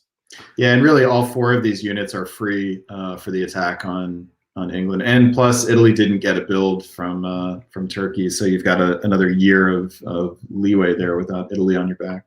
Yeah. Not only that, but you also have the Russia-Austria alliance, which will be growing, and you're just playing anvil there to their hammer if the two of them are growing faster than you anyway. All right, let's check out the builds here. Only 2 of them, both +1s. We get a fleet in Liverpool instead of an army. Yeah, it's always kind of a tough decision. I think most people like to have an army on the island for defensive purposes, but you can make an argument that the fleet would help you at least project forward if you are somehow able to do that. Elsewhere, Robert Schuppa puts down an army in Vienna, which can do a lot of different things. so we'll keep an eye on it. All right, let's push ahead here into spring of 1903. And let's stay in the West, even though my eye is pulled to the East with all those black arrows, but we will pause on that and talk about the West. Riaz. Wow. Sorry, just 1 second. Sure. Well, let's start in the East then. With I'm ready to go. Okay. I just saw England take Denmark, and Germany's just under tremendous pressure. They're now facing a Russian-Austrian alliance. At the same time, they've got the two of them have got England on their side.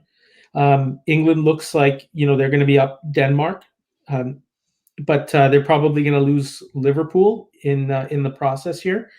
But they're staying even. They've got friends in the south, and France keeps rolling. France keeps rolling. They moved Gascony or Brest back to Gascony, which works. But maybe you keep it there because you can convoy into Wales. You can't convoy to Wales because MAO is empty now. Not anymore. Yeah, what I meant was you keep it in Brest to keep the option open for a convoy. Yeah, but he's committed to taking Liverpool. The problem is he needs English Channel to guarantee Liverpool, so he's committed to taking it with the fleet. All right, Adam, tell us about the East now.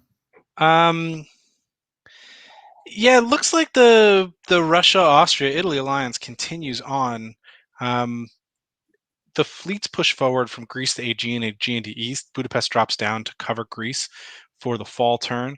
And Scott repositions out of the Black Sea to put his fleets onto the Aegean, which it's interesting. I'm not sure if the purpose is to say, Gles, I'm not attacking you. You and I can work together. We can do other things. Great.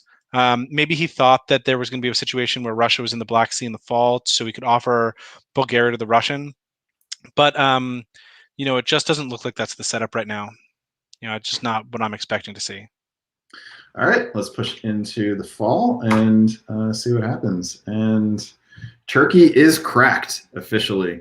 Adam, tell us how it happened. Turkey is cracked with what looks like a vacate from Scott. It looks like he just says, "Okay, fine, you guys can have my dots. I don't want to play this out." It looks to me, because I don't understand otherwise why you would order Smyrna to Syria, unless maybe he thought he was covering from a convoy. I take it back. Yeah. Maybe that's what he thought. He thought he was being really clever.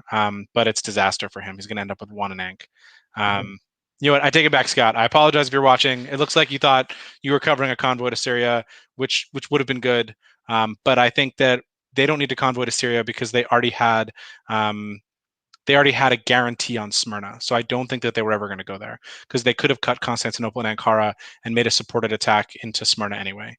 Let's be fair to Scott, right? This position is dead in 2 years, no matter what. So 100%. Why not take a risk that they're going to screw the tactics up and con to the Aegean, right? Like you're hoping that they screw up and make Smyrna the mover. Which, to be fair, right? Like this is a good way to try to imbalance the AI is by making it so that only Austria can benefit. But as it happens, Austria and Italy at least get one over to Italy by transferring Greece. All right. If you're going to go con to the Aegean to cut the support for the support attack into Smyrna, then Ankara has to cover con. I guess not. I mean, the Ankara has to cover con. Anyway, it doesn't matter. So there's significant gains there. Tunis takes Greece with the army. I think if I were Robert, I'd be a little annoyed about that. I don't see a reason why that had to be with the army. It could have easily been with the fleet. Right. But yeah, looks also like Russia makes it into Berlin. So pickups for Russia, pickups for Austria, and again also for Italy. All right, and in the West, Riaz, not a whole lot to recap, but some significance. Well, Germany lost Berlin, right, and continual attack. They've still got their friend in France. England lost Liverpool. They decided to destroy the army, so they're going to have a rebuild based on Denmark, and I wonder if we finally see an army build. Another interesting thing to note here is that France lost a little bit of position in the English Channel, and that may potentially make them a little bit more vulnerable, especially because the East is now getting sorted out fairly quickly. And I'm just kind of curious as to how England fits in with the AIR that we see. Riaz, why do you think he ordered English Channel to MAO? I'm guessing probably to protect against Italy, because he probably saw the writing on the wall, that, you know what, there's an error, and it's not going to crack as perhaps as easily as they thought they would. What do you think, Adam? I don't know. That's a good theory, right? Because then what you're saying is he's likely to build Fleet Marseille and have 2 fleets in the south. But I think it's unlikely that. I think for me, it's unlikely that he commits 2 fleets to the south while still fighting England in the north, who's going to have 3 fleets up there. I think he probably has to build Fleet Brest, in which case he should have stayed in the English Channel.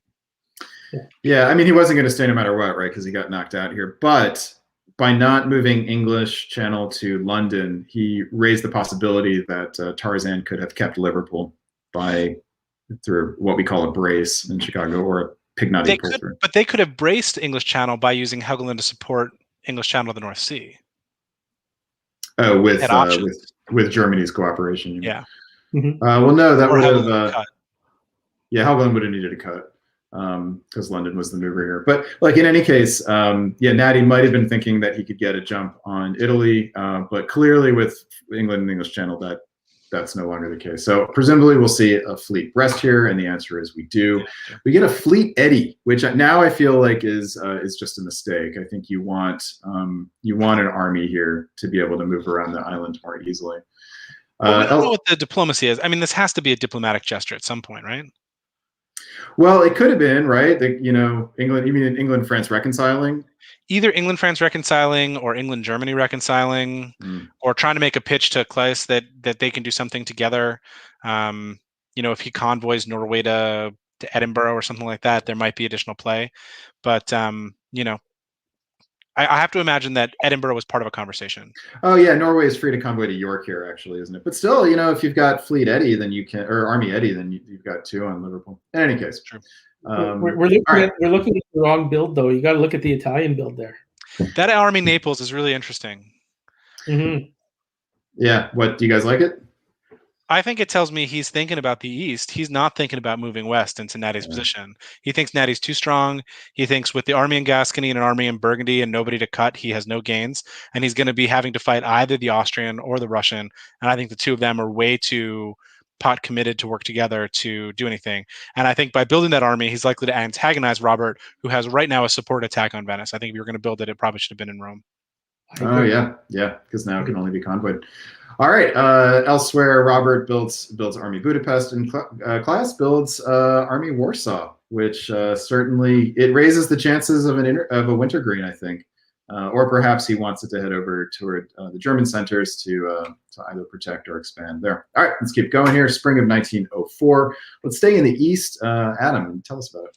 Yeah, there it is. There's the stab on Venice, which I think that. When you took a look at the way Robert was moving, I think George should have seen this coming, right? The Austro-Russian, they were really close. And, that was just the reality. Moves to Apulia, but doesn't commit, for example, to moving to Adriatic at the same time. If you wanted the support on Venice, Army Rome, right? That was the possible move. He does look like something was destroyed in Aegean. That was an Austrian fleet, right? No, that was in the Aegean. That's Turkish. That was the last remaining Turkish unit. That's right. Okay, yeah. So I mean, this isn't total disaster for George, but it is going to define the rest of the game for him. And Russia picks up Ankara, and it looks to me like there's going to be an RA here for a really long time. Well, we'll talk about this going into the next turn, but I wonder with Claes, is this a stab moment for him? Is this an opportunity where the AR has taken him as far as he can go, and does he, take a swing at Constantinople here and maybe try to slip into Budapest? We'll come back to it. Riaz, tell us about the West. Not a whole lot, so then maybe this will be quick. We'll keep it quick. I mean, England's moved to Clyde. And everything else looks, other than France moving south, to make a play at maybe at Tunis. I'm not sure what the deal is there. Maybe this is part of the RA and becoming the third person there and collecting your gains. But other than that, I'm not sure why he's taking his foot off the pedal with England here, especially with England's current position in the English Channel. So it's definitely a very interesting spot. I wonder if perhaps England and France have decided to try to work something out over the next couple of turns. And maybe just needed a show of good faith. Yeah. All right, let's. What do you guys think about a stab by Claes here? Is it a good idea, bad idea? I think it's a bad idea only because it's a draw-based scoring system in a timed round. In a center-based scoring system, in a positional-based scoring system, take that stab. But no, I mean, you've got to clean this up. And the best result I'm seeing from this board for Russia right now is a three-way draw. And that three-way draw is most likely Austria, Russia, and France. All right. I agree. Do you see maybe England picks up on that as well, and because St. Petersburg is open, and France has started backing off a little bit. Yeah, I think that's probably a mistake personally, but I guess we'll find out. All right. As far there it as is, St. Petersburg. There you go. All right. Spells it correctly. So I'm just going to call this out, and then let's talk strategic situations. So Norway does take St. Petersburg, but helps Berlin into Kiel. So it's a 1-1 swap, +1 for England on that one. Claes does take Constantinople, but supports Austria into Bulgaria here. So this may be a similar sort of inter-alliance agreement that is neutral for one and beneficial for the other. Whereas Natty gets his units into position in the south, but that hangnail is still hanging out in the English Channel.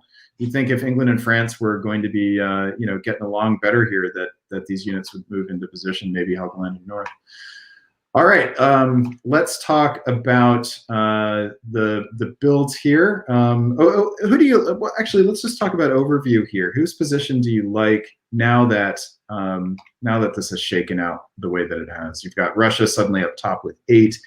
France and Austria just behind at 7, and England growing a little bit here at 6, maybe making a case for being part of the draw as well.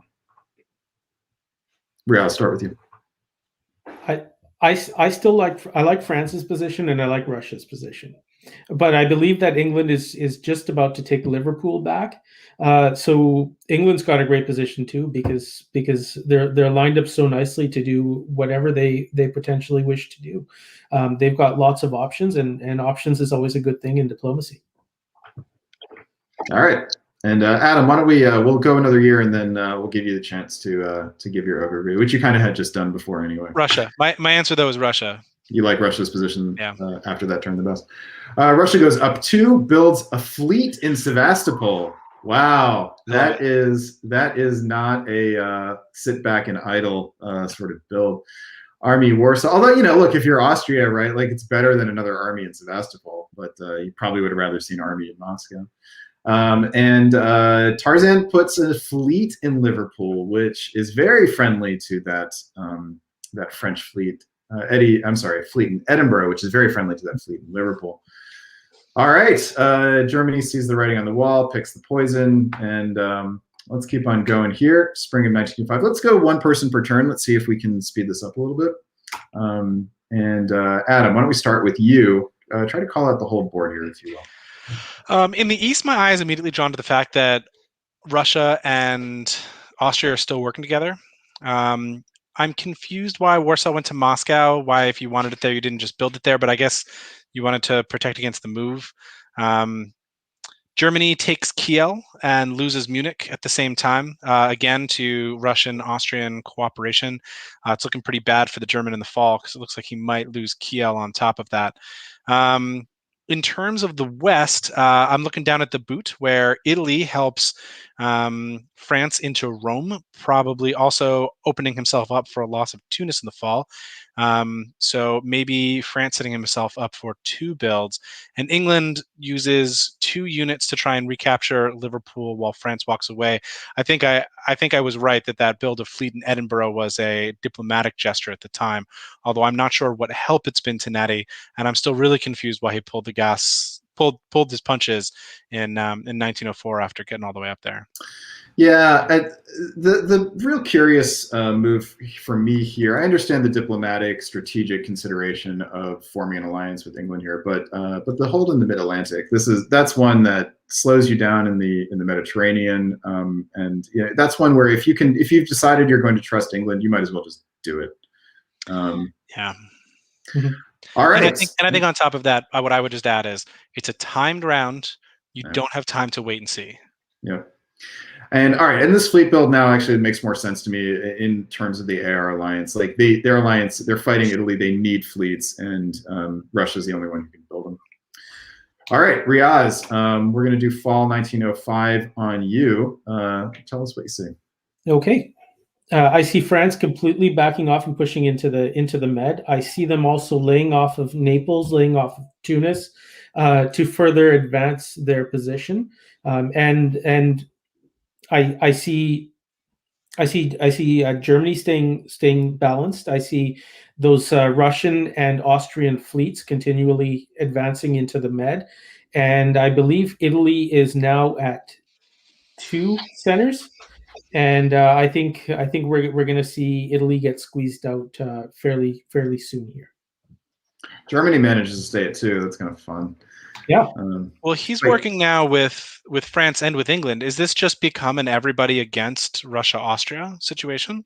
Yeah, it's a late blooming Western triple, but Germany is in a position where they would just vote themselves out of a draw, I would think. Unless, well, in Dixiecon scoring, the rule is if the time is called, it's draw including all survivors. So if you have even one center, you don't, unless you voluntarily remove yourselves, you're in the draw. Yeah, they do get to have one last draw vote. So they are given a few minutes to have one last draw vote. But there's no incentive to vote yourself out because you're given the points if you just say no. Right. But David is clear that it does happen sometimes. So it does. Yeah, it does. All right, for builds, we get another army in Vienna, and now we get an army build in Edinburgh from England. All right, let's keep on going. Spring of 1906. Adam, will stick with you for the spring. Yeah, I mean, Tarzan's coming out swinging, flowing into Natty's flank with those 2 fleets. I mean, he just does not care. And I don't blame him, right? I mean, it's not like he owes Natty any favors. Meanwhile, he's also convoying to Denmark and pushing forward into the Baltic. Nobody's fighting him. He might as well be doing what he can. Those French fleets continue pushing forward west to Tis. He'll be able to fall back and get some builds, but which he'll probably have to because he's going to need to put something down in Brest and Paris at the end of the year. Meanwhile, Austria looks like he's shuffling units around, but I'm unsure sort of where he's going with them or why he feels the need to vacate Greece at this juncture. Yeah. But there's just a lot of shuffling at the moment. Other than Tarzan's move into Natty's flank, I don't see anything really significant changing with board dynamics. Yeah, this is a rough turn for Natty, and it's, I think, just a consequence of the slowdown of tempo that happened before. All right, let's head into the fall here, 1906. And Riaz, this one is on you. Okay. Whatever England did in the spring, they basically shifted gears and decided to move back. But the issue with that is it's cost them St. Petersburg. The Russians seem to be moving, advancing forward in a beautiful position, and nobody is contesting where they want to get to. I mean, why would England move St. Petersburg back to Finland? Why would all those other units hold? Is this sort of the completion of the game and finishing up, setting up for a draw? There's been an exchange there between Austria and Russia in terms of getting those fleets into a better position by exchanging Greece and Romania, and everything else. Italy's being kept around instead of having France take Tunis and Naples. I'm guessing there's probably some sort of 4-way draw arrangement here. I don't know what you guys think. It started to look like it. Let's give a shout out to Chris Kelly for acknowledgement of and maybe unintentional literary reference. Neither confirm nor deny. All right, let's see. Winter 1906 finds another Fleet Sevastopol, which is just enjoyable to have Fleet Sevastopol builds.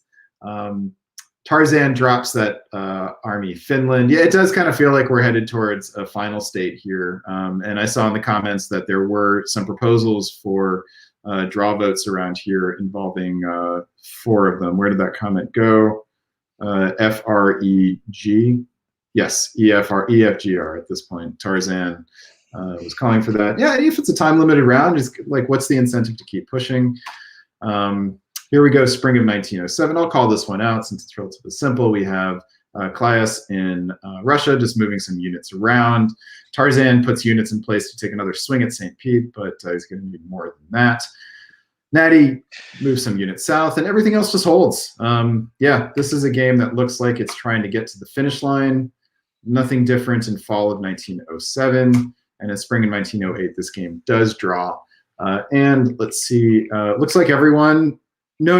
I'm sorry, I can't get that information. I need people in the audience. Can you please tell us who was in on the draw? Because I don't have access to that. I don't think, unless. No, I need. Let's see. This is game B, right? No, I do have access to it. It is AEFR. Thank you, David Hood, for updating the document. This is exactly why I'm very confused why Natty decided to pull off of England and go into the Med. He has, functionally counting Marseille, 5 pieces down there. He owns 1 dot.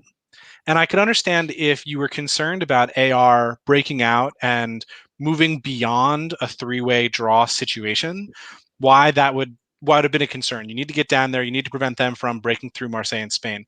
But the truth is that Austria's fleet was, and it still is, so far in the east, and Russia's fleets are so far away that there was never a concern that your position was going to be threatened. So you ended up committing 5 units to gain 1 and losing 1 up top with Liverpool, and the possibility of cutting one of the players out of the draw. And I think that going down there made a lot of sense in a sum of score system, because you prevented Robert and eventually also Claes from blowing up in a way that if you had been pressuring England, Claes would have grown in the north, and if you hadn't been pressuring or supporting George, I think Robert would have been blowing up in the south. But in a time-based draw scoring system, you don't necessarily have to care if you're the small one. If you're 2 centers back, you can get a 3-way draw instead of being stuck in a 4. Riaz, what do you think? I'm with you, Adam. I don't see why he took the foot off the pedal with England here. I think the goal had to be a 3-way draw. I think Italy was still in decent enough position that perhaps 1 French fleet sticking around to helping guard should have been fine. Maybe 1 army from Marseille going into Piedmont to help with Venice.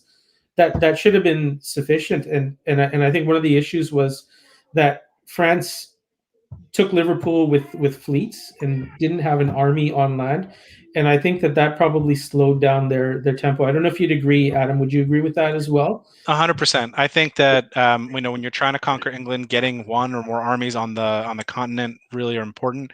There was a turn, I think it was 1902 or 1903, where he had an opportunity to convoy Gascony and Brest, or was it Brest and Picardy, to like Wales and Clyde, and he could have done it, but instead he chose to push his fleets up into NAO, Irish, and English. And I think he cut off his opportunities to get those armies on the island in a way that really would have let him control those dots in a more meaningful way. For sure, and I think another thing to point out that Claes and Robert did really well was there was an England who was on the ropes, and they decided to use that England to advance their position and link up with England. Whereas a lot of Russians would just say, "Hey, I want to get Scandinavia for myself, and I'll figure out Germany later on." I think that was really, really well played by the 2 of them, and I think without England's help, they probably would not have broken into Germany. I completely agree. I think that siding with England against the FG is often the right maneuver, unless you desperately need those builds immediately for some other reason. Just as a reminder, here was the player list coming in. Noam Brown was the only one who was in position to make a move, and Noam ends up out of the draw with still 23 points, but So Gnome is not going to win the tournament. Might still be able to stay in the top 7 based on other results. We have some people, by the way, in the comments who don't even know what Sum of Squares is. Adam's been out of the game for a little while, so may not realize that it's fallen out of favor. I think people who like the systems so I think Tribute and the Tribute family of systems have sort of displaced it in terms of systems that reward board topping more heavily. But there's a bunch of other variants out there. Whipping was around, and Mind the Gap is shown up on Nexus. So it's been a period of innovation for scoring over the last 2 years. So Tribute sort of kicked that off, and then everybody kind of got the bug. So it might be dying down now. We'll see. All right, that does it for Huntersville, and that means that we are going to have a change in commentator alignment here. Riaz is, let's see, Riaz, how much longer do you have with us? I can probably stay for one more if somebody needs a break. Otherwise, you guys let me know. If you need me for one more, I can stay. Well, you're slotted to finish your first game, but it's actually still going on right now. Okay. So, but we can go back to it, because by the time that we actually get to the end, it might finish. So why don't we do that? Siobhan, we'll bring you back on, and we'll finish up with Riaz. Nicolas, sorry, we'll keep you waiting just a little bit longer. All right, Adam, we'll see you in a bit. Thanks, Adam. All right, welcome back, Siobhan. Hello again, everyone. All right, let's head on back over to board A. And when we left this board, Karthik had made a move and had popped down 2 fleets finally. And I think you guys were switched in terms of east and west, but why don't we keep it like this? Let's go to 1 person per phase, so we can try to pick up the pace a little bit and keep that higher pace going. Riaz will keep you in the west for now. I'm sorry, you're doing the whole board. Riaz. I'm doing the whole board. Yeah. Doing the whole board. We've got some German pushback. Germany's taken back Munich with help from France. France also seems to be trying to get back what they had in Iberia and Marseille. Again, we have Italy holding all their fleets, and continual advancement by Karthik, where they've now got Moscow as well, and Stephen just looks like he's just about to. This looks like it's the end for him, unfortunately. Yeah, he's supporting Aiden into Warsaw, in fact. Yeah. All right, Siobhan, here is fall of 1905, and tell us what you see on the entire board. On the entire board, it looks like Karthik is getting slowed down a little in the middle of the board. There's a whole ton of red arrows, a bounce in Venice, inability to backfill into Trieste. Does keep the Italian out of Greece, but that's for now. He'll be able to take that back next year. Karthik will be able to put a unit in there, a fleet in there next year. And elsewise, the Italian and the French are pulling up the peninsula, and you got to wonder, is that a coordination? Did the Italian intend to cede Spain to the French? Is that going to stay? But it is a fall turn, so the French get it for now and do have space to build if they want it. And Tommy Anderson in England just keeps pushing against the German as best he can in Scandinavia and the lowlands. All right, so Teutonic Tornado Tommy Anderson's going to drop 2 units here. Is one of those a rebuild, or maybe it was in pocket? No, he's got Denmark and Sweden, yeah. Denmark and Sweden. All right, and Karthik gets to put another unit down thanks to the pickup of Moscow. And Timothy Crosby gets one off of Denis Peskov. And the answer is Karthik drops another fleet in Smyrna. Teutonic Tornado Tommy Anderson puts down Fleet Eddie, Army London, interesting. And we get a Fleet Brest from Timothy Crosby. Yeah, it's hard to know whether Dennis's ceding of Spain was intentional or not, but whether Timothy will try to get it back here. Let's find out as we go forward. Roni, by the way, drops the fleet, looking for to try to hang on with just army power. All right, spring of 1906. Riaz, let's go back to you. Most of the action is in the west, I can see. So tell us about it. Most of the action is indeed in the west, with with nobody needing Germany anymore, or at least deciding that they don't need Germany anymore. England has moved further against our Germany here, while also setting up to try to take St. Petersburg in the fall. We have Kartik continually advancing. They've now got Venice, and they've got Vienna picking up 2 there, while also now having 3 fleets coming into the Med. Yeah, getting into Venice is a big deal, isn't it? Because it gives you access to Tuscany and Rome, or Piedmont if you decide you want to just play for position. All right, here we go into the fall of 1906, and Siobhan, this one is on you. And again, the Karthik show just marches on. Vienna and Warsaw, moving into Rome, setting up to take Venice later. It's not a big deal. It will always be there. I mean, this is just such a dominating position for Karthik. It's hard to put my eyes anywhere else. But we do say goodbye to Ronnie in Germany this year. Thank you very much. And Tommy is doing his best to pick up as much pace as he can. Elsewise, the French try and drop around into the Med. It's not working right now. I'm trying to figure out what the Italians' plan is here, because the Turk is picking up all of his dots and he's moving everywhere but to defend that. Yeah, it looks like made a decision to try to survive on the French side of the stalemate line, but we saw how that worked out for Italy in an earlier game. This game is really just a question of whether Karthik's going to solo, isn't it? It feels inevitable to me at this point. Just the way the rest of the board is going and the pace that he has, and the lack of coordination from everyone else to get together and stop it. If he has the time, and again, it's a time-limited round, so can he race there fast enough? I mean, look, the problem is, I think, from the West position is they don't have armies now on Munich. So Munich is suddenly very vulnerable. Riaz, you're the tactical expert among us. What's your take on Karthik's solo opportunity? I don't like his chances, number one, because of the fact that it's a timed game. And I have a feeling that England and France are going to be smart enough to be able to get into position to stop it. I think just moving Belgium to Ruhr should secure Munich. And Berlin's already secure. St. Petersburg's already secure. I see maybe Venice, Naples, potentially Tunis if there's enough time.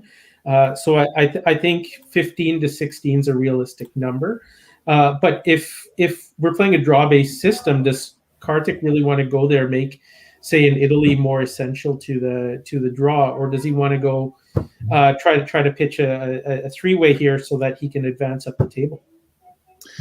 All right, let's find out. Here are the builds. We get a bunch of armies from Karthik, no surprise. Well, he can make an argument, actually, that what he needs are fleets to crawl up the Italian peninsula and try to, snag Marseille or Spain.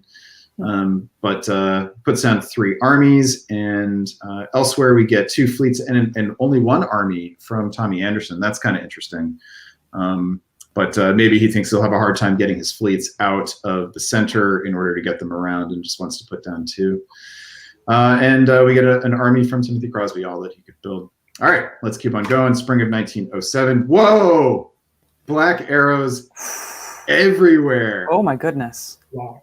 That might be one of the most black arrowy-ish turns I've ever seen. Only 1 bounce. Only 2 failed orders is a bounce in St. Petersburg. Wow.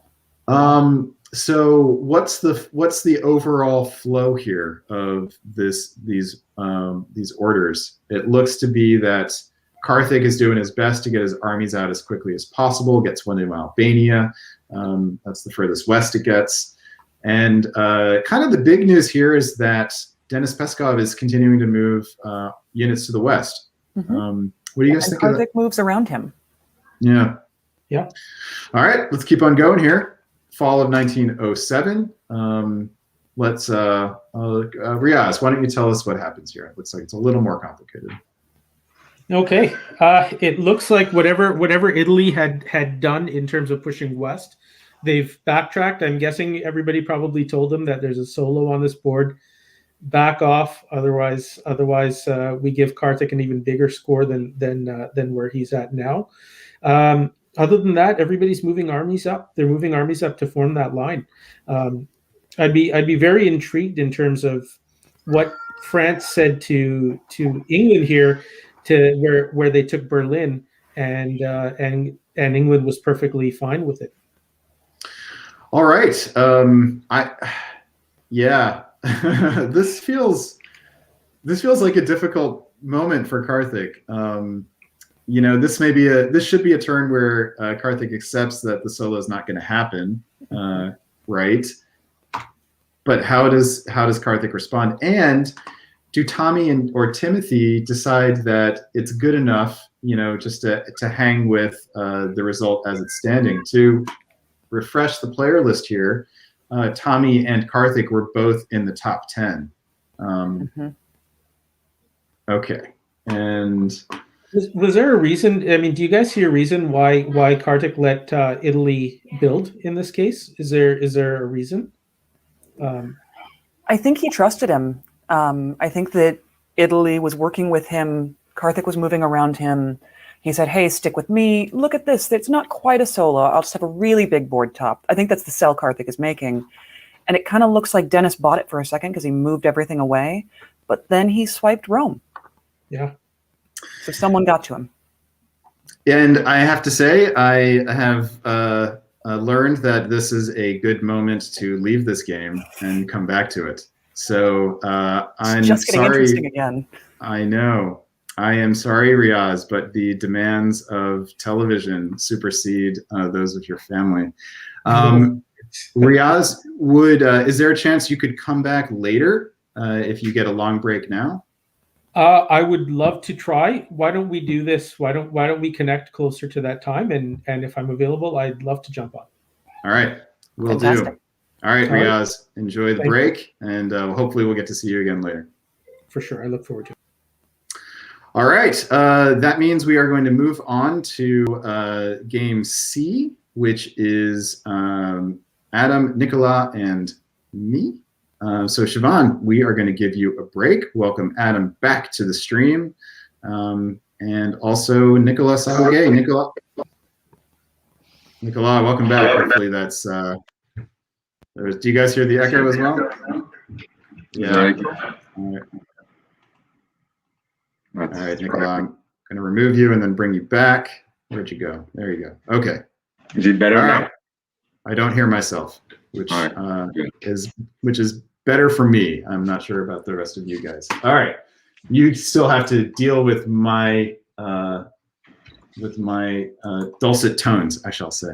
All right, here we go. On to game C, Rocky Mount. In Austria, we have the big kahuna, Morgante Pell, playing out of Vermont. In England, we've got Joseph Michael out of Austin, perhaps a Longhorn. He is at least in Austin. In France, we had a late substitution, Andrew Goff, coming back and playing from Melbourne. This was midnight his time. He showed up just to say hi, offered to jump in if anybody needed, if they needed one. They did not when he said it, but then there was a technical problem with Hal Schild, which was unfortunate because Hal came into the game ranked in the top 10 in the tournament, still within earshot, or certainly within shot of winning the tournament.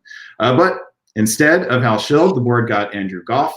In Germany, Wes Ketchum out of Chicago. Italy, Evan Swihart out of Cincinnati, Ohio. In Russia, we have Claude Worrell trying to make some noise on this tour. In Turkey, Andre Janeko from Portugal, Lisbon, Portugal. All right, here we've got 3 players inside the top 10, 4 players inside the top 10. So this is and the other 3 are all in the 20s. So everyone on this board has a chance to win this tournament. Some need a bigger result than others. But this is a nice stacked board. Lots of good players here and people who are hungry for tournament wins. You guys want to offer any comments on this little Shark Tank, or shall we just dive in? All right, diving in. We'll stick with Adam in the West and Nicola in the East. We'll do East-West for a couple of years, and then we'll switch up to a whole board at a time. All right, Adam, tell us about the West. Joseph makes it to the channel, and there's a bounce in Piedmont, which is a weird thing to see. Yeah, I'm very confused by Andrew's orders. mostly because if you're expecting a bounce in Piedmont, the only set of orders that's good for is a convoy through MAO to Portugal. But he also, I mean, this is an ugly attack on France. English Channel, Burgundy, Piedmont. I mean, every single one. Yeah. I wonder, was he unable to negotiate in 1901? Was it when did they locate the? It was during the Spring '01 negotiations. I don't know if they gave. I assume they gave him some extra time to negotiate. Still, if you're 10 minutes behind and you're coming into the board with a name like Andrew Goff, it's unfortunate.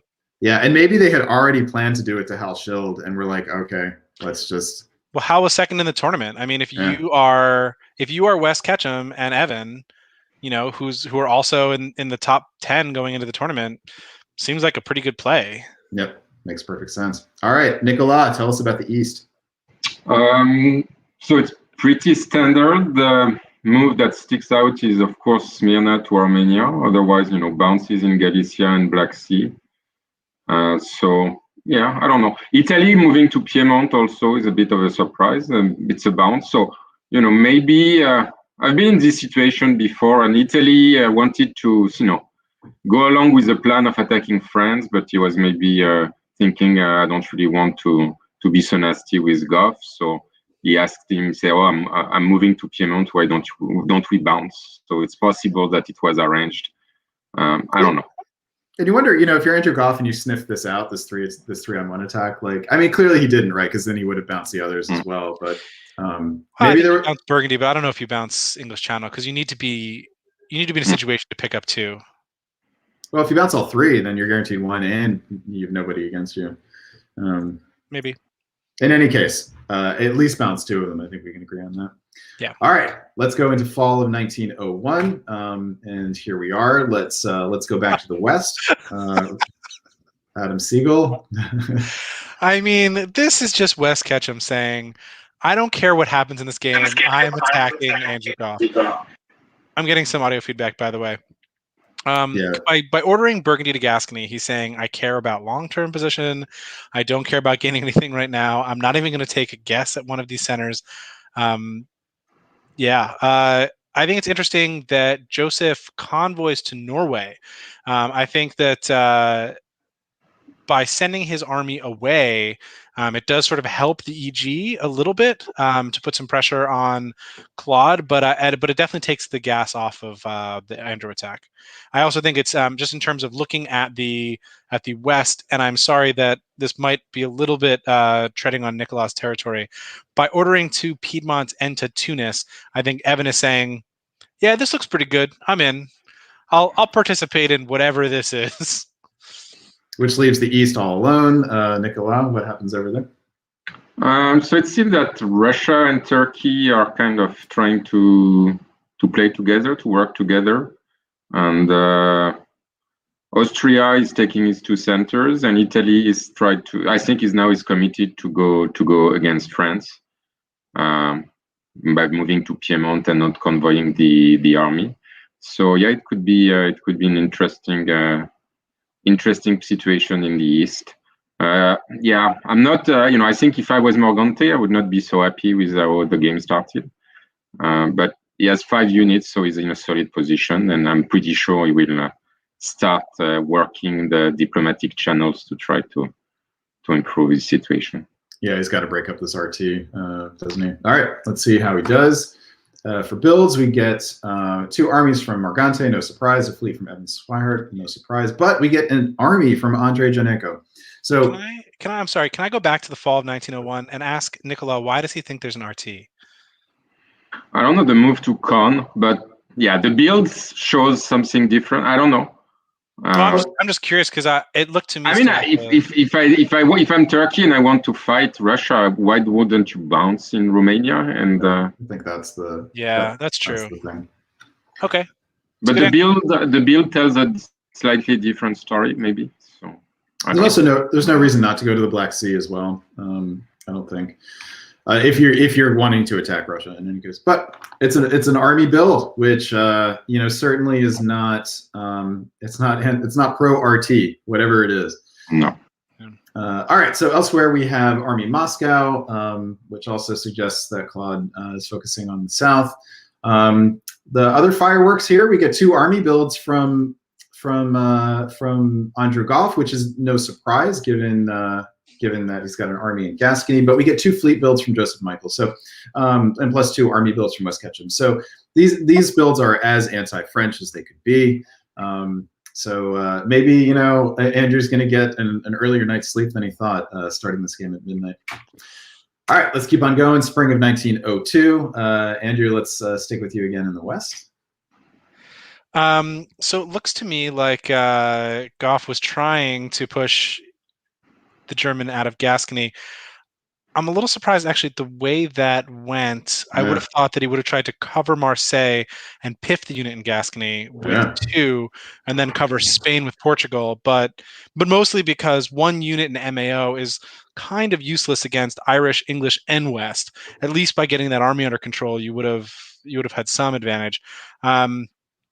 Meanwhile, Han goes to Belgium. Belgium goes to Picardy. They are so committed to killing Andrew Goff. Did he do something to them? I don't know. I mean, he's like a super nice guy.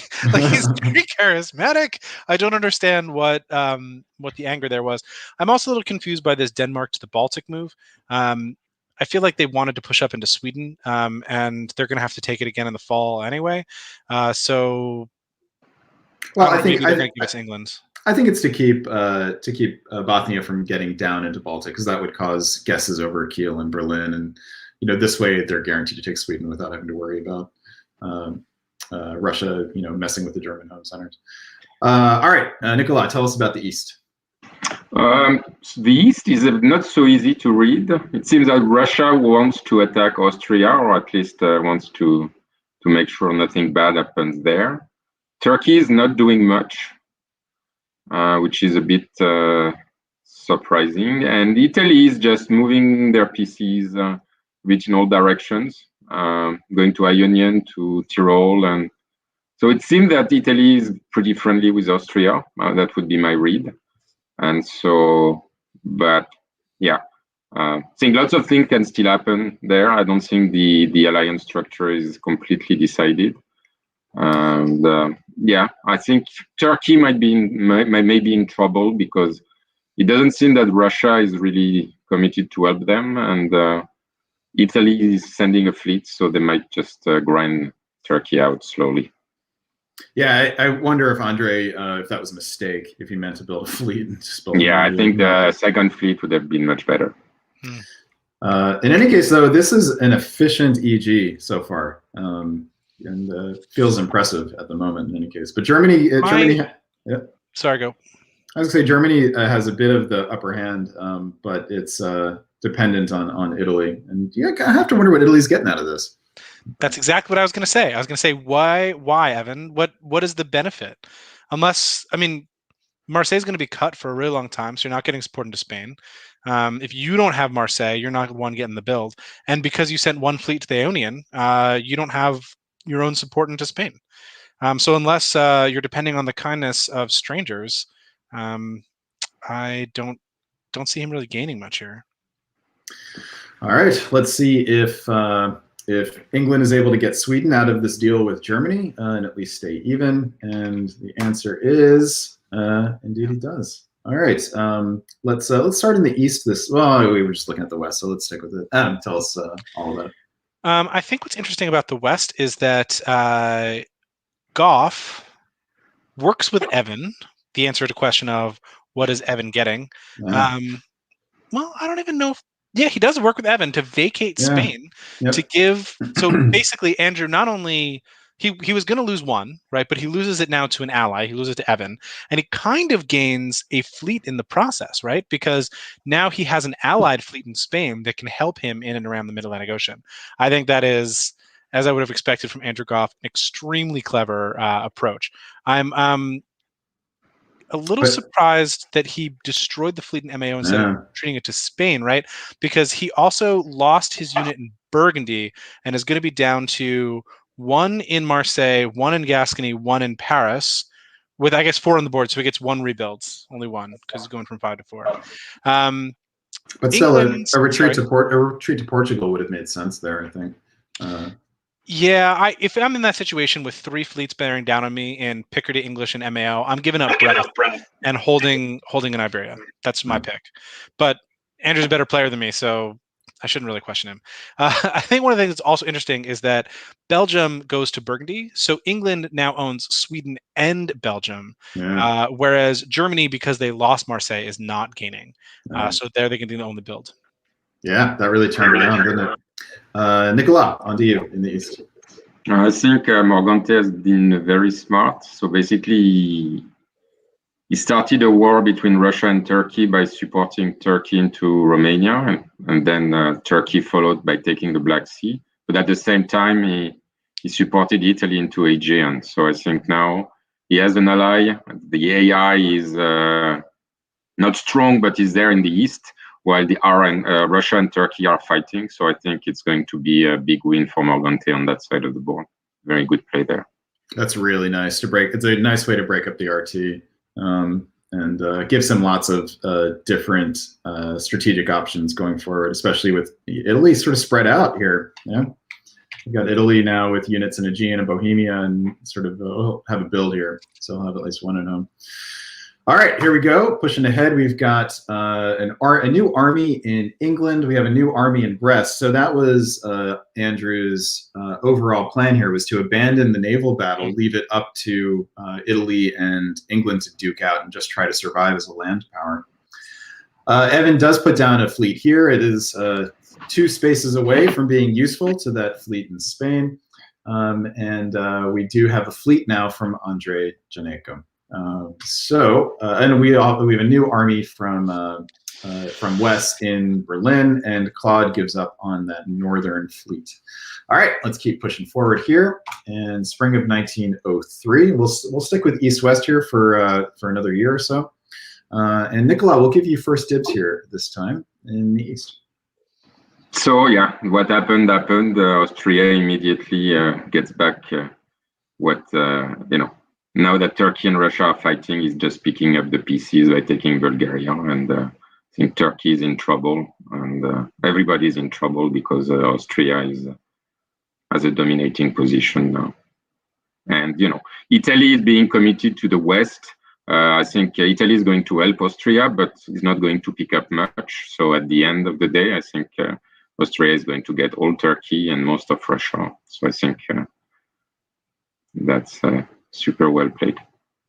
All right, and Adam, anything in the West worth talking about? Goff pushes Germany out of Burgundy, which really helps his defensive position. And I'm trying to figure out, did he defend Brest, and if so, how?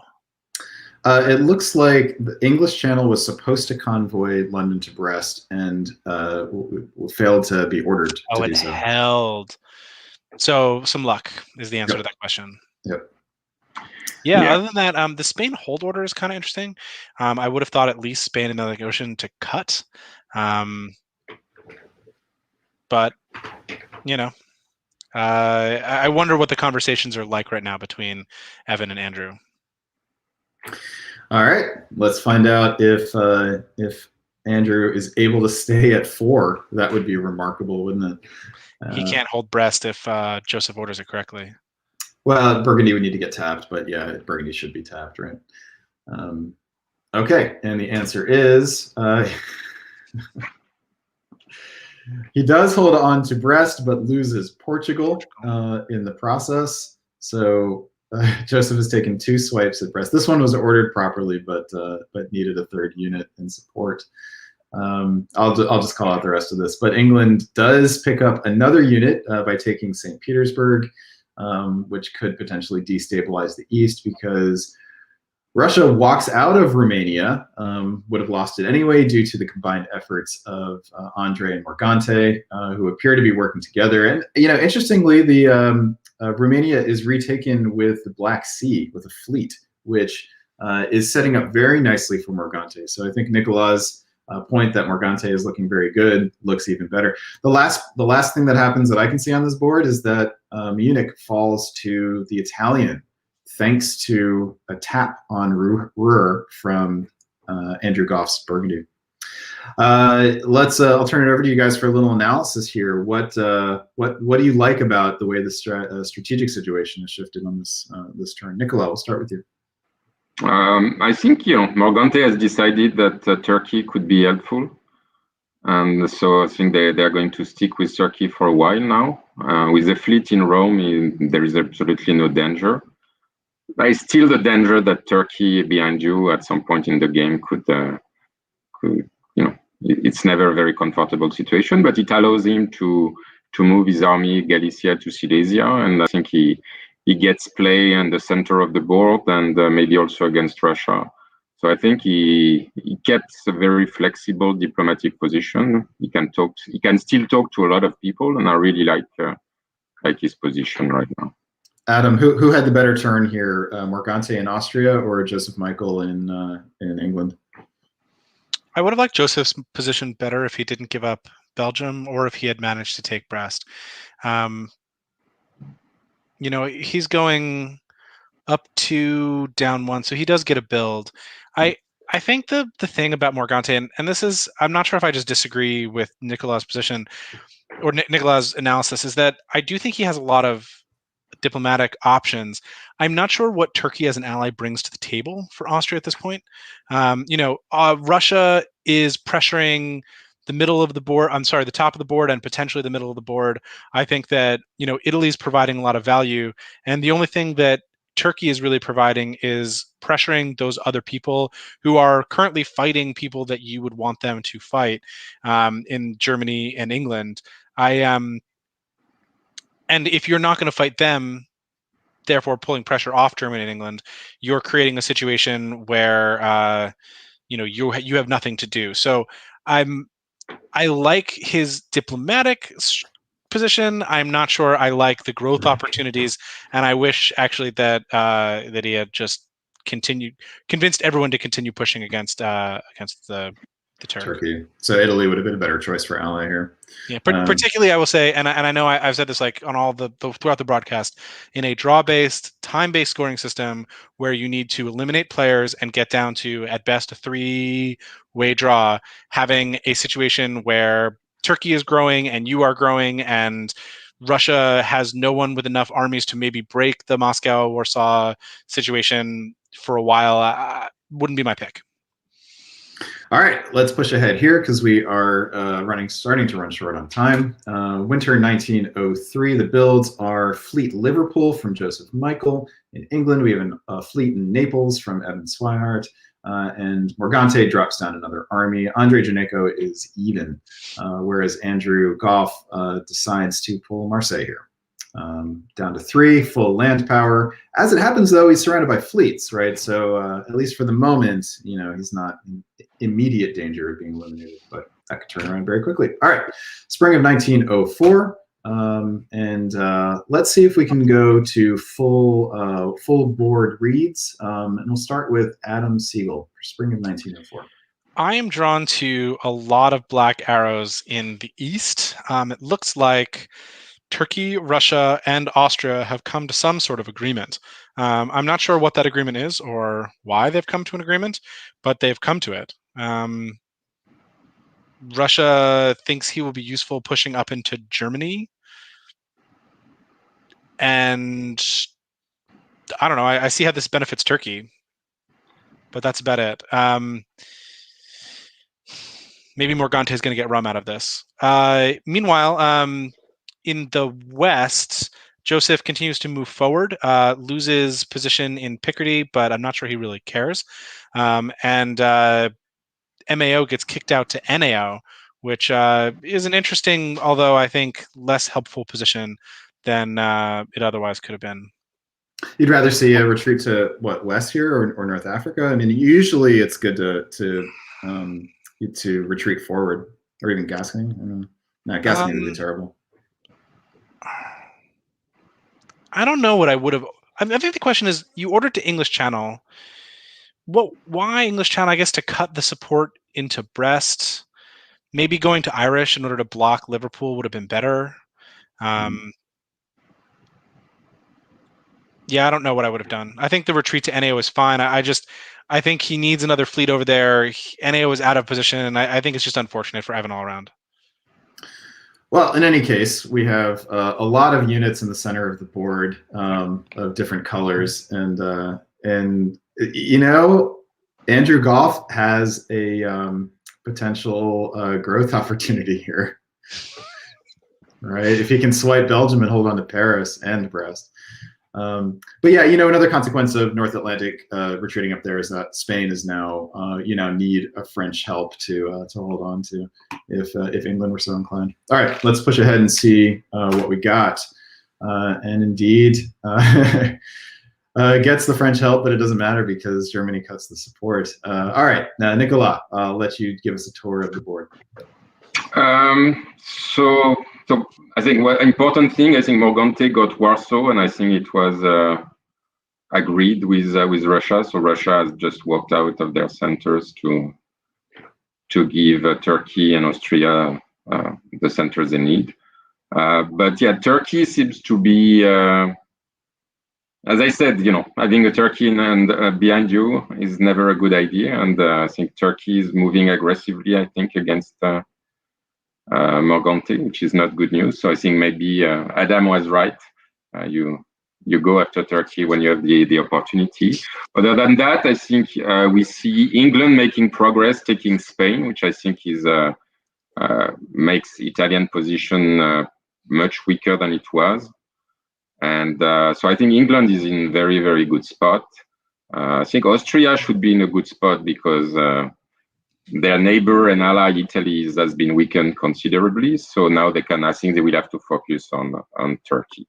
So I think if Morgante wins the game against the war against Turkey, then he will have a big position, but it's not going to be easy because Turkey is building again. So, and it's worth just focusing on Belgium for a second. We speculated that Andrew Goff could get it, and it looks like everyone in the West wanted it, and nobody gets it. Default to Germany for having it in hand.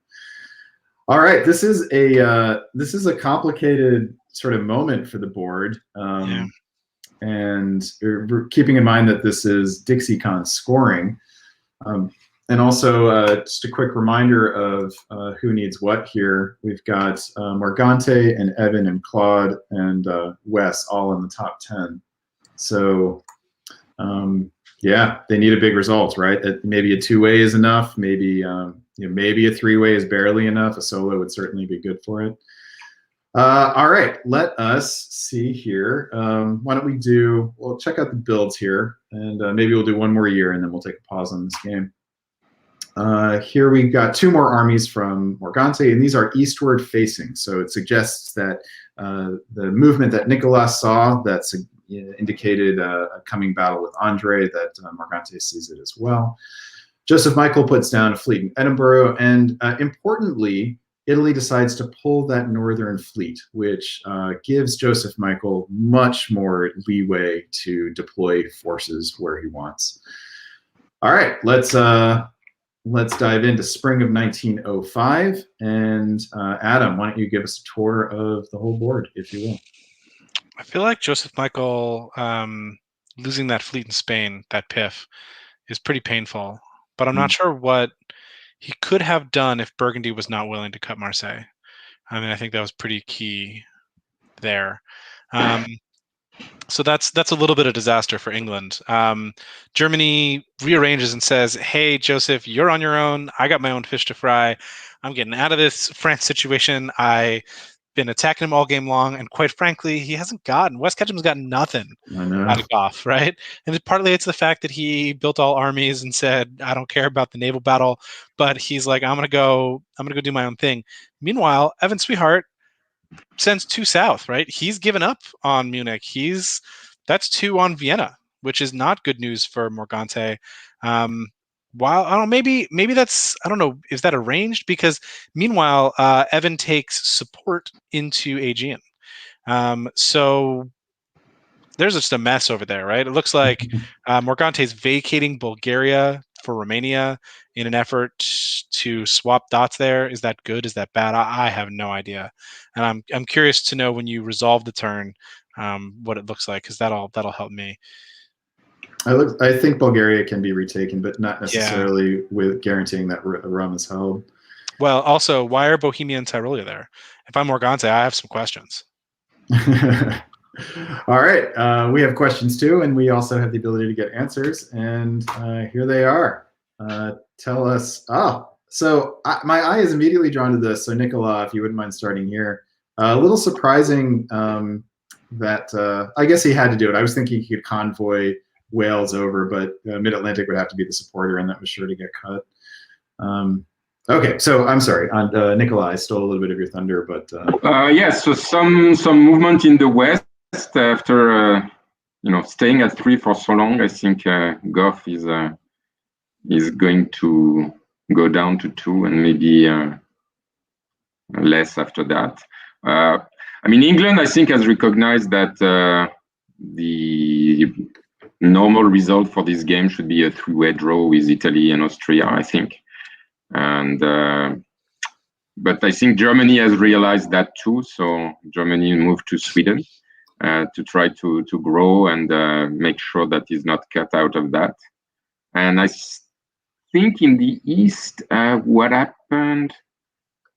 Why did that?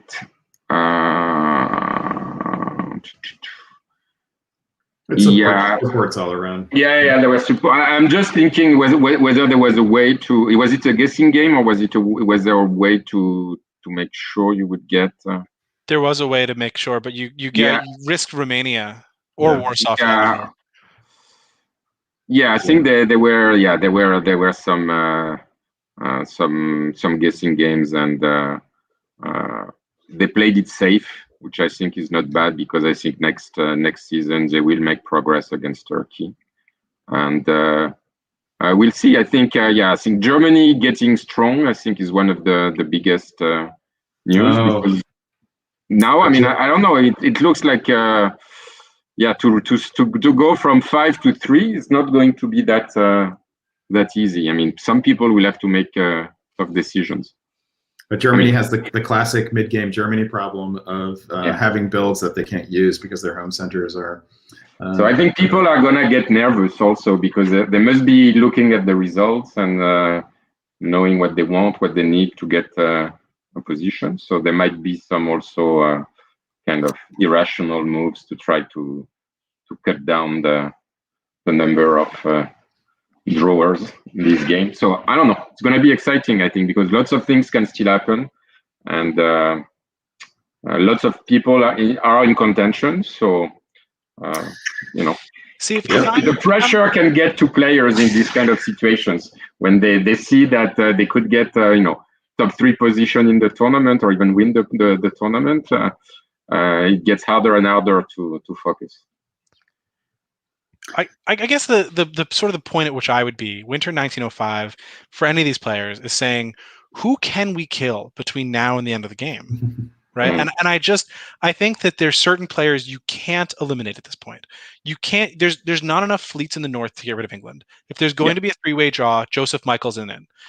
I actually don't think that there's enough pieces in the east to kill Andre. I think that's a pretty tough hill to climb. If England helps with Livonia, I don't know. Maybe. So I think if you're going to have a 3-way draw, it's either going to be England, Italy, and Austria, or England, Italy, and Turkey, or the last option being England, Austria, and Turkey cutting Italy out. I think Germany doesn't make it in a 3-way draw in any context. And just as a reminder, that would be good. So Evan is the one that would benefit the most, currently in second place. So Morgante can't be in a draw with Evan, or else. No, Morgante has a 2-way draw in the first round. So I think a 2-way plus a 3-way would put him on top of the ranking. Yeah, but he has a 2-way and a 3-way. That's what got him into 5th place, right? No, I don't think the second game. I don't think he got it. I don't remember. Yeah, there's the complicating factor is that while they're maybe close in total score, their results, their biggest result may be different. So, but none of them should care about the fact that England is going to get huge. Right. Right. Exactly. I think that this is the thing that's important. I think for Evan or for Morgante or for Andre. I think all of them should be trying to curry Joseph's favor here and just say, why don't you blow up and tell me who the other person in our three-way draw is going to be?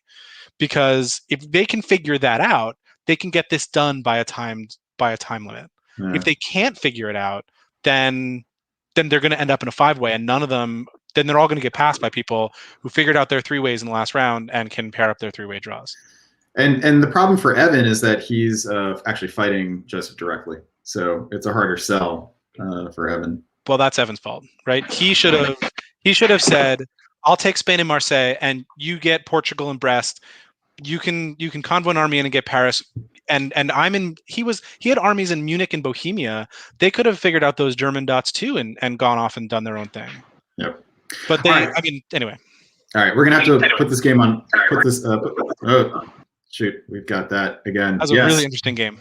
It is an interesting game, and it's so interesting. We're gonna put it on pause and come back to it after we do the other two. So let's give Nicola a break here, see if he can investigate his audio, his technical audio issues, and we'll bring back to the stream Miss Siobhan Nolan. Siobhan, welcome back.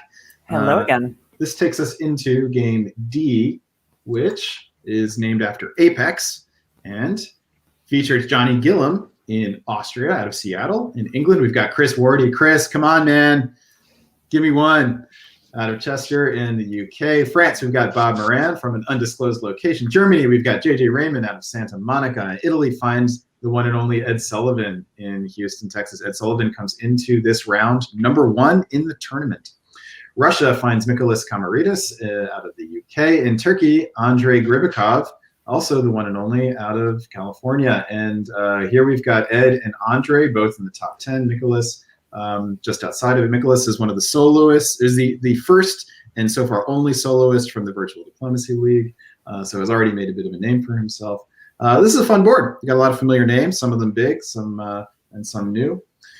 Let's dive right into it, and let's see if we can keep the pace up since we are doing our thing where we take more time than we expect to. All right. What, we like to talk? What? All right. I think, are you guys cool with the East and West where we are right now? I think sure. You are. All right, let's do Spring 1901. We'll start in the East with the new face back on the stream, Siobhan.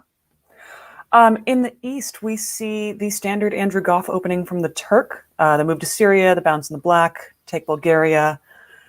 There's a bounce in Galicia. That's all fairly normal. And Italy swipes Trieste, but nothing to follow it up. So I wouldn't read too much into that at this point. And Adam in the West.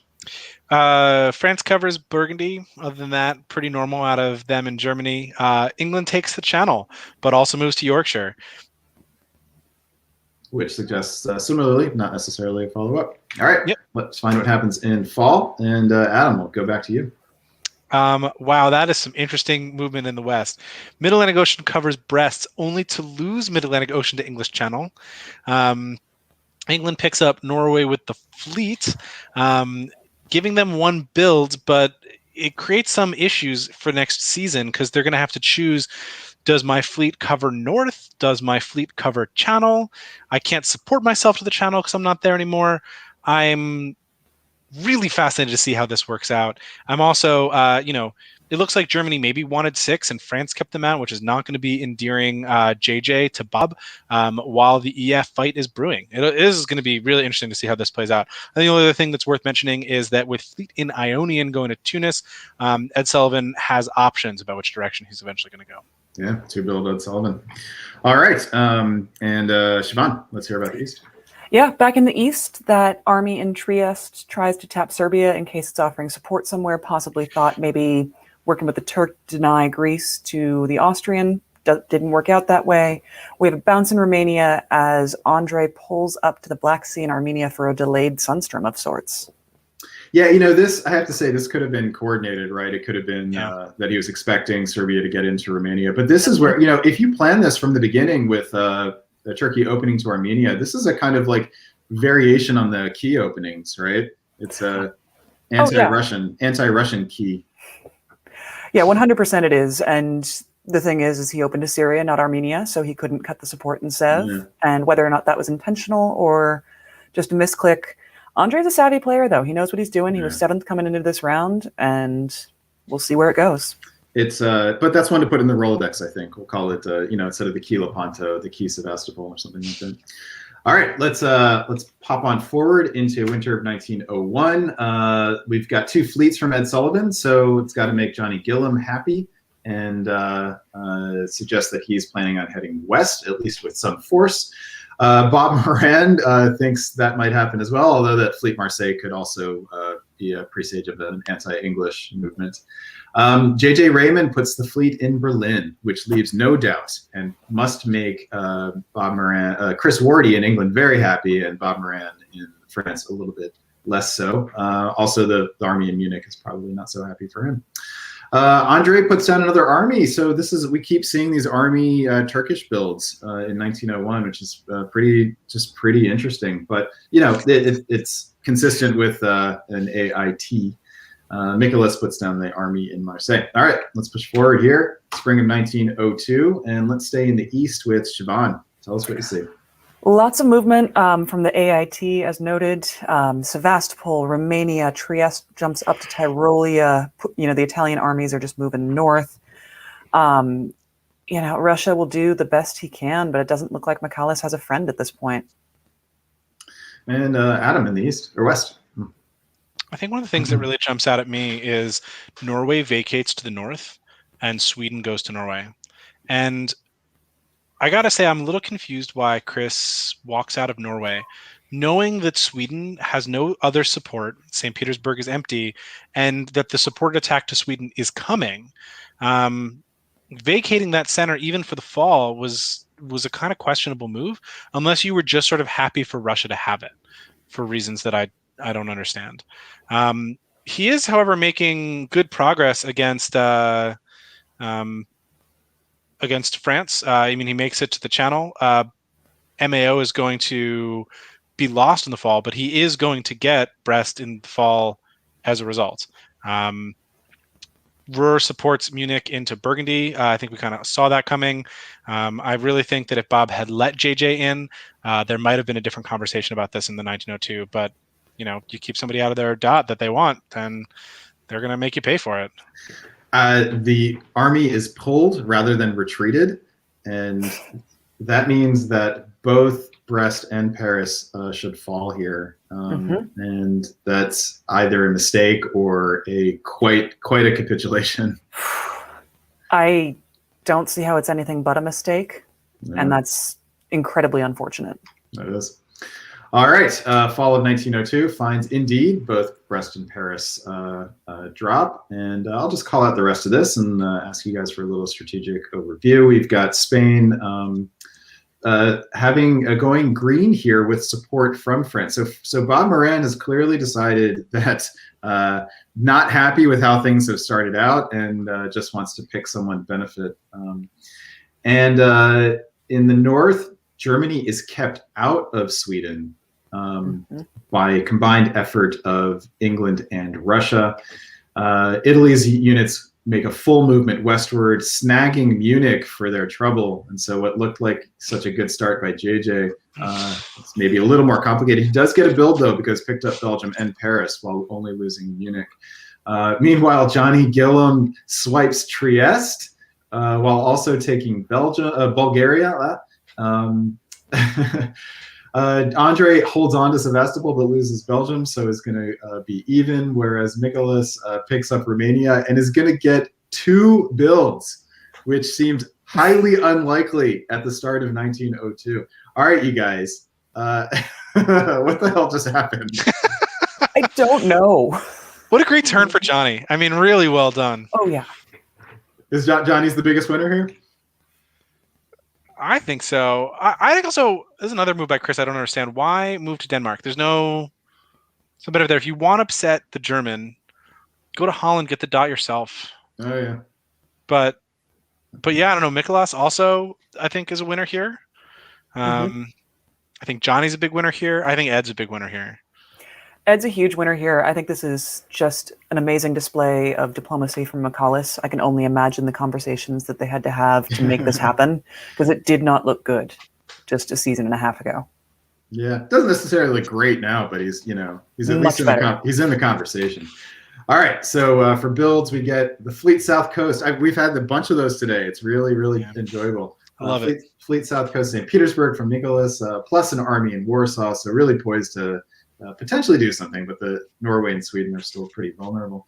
JJ puts down an army and says, I really want Munich back, maybe.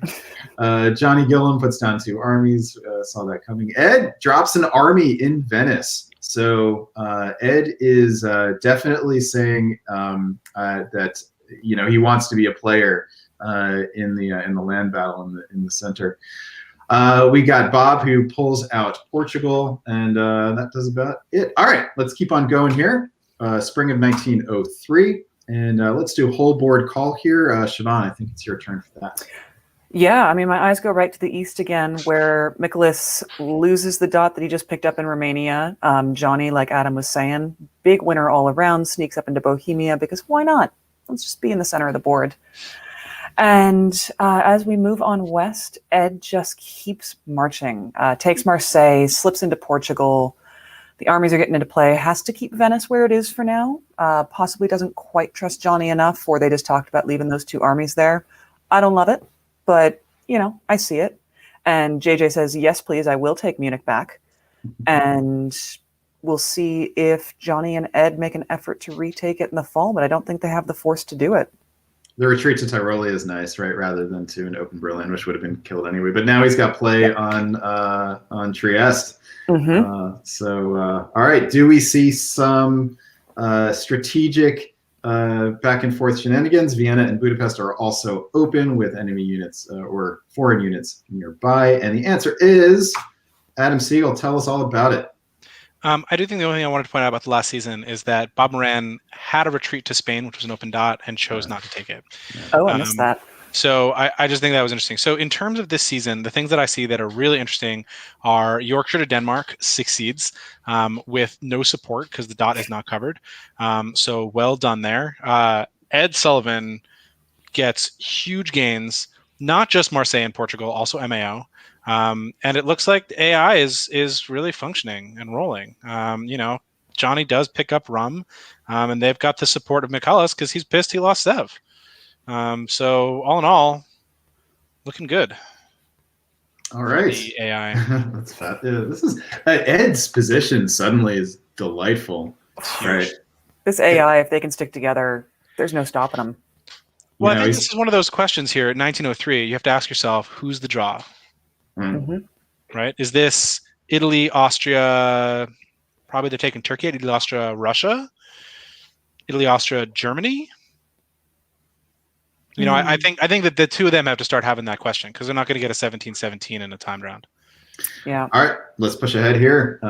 And we get 2 fleets from Chris Ward in England. We get another fleet, but in Rome here, not Naples. So very, very pro Austria on that one, pro AI, I should say. Austria puts down an army in Trieste. Would have been interesting to see a fleet in Trieste here.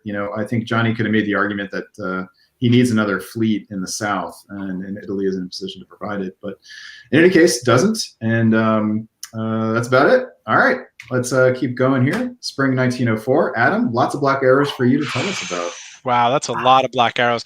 Yeah, for all those fleets that Chris dropped down on the board, he does not do a good job of stopping Ed Sullivan's momentum, who makes it up to Irish, who makes it to Mao, and makes it to Portugal, which is interesting given that it's now 4 fleets against 3 fleets. So it'll be neat to see how that works out. Meanwhile, Chris loses a dot. He loses Denmark to Germany. Germany's saying, yeah, I'm not going to fight McCullough, and he can have that, and maybe the 2 of them can work something out. So if it is the case that it's Germany, Italy, Russia working together in the West, I think that spells pretty much doom for Chris Ward. I mean, look at the train of Ed's armies just walking up. I mean, it's just insane. Meanwhile, McCullough does manage to get Sev back while Andre sort of falls back into more defensive position.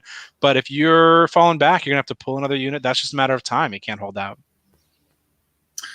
Yeah, getting the armies, the Italian armies up there without even having to use a support, and enabling the fleets to move up into the north as well. Wow. Yeah, it's really good for Ed. All right, let's keep on going here. Fall of 1904, Siobhan. Fewer black arrows from Ed this turn, as he covers Venice, rightly so, but perhaps, I would think perhaps arranged, but trying to follow it up with Marseille is questionable at that point. A whole lot of support, some red arrows around the English island. Chris Wardy covers Liverpool, understandable when you have an Italian in the Irish Sea. And elsewhere, let's see, what do we got now? Is England down 3?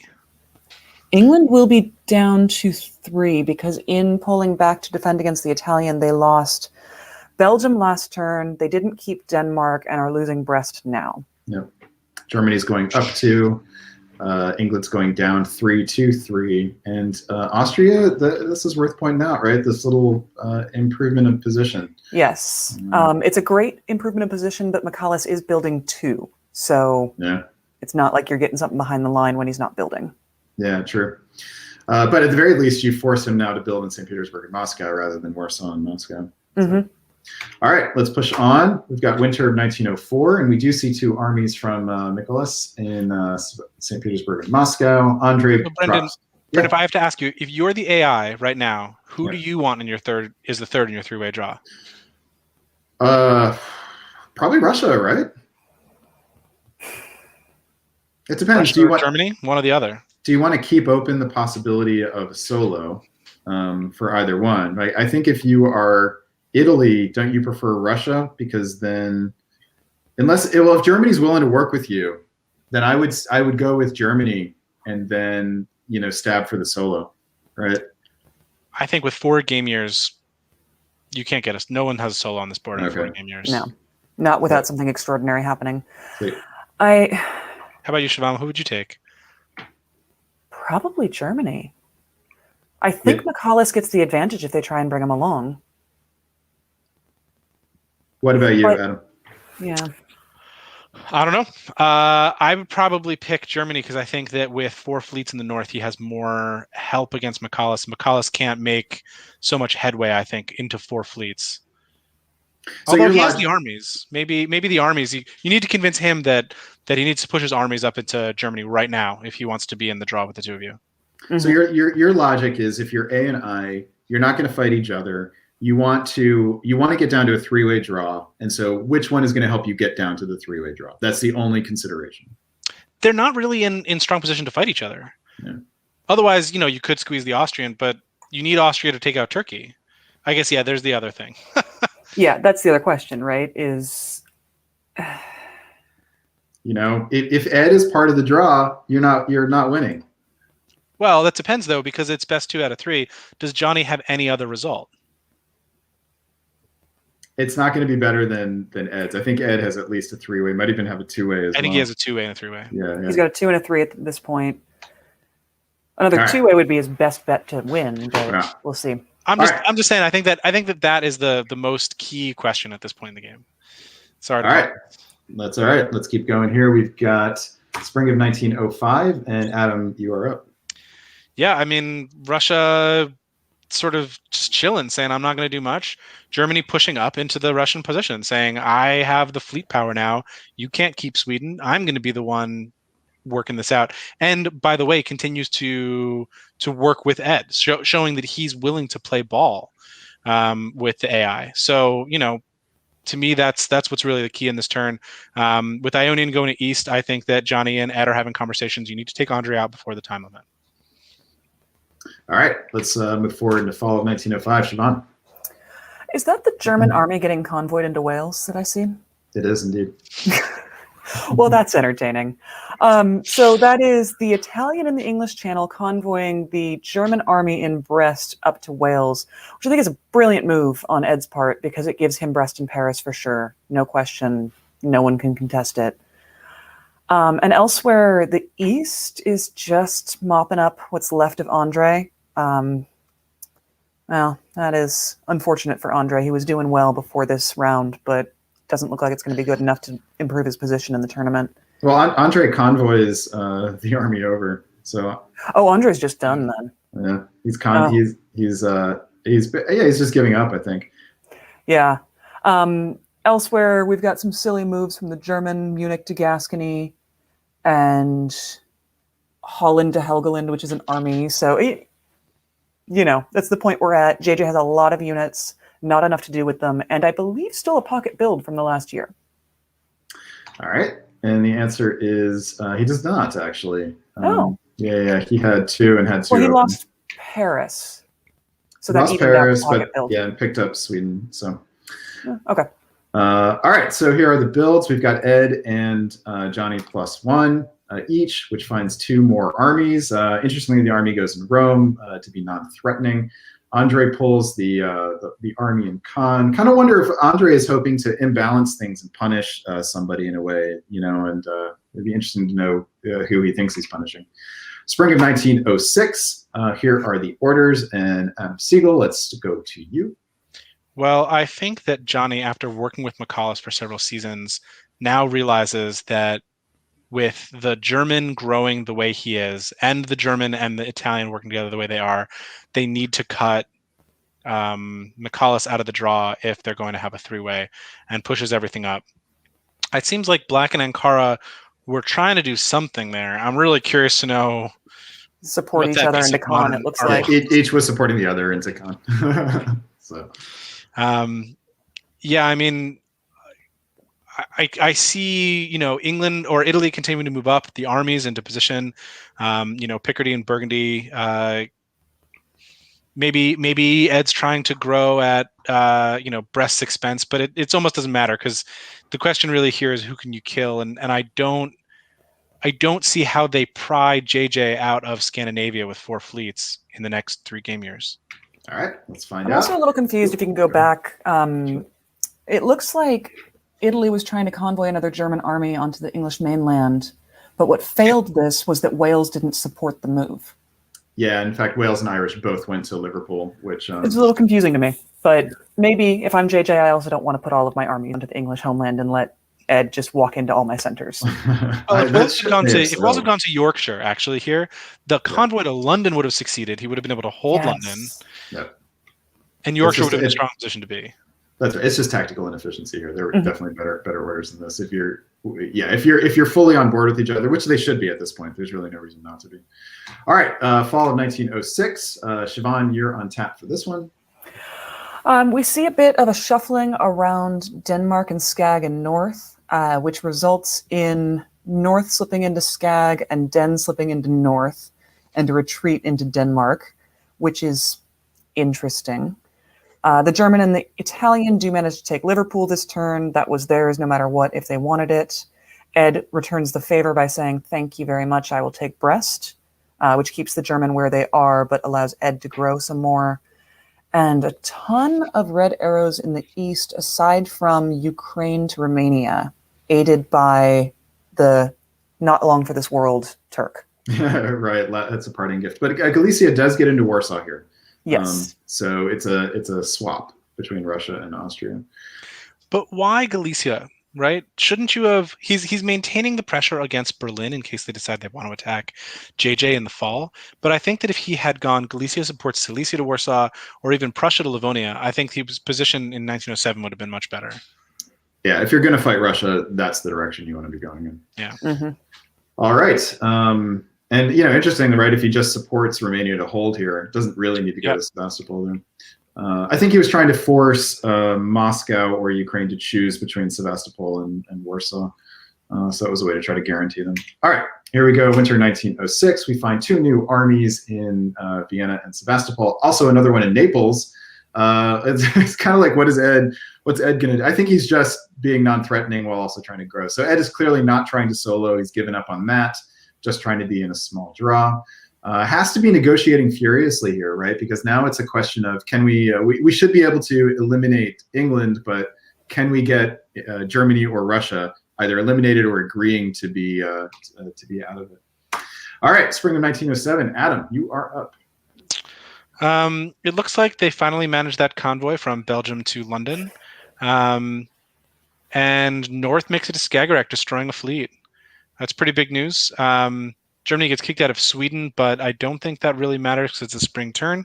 Prussia finally goes to Livonia, and it looks like maybe there's no disagreement over this whole Romania situation. I don't really. I mean, I guess he's setting up to take it in the fall, but they need to be pushing as quickly as possible. I'm surprised that the move set wasn't.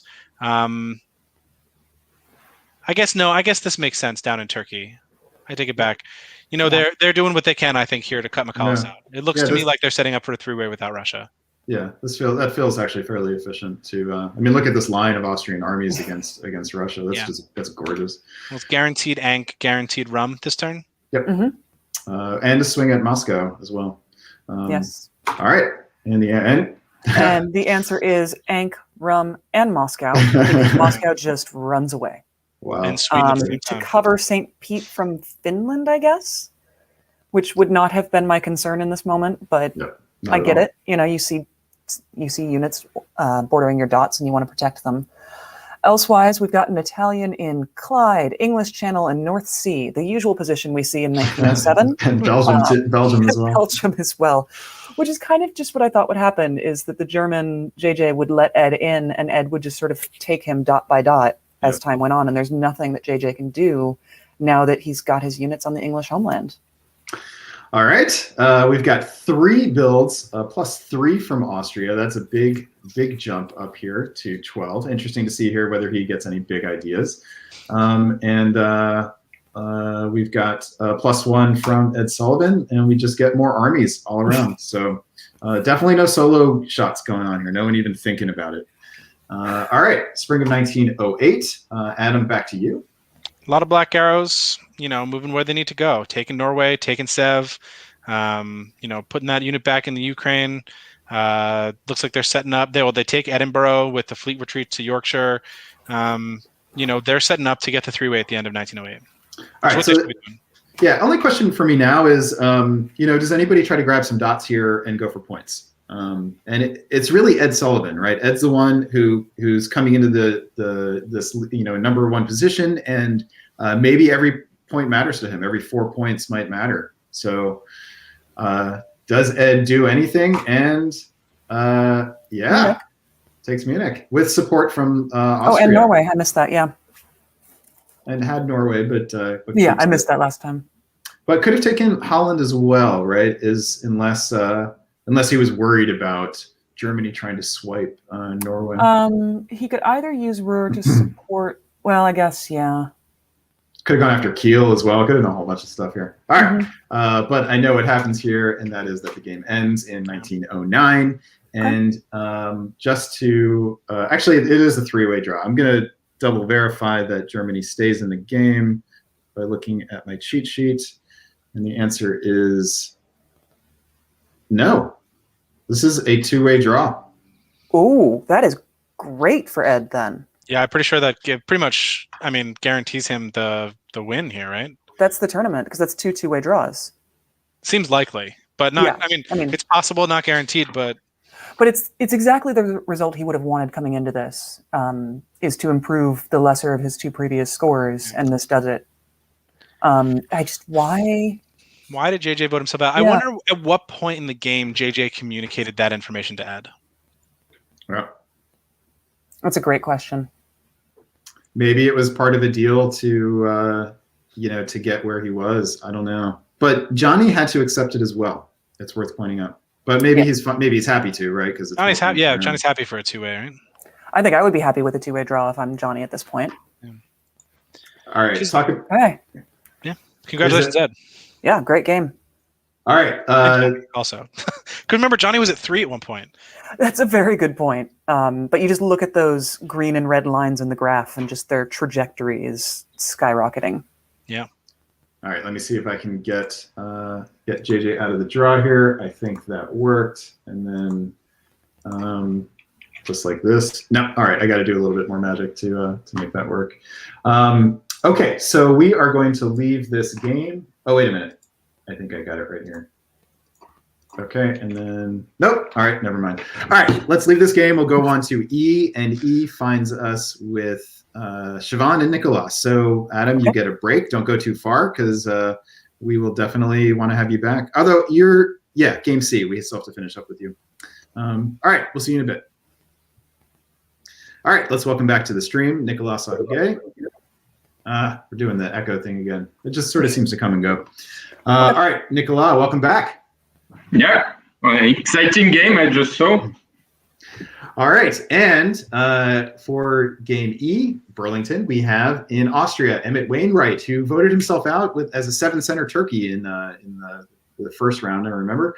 In England, we have Sabia Huja out of Chicago. France, Doc Binder from former world champ Doc Binder out of Tampa, Florida. In Germany, we have Sam Pascal.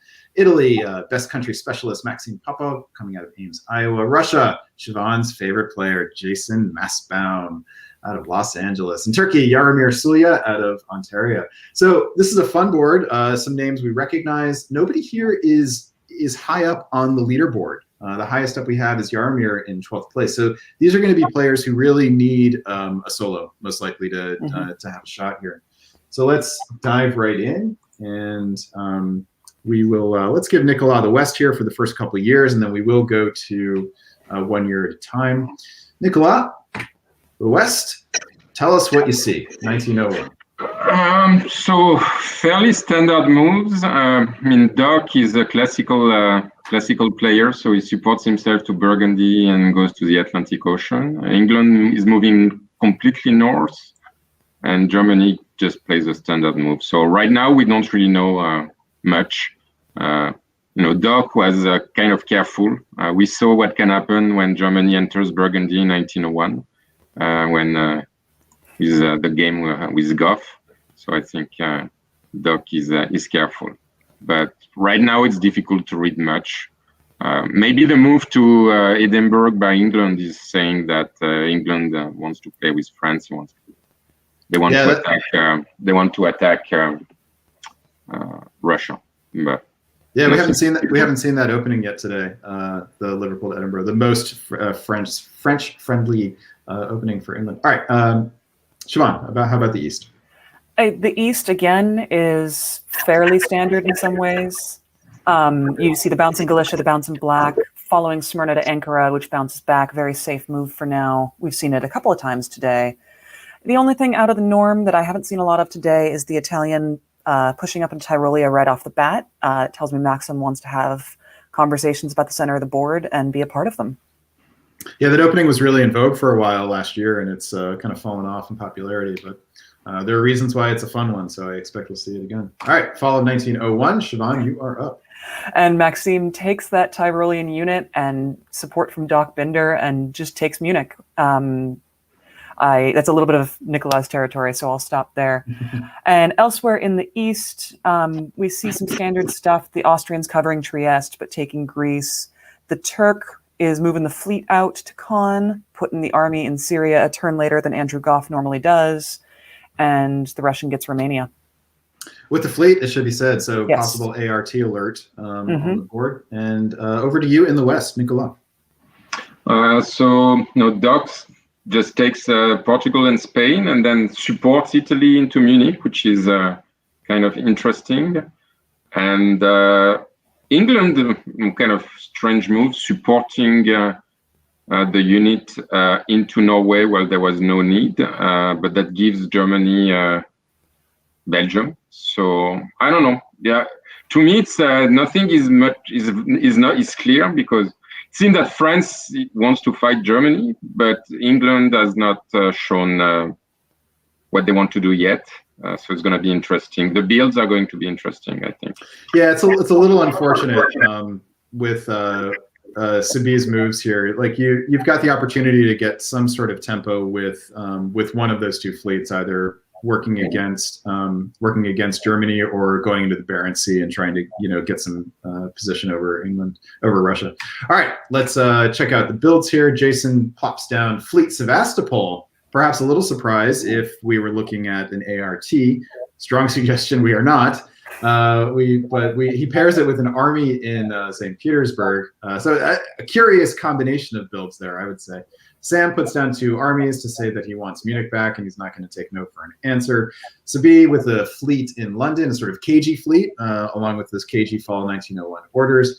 Doc Binder puts down the fleet Brest and army Paris, full at maximal flexibility there. Whereas Maxim Popov tries to build 3 fleets, finds out he's not allowed to, and the backstabber engine invalidates Fleet Venice, which is a little bit of a gift to him, I think. I mean, I always try and build 3 units, no matter how many builds I'm given. He's lucky that it chose Fleet Venice to be the one to pull, right? If it was Fleet Naples. Yeah.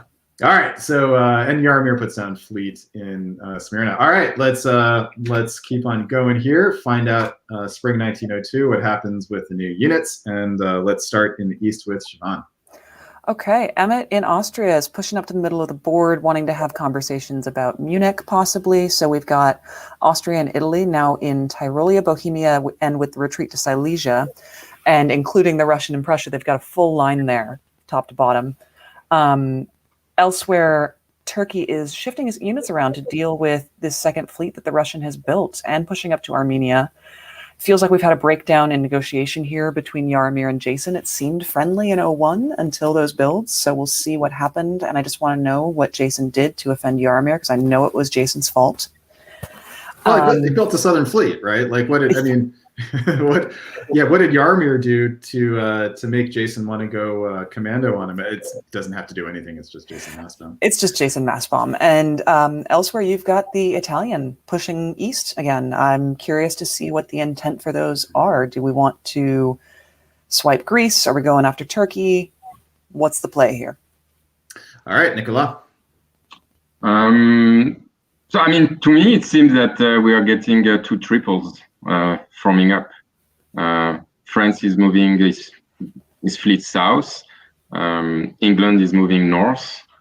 Germany is retaking Munich and, making sure that France is not taking advantage of the situation. But with a bounce in Burgundy, it seems to me that we are going to have 3-on-3 with Turkey dying quickly if things go according to plan for the East.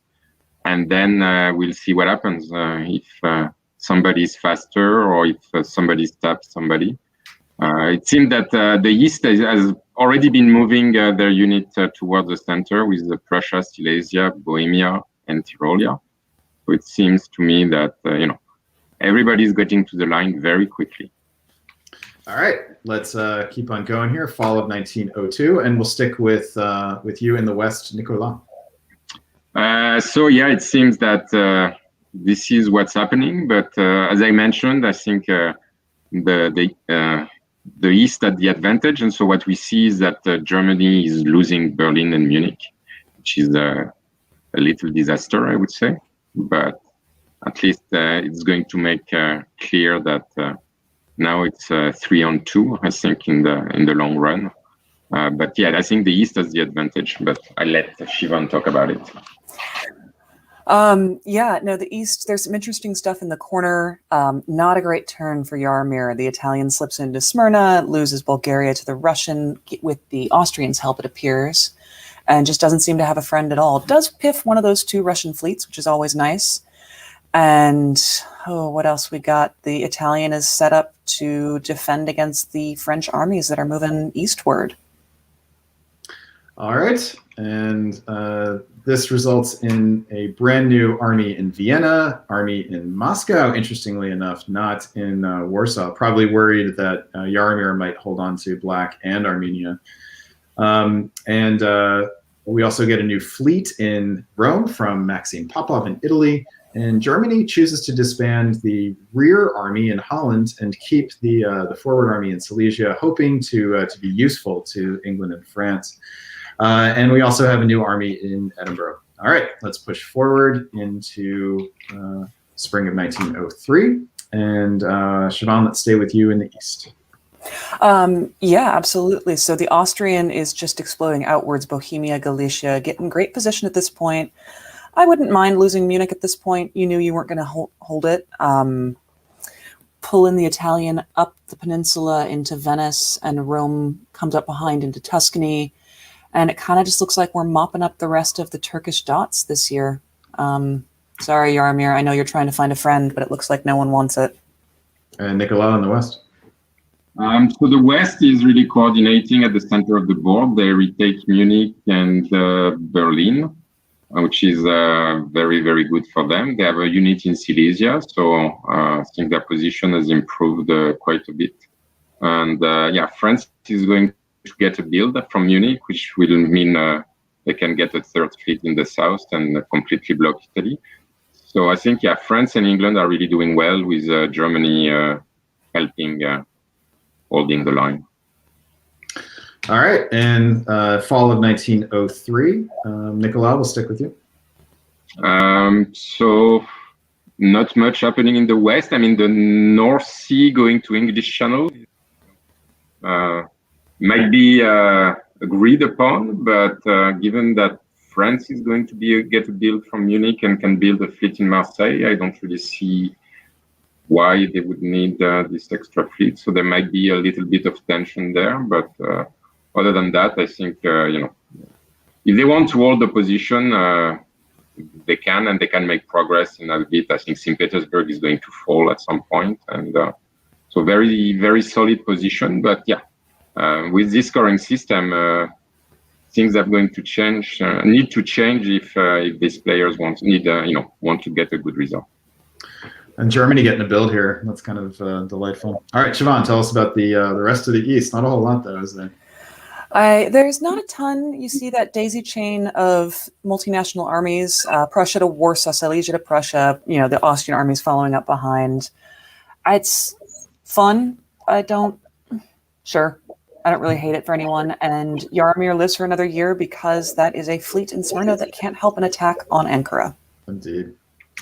All right, so winter 1903 finds France getting +1 plus a rebuild from the disband rather than retreat in Piedmont, and that means that we get just an army in Marseille, which could have retreated there, but give them a chance to think about it, and a new fleet in Brest. We get a new army in Kiel. Congratulations, Sam, for getting the build there and getting on the right direction there. All right, and a new army in Vienna. All right, let's go to full board reads here, and Nicolau, we'll start with you. So let me think 1 second. So England in the north is positioning to take St. Petersburg. In fact, take St. Petersburg. So that completely closes the position in the north. And then Doc is trying to bring into play to close the position in the south.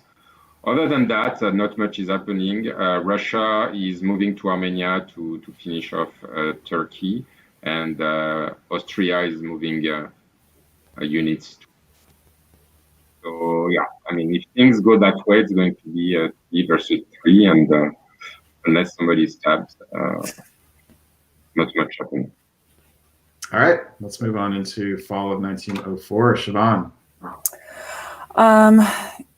Let's take a look down there. It looks like Yarmir is finally taken care of. He had some 50-50 last turn, could have held Armenia, depends on where Sev wanted to go.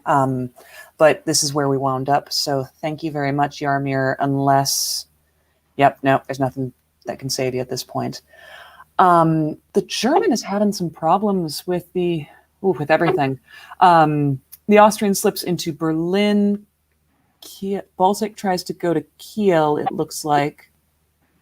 It's a lot of red arrows around there that I'm having trouble reading. Well, Baltic taps Kiel to break support. Right, so that we can take Berlin. Exactly. But we lose Baltic for that effort, which is fine. Yep. And then in the west-west, a whole lot of support and red arrows. All right, and the net result.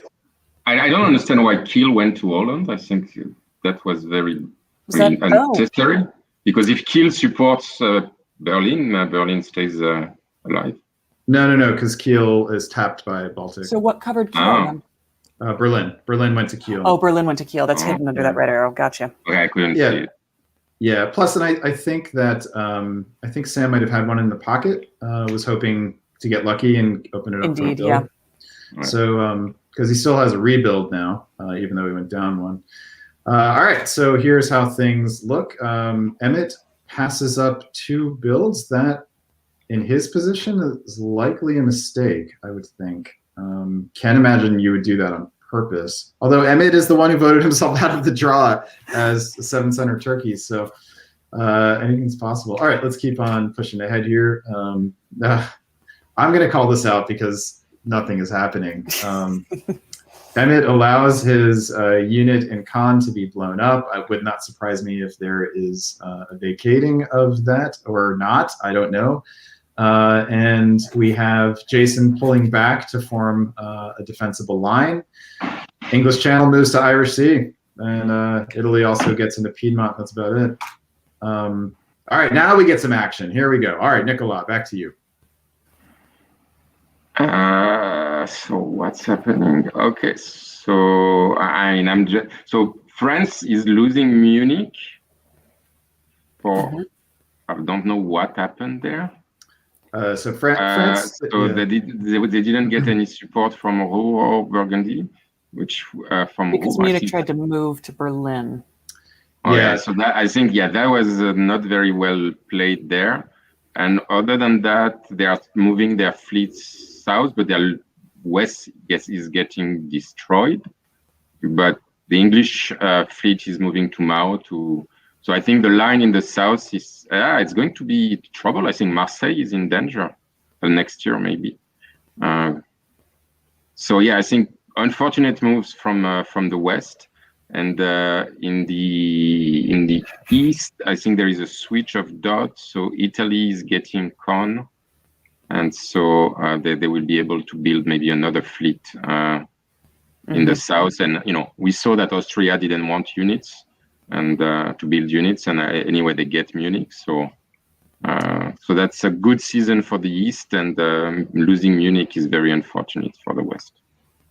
All right, so we have Emmett being able to put down 2 if Emmett wants after picking up Munich but losing 2. So still able to put down 2. Was there a PIF? Yeah, Austria. That's right, Austria. The PIF plus the pocket builds plus Munich get us to a net of +2. Puts down a unit this time, so only waves 1.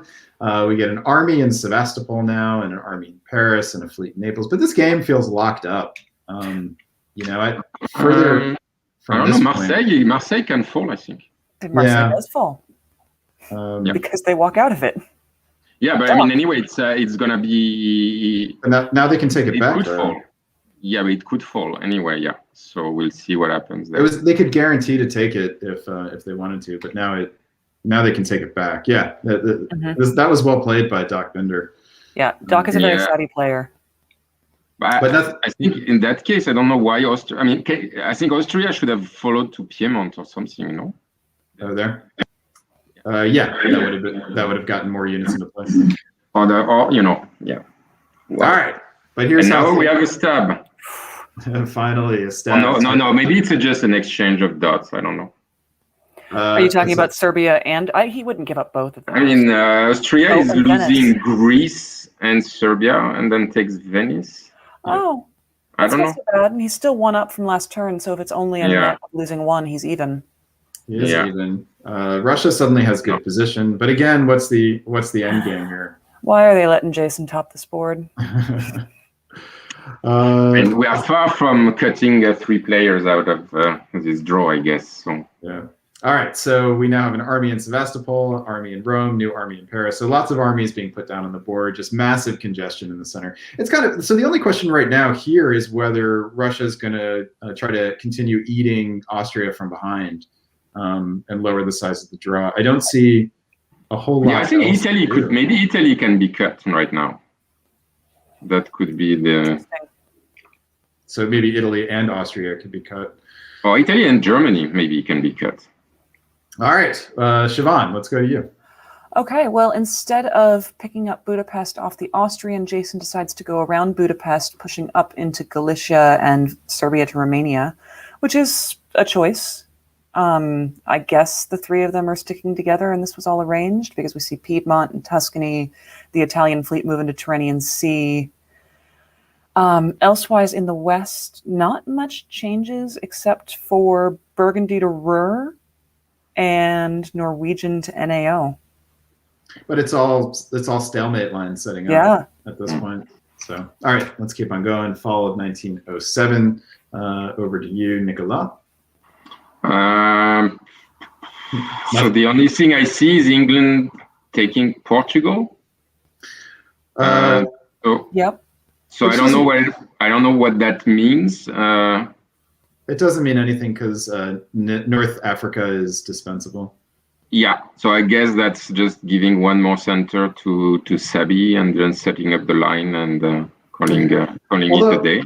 Although actually the fact that Munich is Austrian makes you need 6 units to set up the stalemate over here. And you need 3 fleets. Without North Africa, we just have two Western fleets. So I'm not sure this was a smart deal to make if it was on purpose. No. I mean, England is going to build, but are they in time to stop? I think they're in time, but it's pretty dangerous. It is, and in fact, this is how the game works. Okay. So yes, it was give me one more dot and then I'll accept the draw was what this was. Who was a part of the draw? All right, let me look on my handy dandy sheet here. And should be 6-way. I don't see why not. The answer is a 6-way draw. Yeah. Indeed. Congratulations. Yeah, triple versus triple, the most exciting games in diplomacy, right? Well, at least Jason didn't outright top the board, so I approve of giving Sabi one more dot. All right. Congratulations to all 6 of these players. I think congratulations is the right word. You know, they voted it, so that's what they wanted, right? Yeah, sure. Indeed. Has anything gone to the time limit, do we know? Yes. In fact, the 2 games that we have to finish all went to the time limit. The others all stopped before the time limit. So let's head on back over now. We have 2 games left to finish. One is C, which we left in the winter of 1905. And we will take this game to its conclusion and then finish with A. So here in this game, this is where we have Morgante Pell and Andrei Janeko sort of going at each other. We had Joseph Michael growing in the west, but just got knocked down a peg. And Evan Swihart and Joseph Michael sort of battling. And to refresh the player list here, we had 4 players in the top 10 on this board. Evan Swihart and Morgante Pell were the ones that were highest up, with Claude Borel and Wes Ketchum behind them. But Evan in second place. So Adam's suggestion here was that Evan and Morgante needed to figure out, that everyone should want Joseph Michael to be in the draw, and should be trying to work out a 2- or 3-way draw with him, and that it would be a battle for that. All right, let's see what happens with the builds. And did we want to bring Adam back since this was his board? Adam had a hard stop at 6 o'clock Eastern. Oh, great. So then, Adam, no, I'm here. It is the 3 of us to the end. Yep. At this point. All right, so Wes Ketchum had 2 builds, but only had 1 center open, so was only able to put down 1 army, and that was it. As apart from Andrew Goff pulling Army Marseille and holding out gamely up until this time, which is probably like 3 or 4 o'clock in the morning for him, but finally having to go down to 2. All right, spring of 1906, and Siobhan, let's start with you on this one. Full board read. Yeah, sure. So I'm immediately drawn to the east where a couple of things move around. Vienna to Bohemia, Bohemia to Tyrolia. I think that's all in concert to set up some sort of line that makes everyone feel comfortable. Aegean's pulling back to the west. And in Germany, we've got some movement, not a ton, and the German loses Belgium to the English, which I can't imagine was arranged. That's hard to believe. Let's just push ahead into the fall here, and Nicolas, to you. I don't know. It seemed that the war between Turkey and Austria is over, so maybe they realized that there was no progress to be made, and it's not clear. I don't know exactly what's the plan right now. I mean, right now it looks like a 5-way, and I don't know who they are going to cut. So. They should be able to pull Andrew Goff out, or at least get him to accept to not be part of the draw. But that would be still 5. Okay. Oh yes, Mhm. right. So yeah, I was not counting Andrew sticking to the end, even if he can work miracles and he just took Brest. But Nicola, I'm glad that one of us is still able to count. Thank you.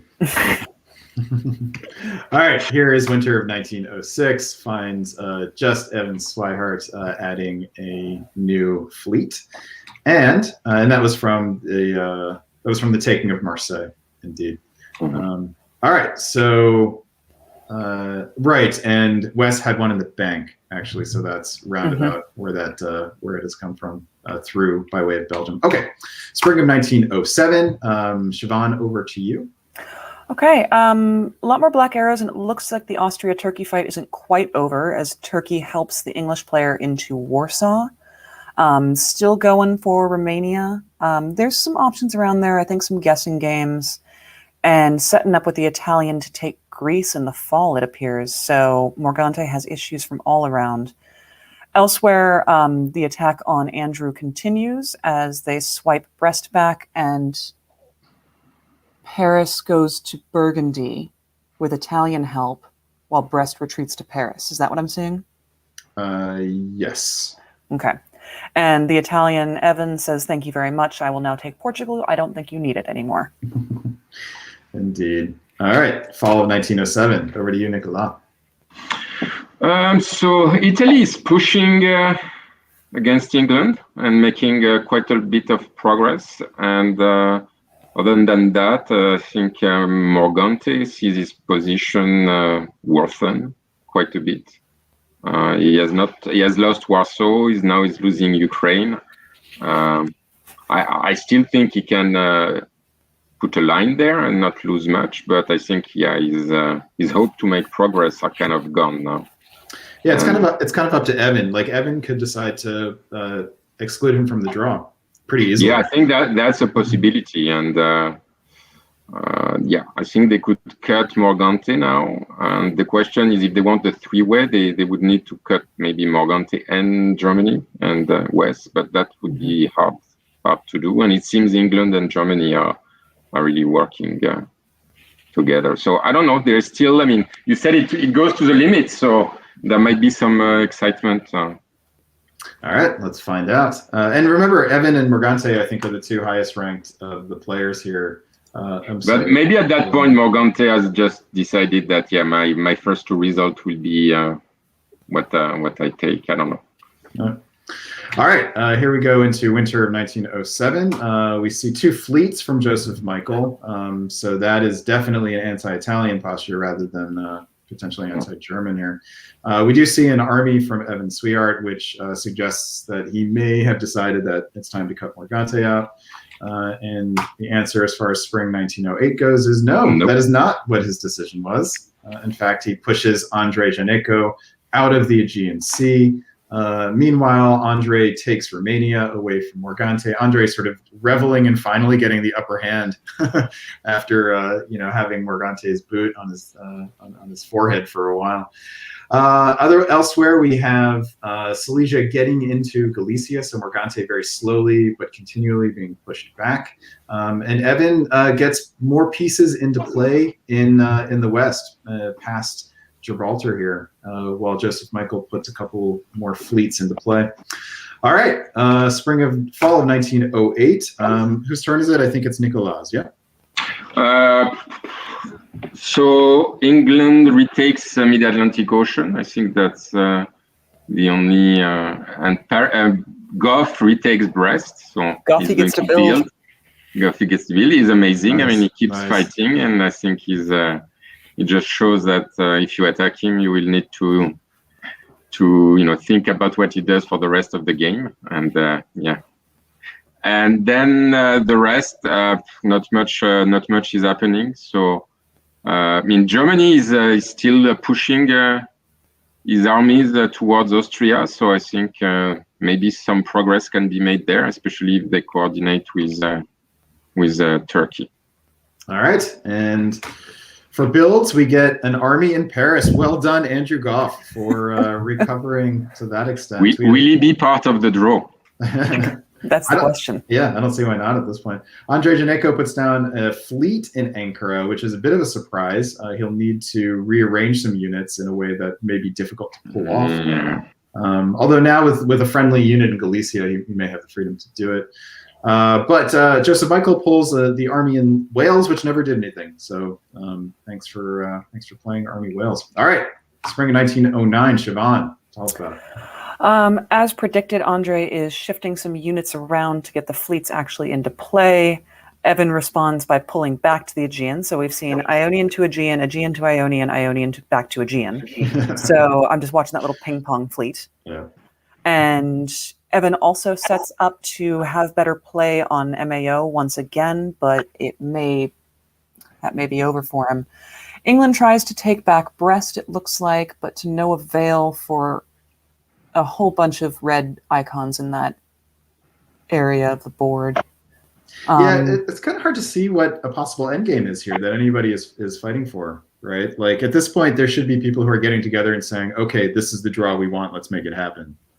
And yeah, it just kind of feels like people are just fighting each other still.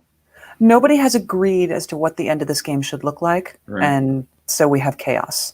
And if it's triple versus triple, like is being suggested in the comments, then this is about what we would get. Yeah. Yeah. All right. Fall of 19. And maybe most of these players are not used to play the Dixiecon scoring system, so for them it's not natural to think in these terms. That's what it feels like just watching this. All right, but we are definitely nearing the time limit, so let's keep on going here. Nicolas, I'll let you call out fall of 1909. So not much is happening. Just Italy is going to Trieste. So I don't know if it's a sign that he has seen the light, and or if it's just Morgante telling him that he can get 4 more points by taking 1 center. So that's the major news this turn. Otherwise, some redistribution of dots. This leads to a new fleet from Evan Swihart. Not sure what's going to happen with it. Also suggests that the taking of Trieste was agreed upon, because you'd think he would build an army otherwise. All right, and I'll call out spring of 1910. We have Ruhr taking Belgium with support from England, so that is certainly agreed upon. We have Turkey getting into Greece here while also taking the Aegean Sea. So some fleet movement from Morgante, which suggests that maybe the taking of Trieste was not consensual, opening the door for Turkey to expand a little bit, which leads us up to fall of 1910. And Nicolas, I'll let you take us through it. Nothing much. I think, what's happening? Brest. I see that Brest is getting... Yeah, Brest gets taken by... Brest with the support of English and MAO. That's right. Even though Irish is attacking its own unit, it doesn't cut the support. While Belgium walks, while the army in Belgium walks out by taking Burgundy, and otherwise we have Austria and Italy displacing the Aegean fleet, which retreats to Smyrna, but it's still advantage for Turkey picking up a dot there. All right, this is where things stand in the winter of 1910. We have a couple more units on the board, Army London, and we get a new fleet in Constantinople. But this is where the game ends by time limit. Right here. So I'll double check the sheet, but I believe this means that nobody voted themselves out of the draw. And yes, this is a 6-way draw. Well done, Andrew Goff, for making it to the draw. Seriously. That is, wow. Yeah, it's worth remembering. Oh, damn it. That doesn't work anymore. Might get a crash here. We do, indeed. All right. Not going to do that one again. All right, give me a second to talk about that game, if you guys will, while I boot this up, and then we head on over to our last game. Yeah, absolutely. I mean, aside from the sort of funny, well done to Andrew Goff there, but seriously well done. And to Nicolas' point earlier, it doesn't matter if you get Andrew Goff down to 1 center. If you want him off the board, you need to get him off the board, because he's always going to have a say. He's always going to be important to what's happening until he's not on the board anymore. So lesson learned, some of you. that this is what you get when you let him live. And also really well done to Andrei Yannico in Turkey, because you were stuck in the box for a while there and you found a way out, and you were very, very patient. And Adam Siegel was right. Morgante was wrong to let Andre leave. As we say, a good turkey is a dead turkey, and I think, at the time I thought Morgante had made a smart decision, but maybe he regrets it. Mm-hmm. And he could have finished Turkey, and that would have been better for him in the long run. Yep. In any case, this is where the game ends. So it means, knowing how Ed Sullivan did, this means that Morgante cannot, and Evan Swihart cannot win the tournament. It is down to Ed Sullivan and whoever is still alive on the other board. I believe that board was the Karthik show. This was the Karthik Kanath show. Also, Tommy Anderson having a bunch of dots. Timothy Crosby has some dots, not to be ruled out. To give us a little refresher, this is where things stood coming into the round. It was Karthik and Tommy who were in the top 10 within reaching distance of the number one position. And this is where things stood after 1907. But so Ed got two-way draws, right? I believe Yes. so, yeah. So right now it's just Karthik solo that can change the result of the tournament. Or Tommy solo, indeed. Or Tommy solo, yeah. Yeah. So, all right. This is where things stood in as of winter 1907. Both Tommy and Karthik got knocked down a peg, while Timothy got to build one, and Denis Peskov still around in Italy. And this was a case where Karthik, I believe, passed up some Italian dots in order to try to keep Italy. Yes, he moved around the Italian, and the Italian was helping him. And then the Italian took Rome, probably not consensually. All right, and also retook Tunis here with French help. So this might have been a turnabout by the Italian. We do have a clarification from David Hood that Ed had a two-way and a three-way, not two two-ways. Okay. Okay.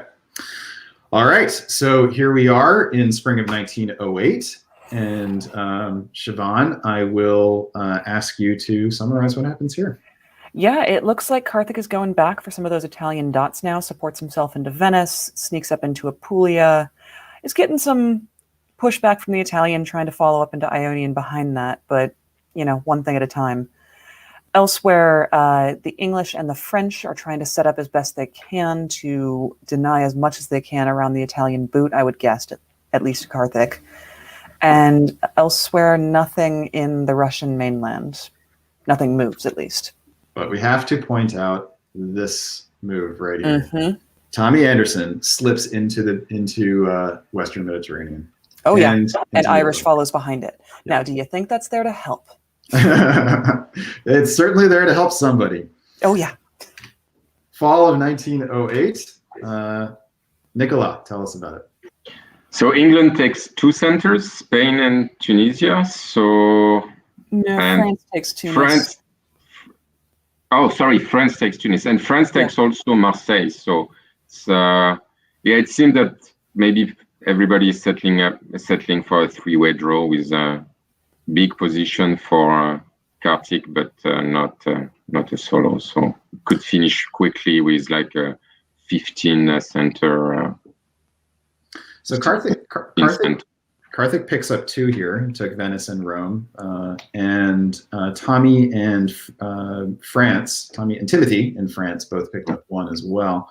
So you can see the center chart. Karthik is at 15, tantalizing 3 dots away from winning the tournament. For builds, we get a fleet in London, we get an army in Brest, and 2 fleets from Turkey and from Karthik in Turkey. Makes sense. He only had 2 fleets down, 3 fleets down. And it would take too long to get another army. Now, at this point, everyone knows where that the time limit is approaching. They probably also know. They might know Ed's result. Ed's game finishes in 1909. In spring of 1909. So that's going to be right around now, maybe a little bit after this. All right, Siobhan, talk to me about spring of 1909. A lot of yellow units moving back down to the corner. Silesia to Galicia, Bohemia to Vienna, Tyrolia to Trieste. This is an Okay. Elsewhere, Karthik makes further moves down in the Mediterranean and Ionian, at least the Eastern Med, taking Naples. And thank you very much, Dennis, for playing. You played a great game. And the French are readjusting some units, but nothing too much. And the English are getting that fleet in London out to play. And Tunis. Yeah, let's talk about Karthik's retreating from the stalemate line here. Can we make sense of this? Maybe it's an agreement that I'll give me 17 and that's over. Or maybe it's a play to keep the game going, knowing that he needs a solo, knowing if he stays on the stalemate line, it's going to end in a 2-2. And so, Silesia was actually vulnerable here. He didn't have it stalemated. I think maybe he's just getting back to the line, so he's pretty sure that he's getting 17. Maybe second place, not so bad. Yeah. All right, second place. But I don't know, because if he had stayed on the stalemate line, maybe somebody could have given him one more center in the last year. While right now, I think no shenanigans can happen. So it feels like Karthik is giving up on the possibility of a solo rather than trying to keep it alive. Can't see any other real explanation here. Unless he believes that maybe Tommy Anderson is going to try to get some centers to improve his position, and then maybe that could open up. So maybe it's an agreement with Tommy. I'll back off if you stab France, I will back off. So that's in line with trying to keep the game going, to keep your own solo shot alive.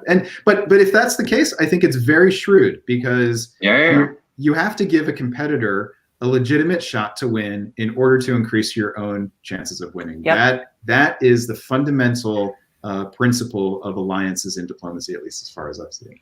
All right, here are fall of 1909 orders.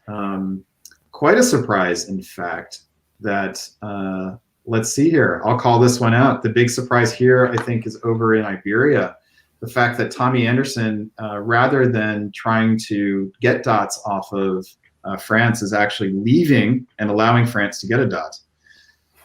So France picks up Spain here. Tommy's going to have to pull one, whereas Tommy could have taken Belgium and at least actually could have taken Portugal and support, kept France out of Marseille. Okay, so this puts Karthik Kaneth.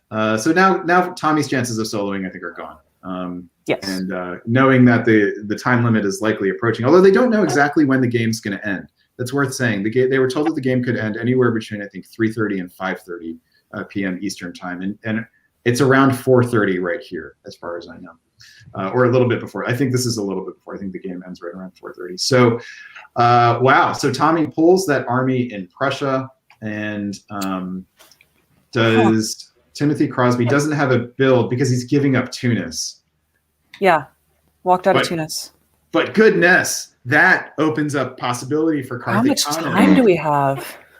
Karthik can get right back on the line. That's an army gone. And if Tommy Anderson doesn't like the fact that Timothy just took a dot from him, he can throw this tournament. Oh my All right. No, so that's definitely not happening. Sorry, went away from it too quickly. We'll just walk through it together. Karthik moves a lot of units around. Tommy gets a unit into Prussia. I mean, could Karthik try for Livonia, and that would no, because the fleet goes to Norway, so no, there was no play anywhere. Karthik doesn't even have a unit next to a dot. Yeah, 18th dot, except for St. Petersburg. That was. Tommy could walk out. All right, here's fall of 1910. The game ends. That's it. All that money that I put on Karthik wasted. All right. Told you to bet on Ed Sullivan. All right. That's, I was told there was a surprise ending on this game. And there is no surprise here. I kept building up the tension. So we're going to bring the person on who told me that. Here is the tournament director of Dixiecon, the one and only, the host of Deadline News on DBN. Wait. Comments. But wait, there's more. Stephen Hogue voted himself out of the draw. What? All right, here to tell us what happened in Wait, this game someone good? is David Hood. David, tell us what happened. Well, you know how when you said, well, before I say anything, I'm just going to build the suspense a little further. Here is the real person that runs the show in the Hood household, Sandy Hood. Hi, everybody. Hey, Sandy. Hi, Sandy. Hi. How are you? And since she's here, and she's never with me at Dixiecon, I thought I would get her to say hey to everyone out there in the internet's world. Sandy, thank you so much for lending David to us for the weekend. Oh, he's having so much fun. He loves this. Thank you for keeping him busy. Wow. Our pleasure. I don't know exactly how to take that, but I don't think it was good. I think he's trying to get rid of me somehow. No, I'm not. No, I'm not. Okay. But thank Sandy- y'all for being such good friends. Oh. Sandy, David told us that he showed you the tribute that we paid to him during the Invitational. Yeah. We named a board after him. That was great. Did we make him cry? He was pretty choked up. Yeah. The answer is no, you did not. We got close, though. That's as close as it's going to get. But it's so nice to meet you in person. It's so great to see you, Sandy, and thank you so much for all the work you do, because I know that behind the scenes you do a lot of work for Dixiecon and have been for many, many years, and David could not do this without you. Oh, thank you. Thank you. True. Sandy, it's lovely to have you on the stream. Oh, thank you. All right, now without further ado, yes, somebody voted themselves out of the draw. Oh dear. Why? It was Tommy Anderson. We can ask him if you want. Okay. I said earlier in the stream that no game of Tommy Anderson's is complete until I just put my head in my hands and say, oh, Tommy. Yep. So this game ends as a two-way draw, you're saying? It's a two-way draw between France and Turkey, thus giving Karthik a better two-way and three-way than Ed Sullivan's two-way and three-way. Nicola, you won against me. I put money on Ed. You put your money on Karthik. Tommy, you need to call me and explain this nonsense. Wow. I bet on the dark horse. I mean, I didn't bet on the favorite, so I'm very, very proud. Wow. Tommy two-timing Anderson. Wow. Tommy two-way Anderson, just not with himself in the two-way. There's all sorts of things. No, but listen, somebody asked me a few minutes ago, do you think there's anything wrong with one person deciding that another person is going to win the tournament? And I said, that happens in virtually every tournament. It just happens in different ways, depending on which kind of tournament, what kind of the scoring system is. You know, any tournament with a top board, most of the time, the person that wins the top board is because other people on the board say it's okay with me if he wins the tournament or she wins the tournament versus this other person. So it's a very common thing because this is a diplomatic game. You know, I don't know. I haven't talked to the players directly, so I don't know diplomatically why Tommy voted himself out. But it was obviously a diplomatic victory for Karthik. And guess what? The game is called Diplomacy. Wow. I am just, you know, I want some behind the scenes information about this. And so to give it to us, let's welcome to the stream the 2021 Dixiecon champion, Karthik Kanath. Karthik, welcome. Pleasure to be here. And congratulations. Thank you so much. All right, let's cut to the chase, man. How did you convince that Tommy Anderson to vote himself out of the draw? Right. So I was watching the board with Ed Sullivan on it very intently because I was very convinced that this tournament was going to come down to me and Ed in the final round. I saw Ed playing incredibly well, and I got very, very worried. And when I looked at the board, I thought, like, you know, there's a very strong possibility that Ed may have gotten JJ to vote himself out of the draw.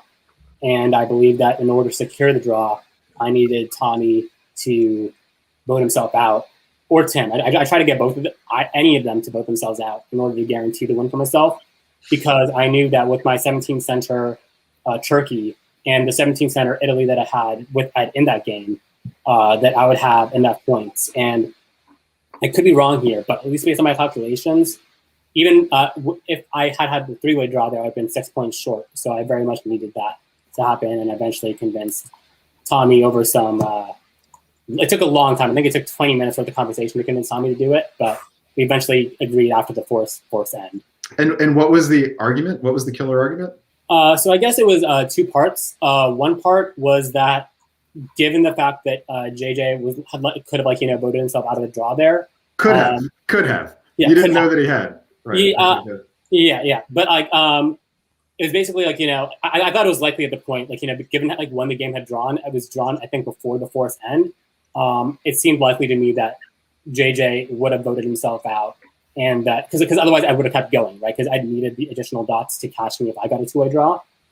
And then I pointed out that since I had a 17 center board top this game compared to the 13-13-8 there, and that I had the 17 center board top in the previous game to Ed's 15, that I was deserving of winning, and Tommy believed that argument in the end. And I also told Tommy that it wouldn't hurt his final score that much either, given that he had 2 good performances in his first 2 games, and all of that together, I think changed his mind. So your argument was basically, you should do this because I deserve it. Is that yes? Okay. Yes, it boils down to that essentially. You know who would be really happy to be watching this outcome would be Eddie Brisson, Yes. who believes that this is exactly how you should win anything. In fact, he is the famous architect of the Immaculate Concession. I actually watched in person where he convinced the rest of the board to give him a concession in 1904. So this is the kind of thing he thinks diplomacy is about. Yeah. So I can't wait for him to weigh in on this. Eddie very famously says, I would say in 2 games, in both this one and the previous one, there were likely votes for concession that were stopped by the entire board, the rest of the board getting together and having a 15-minute conversation that prevented 2 conceded solos. Yep. Okay. No, Eddie famously says that the game is called diplomacy, not tactics, and you should be able to win through talking. And the sooner you can do that, the better your diplomacy. However, you still need to have good tactics. And guess who's got good tactics?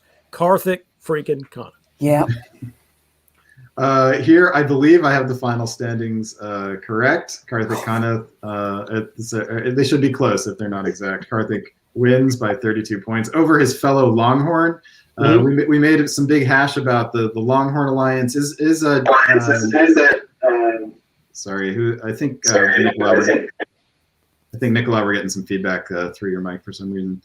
Karthik, you and Ed had a 3-way alliance with Joseph Michael, I think is his name, who was out of Austin. Is he a Longhorn, and was that a Longhorn alliance? I don't think he is a Longhorn. I think he is a Longhorn fan, just by virtue of being in Austin, but he isn't a diehard Longhorn fan or anything like that. But that actually had nothing to do with it, funnily enough. Originally, my plan was for an IT alliance, a Kraken, to form and rule the board. I really wanted to go play a 17-17 with Eber. But unfortunately, board realities just made that impossible when Germany supported, put 2 armies into the English island, and then also supported the French into the North Sea, French got into the Norwegian Sea. At that point, any IT was basically hopeless given this strong French position. So I decided I needed to go take Munich, get Germany out of the game, and that basically forced Ed to come down and work with me to kill Germany. And then it was only at that point that we all agreed that a 17-17 draw between us 2 was the ideal scenario. But I would point out also that at one point Russia did attempt to throw a solo, and I did try to go for it, but Russia was talked down, unfortunately. Got it. So that was your round 2 game that you're talking about. All right. So Karthik, I like to ask this question of all the winners. What do you think it is about your game that enabled you to win this tournament? Sure. I think it was a combination, as you guys mentioned, of diplomacy and tactics. I think in the second game, we were able to get out to a really hot start, me and Eber, that is. We were able to get that successful convoy into Greece, which I really enjoyed because it shows that I'm a very big fan of playing Austria. Austria is my favorite part to play. And I think the allowing Trieste to go to, Venice to go to Trieste is like a fait accompli thing that is now becoming the meta is just very, very bad. And when Eber and I talked about, showing why this is a bad idea for Austria to accept, and they shouldn't accept it by rote every single game, I was just thrilled to be able to show why. You know, Karthik, you're somebody who's shown a lot of promise in a lot of these games, and you're very well respected, certainly among the gunboat community. But your performances have been good in the virtual face-to-face, but not spectacular, and you've crossed that threshold now. Did you feel like this was sort of a long time coming, or do you feel like your game has developed in a way recently that enabled you to get this result? I think it's definitely developed. So I was primarily an extended deadline press player and a gunboat player online before starting playing virtual face-to-face last year. I took second place at Tempest, where I was very, very close to getting first place, if not for the Goat Rodeo, which involved me and John Anderson, and Nicola, and the second board of that tournament. Very, very famous, very memorable. And then I think over time I was able, that was as close as I ever got to winning a tournament. My performance after that wasn't as great, but I think over time I learned basically how to manage relationships better. And I learned that despite as an online player, believing that board reality is everything, I learned playing face-to-face more and more that board reality isn't the only reality. Discourse is everything. Discourse shapes reality. Got it. All right, I'm going to hand this over to Siobhan and Nicola. Do you guys want to ask our champion any questions? I mean, what were those negotiations with Tommy like? I'm just imagining, I've been in negotiations where I'm asking people to concede to me on a board top, and some things work and some things don't. And what worked for you? Were you just immensely charming? I would like to believe that it was because I was immensely charming. And I think part of it was that Tim was just unwilling to vote himself out of the draw. I think that was the more natural outcome, given that I think Tommy had the better results in that game. But when he didn't, I was eventually able to go hey, I really deserve this win. And I think under any other scoring system, or if it was a draw includes all survivor scoring system, I would have won. But still with Dixiecon scoring, I would have won. So he was eventually convinced by that argument. Yeah, and I just want to add that I know there's a lot of debate that goes on in the community about whether or not concessions are right or wrong. I'm of the Eddie Berson school of thought because he's the one who brought me up in this hobby and trained me. I think concessions are a part of the game, and you only get them if you put yourself in the amazing position for them to make sense. And if you hadn't been sitting there on 17, it wouldn't have been yours to take. Exactly. But I personally go on the other side. I think draws should include all survivors, and I would have won if draws did include all survivors, but I was lucky it worked out okay anyways. I love that argument. I would have won under a different scoring system. So I would have won under the correct scoring system. Draws include all survivors. All right. Well, you're throwing a little shade at the director of the tournament you just won, Karthik. You may I love Dixiecon scoring. I think the draws I was scoring. I love the Dixiecon scoring aspect. The only thing I would change is to make it draw includes all survivors. David is used to it about the scoring system. Blah blah blah. If I can say congratulations, Karthik. Thank you, Nicola. I appreciate that you called me as the victor. Yeah, I really enjoyed your play. The way you played Italy, and you showed Austria that sometimes landing 3S can be a bit optimistic. I think it's you did some good to the meta and to the hobby.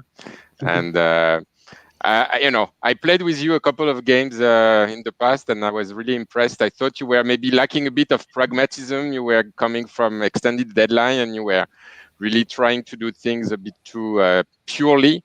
I think maybe now you're just saying, okay, I'm going for it. I'm better than them at tactics, and I'm not that bad at talking either. So I think it showed. Congratulations. Thank you. I'll add that Adam Siegel, when we were talking about some of the earlier games, was complaining that you were a Care Bear, actually. And I do appreciate that. I know exactly which game you're talking about. Yeah. I wouldn't say I was a Care Bear there. I think I was pinned by board realities. The Austria-Turk relationship basically meant that the best thing I could do there was hold a stalemate line segment. If you were able to pull up that board, I basically had this stalemate line set up, a segment of it, and I needed Peter's army in Munich to lock that down. I didn't need it to do anything. I just needed it to be there. And so long as it was, I was fine. So basically the AT made me Peter's vassal, and there was just no way for me to basically move out of that until it was too late.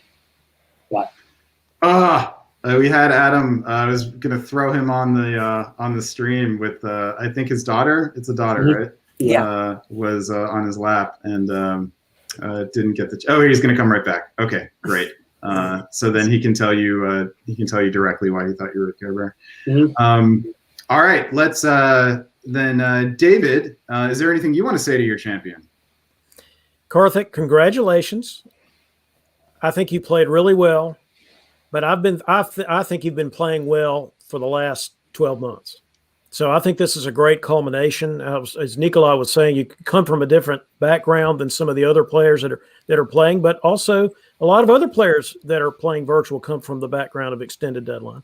Mhm. And so I've really enjoyed watching you meld the best of both worlds as your career has progressed in the last 12 months. And I think this is a fitting apex to the last 12 months for you. I appreciate that. That means a lot, especially coming from you're the longest running TD of the tournament. So it's huge. All right. I'm just old. No argument about that here. Wow. All right. From one champion to another, then you only have one, Karthik. This guy has three plus the next generation of diplomacy players on his lap. Here is Adam Siegel. Adam, welcome back to the stream.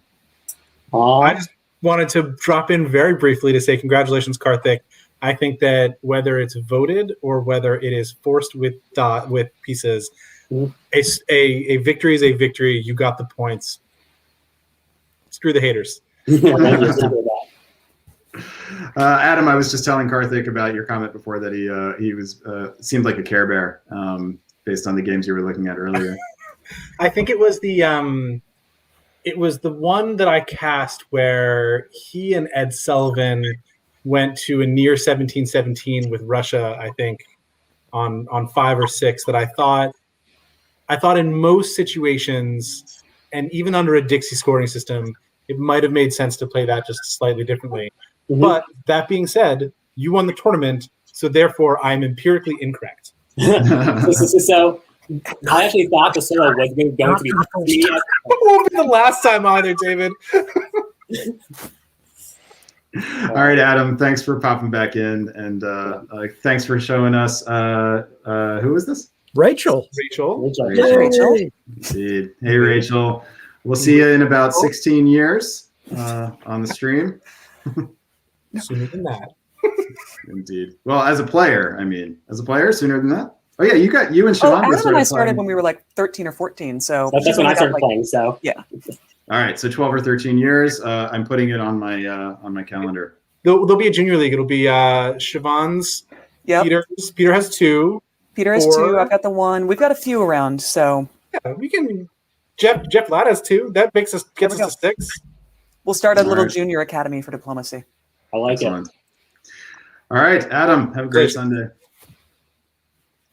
All right, Karthik, we are going to bid you adieu as well and congratulate you once again on your first virtual face-to-face tournament win, and surely the first of many.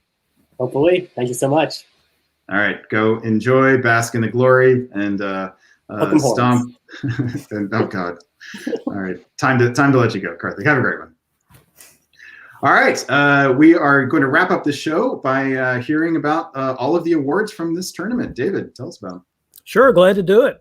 First of all, I wanted to thank the GMs that helped me. Peter Sullivan and Dave Maletsky helped me all weekend. Basically invaluable.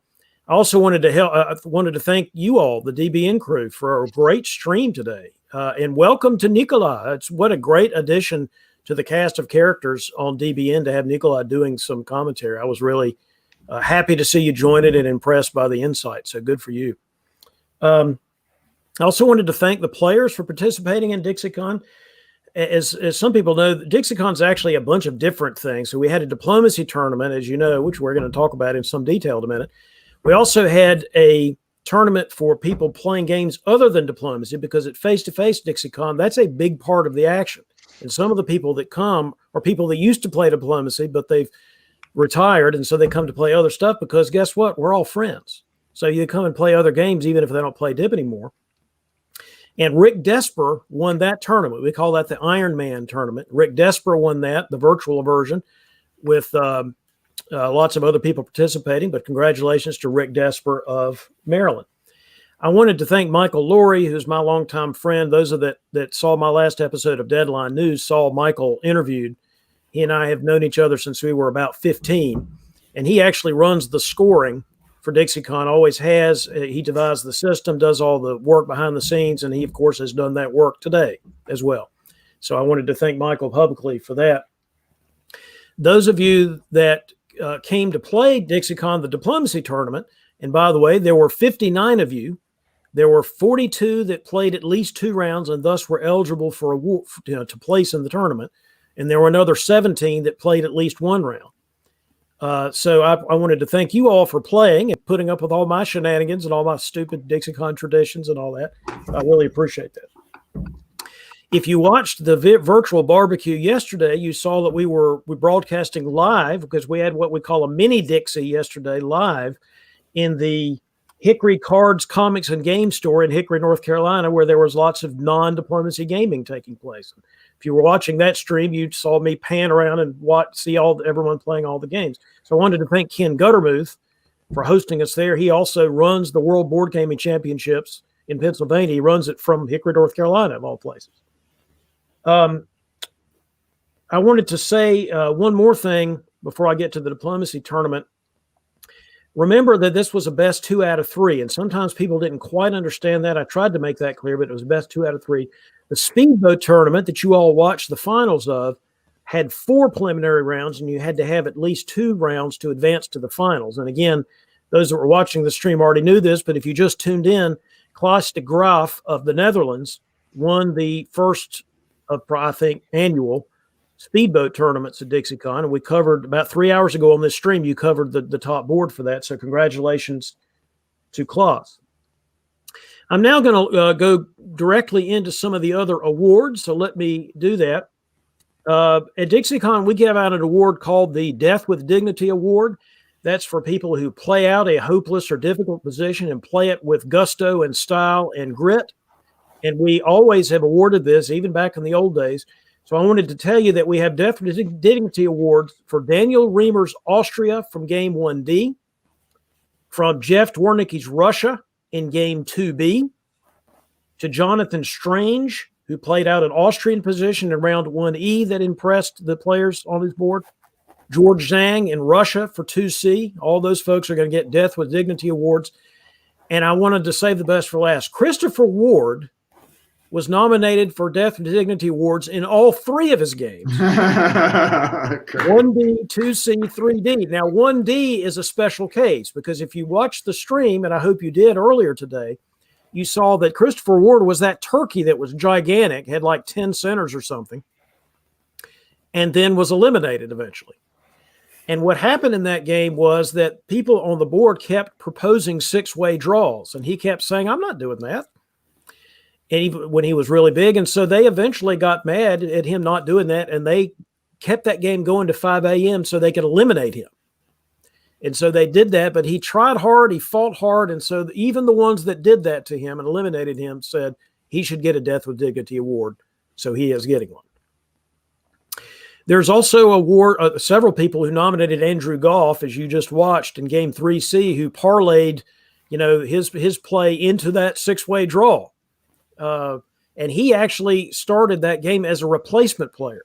I had somebody, Hal Shield, who actually was in a good position going into round 3, had that really good result from Game 1D, but he had an internet problem, or he had a backstabber problem, could not figure out what was wrong with his backstabber. So we had to replace Hal with Andrew Goff, who started at, something in the morning in Australia and played his game out. And many people said he should get some kind of award for that. So I'm going to give him a near Death with Dignity award for 3C and him coming back and being in that draw.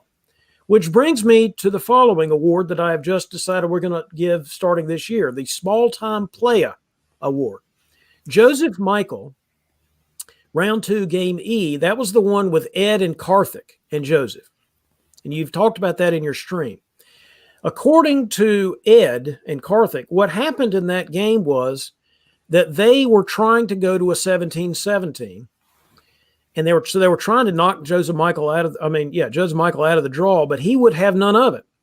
Just like you predicted, Brandon, he was playing both of those guys against each other. He got Karthik to turn on Ed by saying to Karthik that he would tap Kiel, allowing Karthik to take Berlin and go after the solo. So Karthik said, yeah, I'm going to do that. But then Ed had to scramble. He promised centers to Joseph Michael, because Joseph was pushing for that, and forced him into the draw. So he used his leverage to the absolute maximum. He was on the knife's edge of utter defeat, but ended up in the three-way draw. This is exactly how you play a tournament like Dixiecon, where you make yourself a small player and you force yourself into the draw. And he did that. And the other two players wanted me to recognize him for that publicly. And so that's what I'm doing. Now, little did we know what that would mean, that those two guys were going to be first and second. And it might have mattered who got which centers. In Dixiecon, it is 4 points a center. You don't think that matters. It usually decides the championship.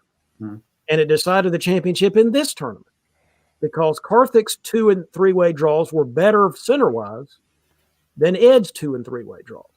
So the centers actually do matter a lot in Dixiecon. If you've got the possibility of getting some more centers, you should try to get them.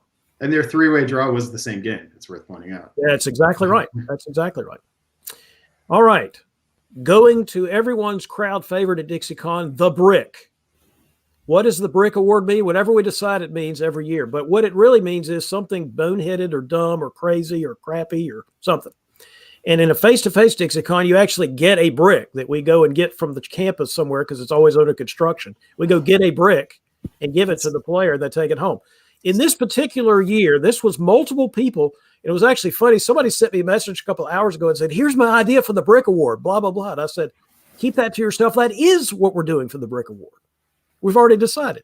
And this was the idea that Evan Swihart came up with that I had already come up with, which was we're giving the brick to all 7 members of the 7-way draw board, which is game 2D Greenville. That it was, I'm sure, a very frustrating result for those guys, but it was entertaining for the rest of us, and it was insane because in a Dixiecon scoring, a 7-way draw is worse than never having played at all. It is the 9th rung of Hades. You've gone all the way down to the depths of Hades to play, and that's where you find 7-way draws. So what we have decided to do is next year's live Dixiecon, I'm positive that Jason Massbaum will be in attendance. Jason will be presented with the brick and be required to break it into 7 pieces. That's going to be Jason's job, and Jason gets it because he's Jason Massbaum. Makes perfect sense. I should also point out that Jason Massbaum is an honorable mention for the I Got Hammered Award because he followed up his strong showings at Whipping and Carnage by coming to Dixiecon and getting eliminated, being in a 7-way draw, which in many ways is worse than being eliminated, and being a 6-way draw, which is pretty close to being eliminated. So way to go, Jason. And by the way, you get to break up the brick next year. So the Golden Blade Award, which is the best stab of the weekend, and the I Got Hammered Award this year are going to be awarded to basically the same event. There is a honorable mention for the I Got Hammered Award, which is Aiden Lewis going from 5-1 in Austria, if you remember that game from the second round. But no, the I Got Hammered Award really needs to go to Dennis Peskov because Ed Sullivan, first of all, convinced him that he was going to convoy Wales to Belgium for him as friends, which was what I call a Zhang Popov move, because we all know back in the fall that George Zhang and Maxime Popov did that move. Yeah. But somehow Ed convinced Dennis they were going to do that move this time, and instead Ed takes London with the convoy. Then he convinced him again in 02 he was going to do something, and they convoyed the French army, another French army, to Edinburgh. It's like the best stab I've ever seen that Dennis should have seen coming. So we're going to give Ed Sullivan the Golden Blade Award because, by the way, why shouldn't he get a Golden Blade in the tournament in which he was stabbed for the victory by somebody else? So Ed gets the Golden Blade Award. Dennis Peskov gets the I Got Hammered. So no consideration for Tornado Tommy to get the Golden Blade? No, I mean, Golden Blade Award, you should get it when you get something out of it. Oh, okay. Tommy, who did he stab? I don't know. He stabbed lots of people, but he didn't really improve his own. I'm not complaining. Look, people should be able to vote themselves out of the draw if they want. That's the way the game works. It's a diplomatic victory. So I say more power to Karthik. And Tommy just got a new couple of nicknames is what he got. Yeah, we need okay, good. Well, I mean, I like Tommy 2-way Anderson. It just says it's not a 2-way with him in it. but it's Tommy Two-Way Anderson. All right. Player's Choice Award. And this is the last one before we get into the best countries. So Player's Choice Award is a person that the people at Dixiecon enjoyed playing with the most over the weekend. And there were a bunch of nominations for this, including the second place winner for this, which was Claude Worrell, who has won before as the most popular player at Dixiecon. But this year, it is to first-time Dixiecon participant Robert Shoup, who was coming to us from the country of Germany, and he was the Player's Choice for Dixiecon 2021. So congratulations to Robert. People enjoyed playing with you is the answer to the question. All right, now let's go to the Best Country Awards. This is the awards for the best result for each power from the weekend. Best Austria was Michalis Kamarites, who had a two-way draw with 16. And then Best England, of course, is Peter McNamara with his English win. Remember that Peter was ineligible to place at Dixiecon this year because he only played one round, and he was only ever going to play one round. So there wasn't anything surprising about that. But he does, of course, bring home the Best England award. Best France, Jaromir, I should say, before I continue, Michalis Kamarites from the United Kingdom, Peter McNamara from Australia. You can see that this year we really had a lot of participation and success from various corners of the globe, including our Best France, who had a two-way draw with 15 centers, Jaromir Sulja from Ontario in Canada. Then our Best Germany was Hal Shield from Virginia, two-way draw with 15. Hal was the one that unfortunately had to miss round 3 because of a technical problem, so he could not compete for the win, for the championship. Claude Worrell is the Best Italy. Claude Worrell, also from the state of Virginia, two-way draw, 16 centers. Evan Swihart from the great state of Ohio is a three-way draw, 11 center Russia as the Best Russia. And then finally, the result we all just got finished watching, the Best Turkey went to Texas native, California resident, Karthik Kaneth with a 17 center two-way. So I'm now going to give you the top 7 places, and most people at this point who are watching the stream have already figured this out. But coming in at 7th place with a total score of 305.7 was Vermont's Morgante Pell, 7th place. Coming in 6th, Tommy two-timing, two-way draw Anderson, coming in 6th from Massachusetts to 328 points. Coming in 5th from the state of Ohio, as I mentioned earlier, Evan Swihart, 344 points. Coming in 4th, Florida's Tim Crosby, scoring 352. And then the top 3, the ones who gets the plaques. The rest of them get certificates. These folks get plaques. Coming in 3rd, 364 points, Johnny Gillum from Washington. And then our insufferable pair of Longhorns, and we're never going to hear the end of all this Texas business anytime soon.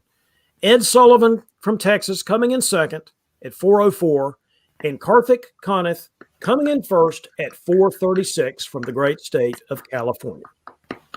And those are the awards from the 2021 Dixiecon, the 35th annual event. Congratulations to all of the winners, and thank you for participating in the tournament, giving us something fun to watch and to cheer for and to figure out. Lots of head-scratching moments. We thank you for those as well, but also for the gumption and the guts and the grueling work that went into what is also an entertaining activity. But we thank you for that. David Hood, we thank you for so much, but at this moment in time, we thank you for putting on the 39th Dixiecon. It only seems like it. It was really the 35th Dixiecon. The 35th Dixiecon. All right. That's right. Dixiecon is as old as I am, so I'll be able to remember that forever. Indeed. Wow. And congratulations for another successful tournament. Do you want to give a little preview for what's coming up on Deadline while you have the opportunity? We're going to have a Deadline episode dropping in mid-June. There's going to be a special guest whom you will recognize. I'm going to put that in quotes. Special guest whom you will recognize to talk about why he loves playing Austria. All right. We look forward to it. And presumably there'll be some reporting on Dixiecon results and that. Dixiecon, we'll have Dixiecon report. We'll have promos for upcoming tournaments, including Boston Massacre at the end of June and other tournaments coming up. We'll have coverage of the VDL, which is playing next weekend. For those of you looking for another opportunity to play Diplomacy on the VWDC Discord server, you can do that by playing in the Virtual Diplomacy League next weekend. Then you got the Tour of Britain the following weekend. So there's a lot going on here coming up, and we'll talk about it all on Deadline News. David, thank you so much. Go enjoy a well-earned rest this evening. Thanks, and congratulations to you all for a great show today. Thanks. We look forward to having you back on the stream next time. All right. That is it for David Hood. Siobhan, Nicolas, congratulations, man, on your first experience. How would you like to? Oh, I have to say, I'm sorry. So we didn't include you on the draft here because this is your first time. But I will say that it is Riaz who wins our draft. Riaz is the one who picked Karthik Kanath with his third choice. We did a 3-round draft, and it's worth saying that. Adam Siegel picked John Jameson first, and Siobhan Nolan picked Jason Massbaum second. So that happened, I will say. But Riaz is the one who picked the eventual champion, Karthik Kanath. For his wildcard choice, he picked Ed Sullivan, which is a little bit of a strange wildcard, given that it's usually a contender. But Nicola, we'll just presume that you would have picked Karthik had you been drafting, just because obviously we know that you can see these things. Yes. All right, Nicola. So, any final thoughts on the tournament? No, it was very interesting to see how the scoring systems make a very, very different play style, and we also saw that some players maybe were not as experienced playing under the system, and that showed. And very exciting end of the tournament. And I think we still should have a thought for Ed Sullivan, who, it must be a bit, in France we have this joke after France beat Italy in soccer, like at the last minute of the game. And the joke was, how do you put back the cork on a bottle of champagne? And now you can say, ask Ed Sullivan. If I'd had a moment, I would have gone to get a glass of scotch in Ed's honor. But... I feel a bit for him because, Karthik played a great tournament, but Ed also played a great tournament. So, he'll win others, but it must be a bit rough to be stabbed at the last second like this. Nicola, what I took away from that is that we should all be telling Ed Sullivan to put a cork in it. Yeah. All right. That is the TLDR of that. We can do that. Siobhan, final thoughts from you? I mean, Dixiecon is always a fantastic tournament. I enjoy going to it when I can or participating virtually as best I can. David Hood puts on an amazing time. And hopefully this time next year, I'll be able to fly to North Carolina and be there in person. But since I can't do that, I'm happy to spend 7 hours here on stream with you being severely over-caffeinated. I want to thank both of you for a wonderful day of coverage. Welcome to the team, Nicola. Hopefully you'll want to do it again. We'd love to have you. And thank you again to everyone out there. Click the like button if you would. We didn't have Siobhan in the comments demanding that you do it this time, but I saw a couple other people did. Thank you for that. All right, I think it's time to bid adieu to Dixiecon 2021. Siobhan, do you have something you want to say? Always. Thank you so much, everyone, for sticking with us. It's been a long broadcast, but until we see you again, stay safe and stab well.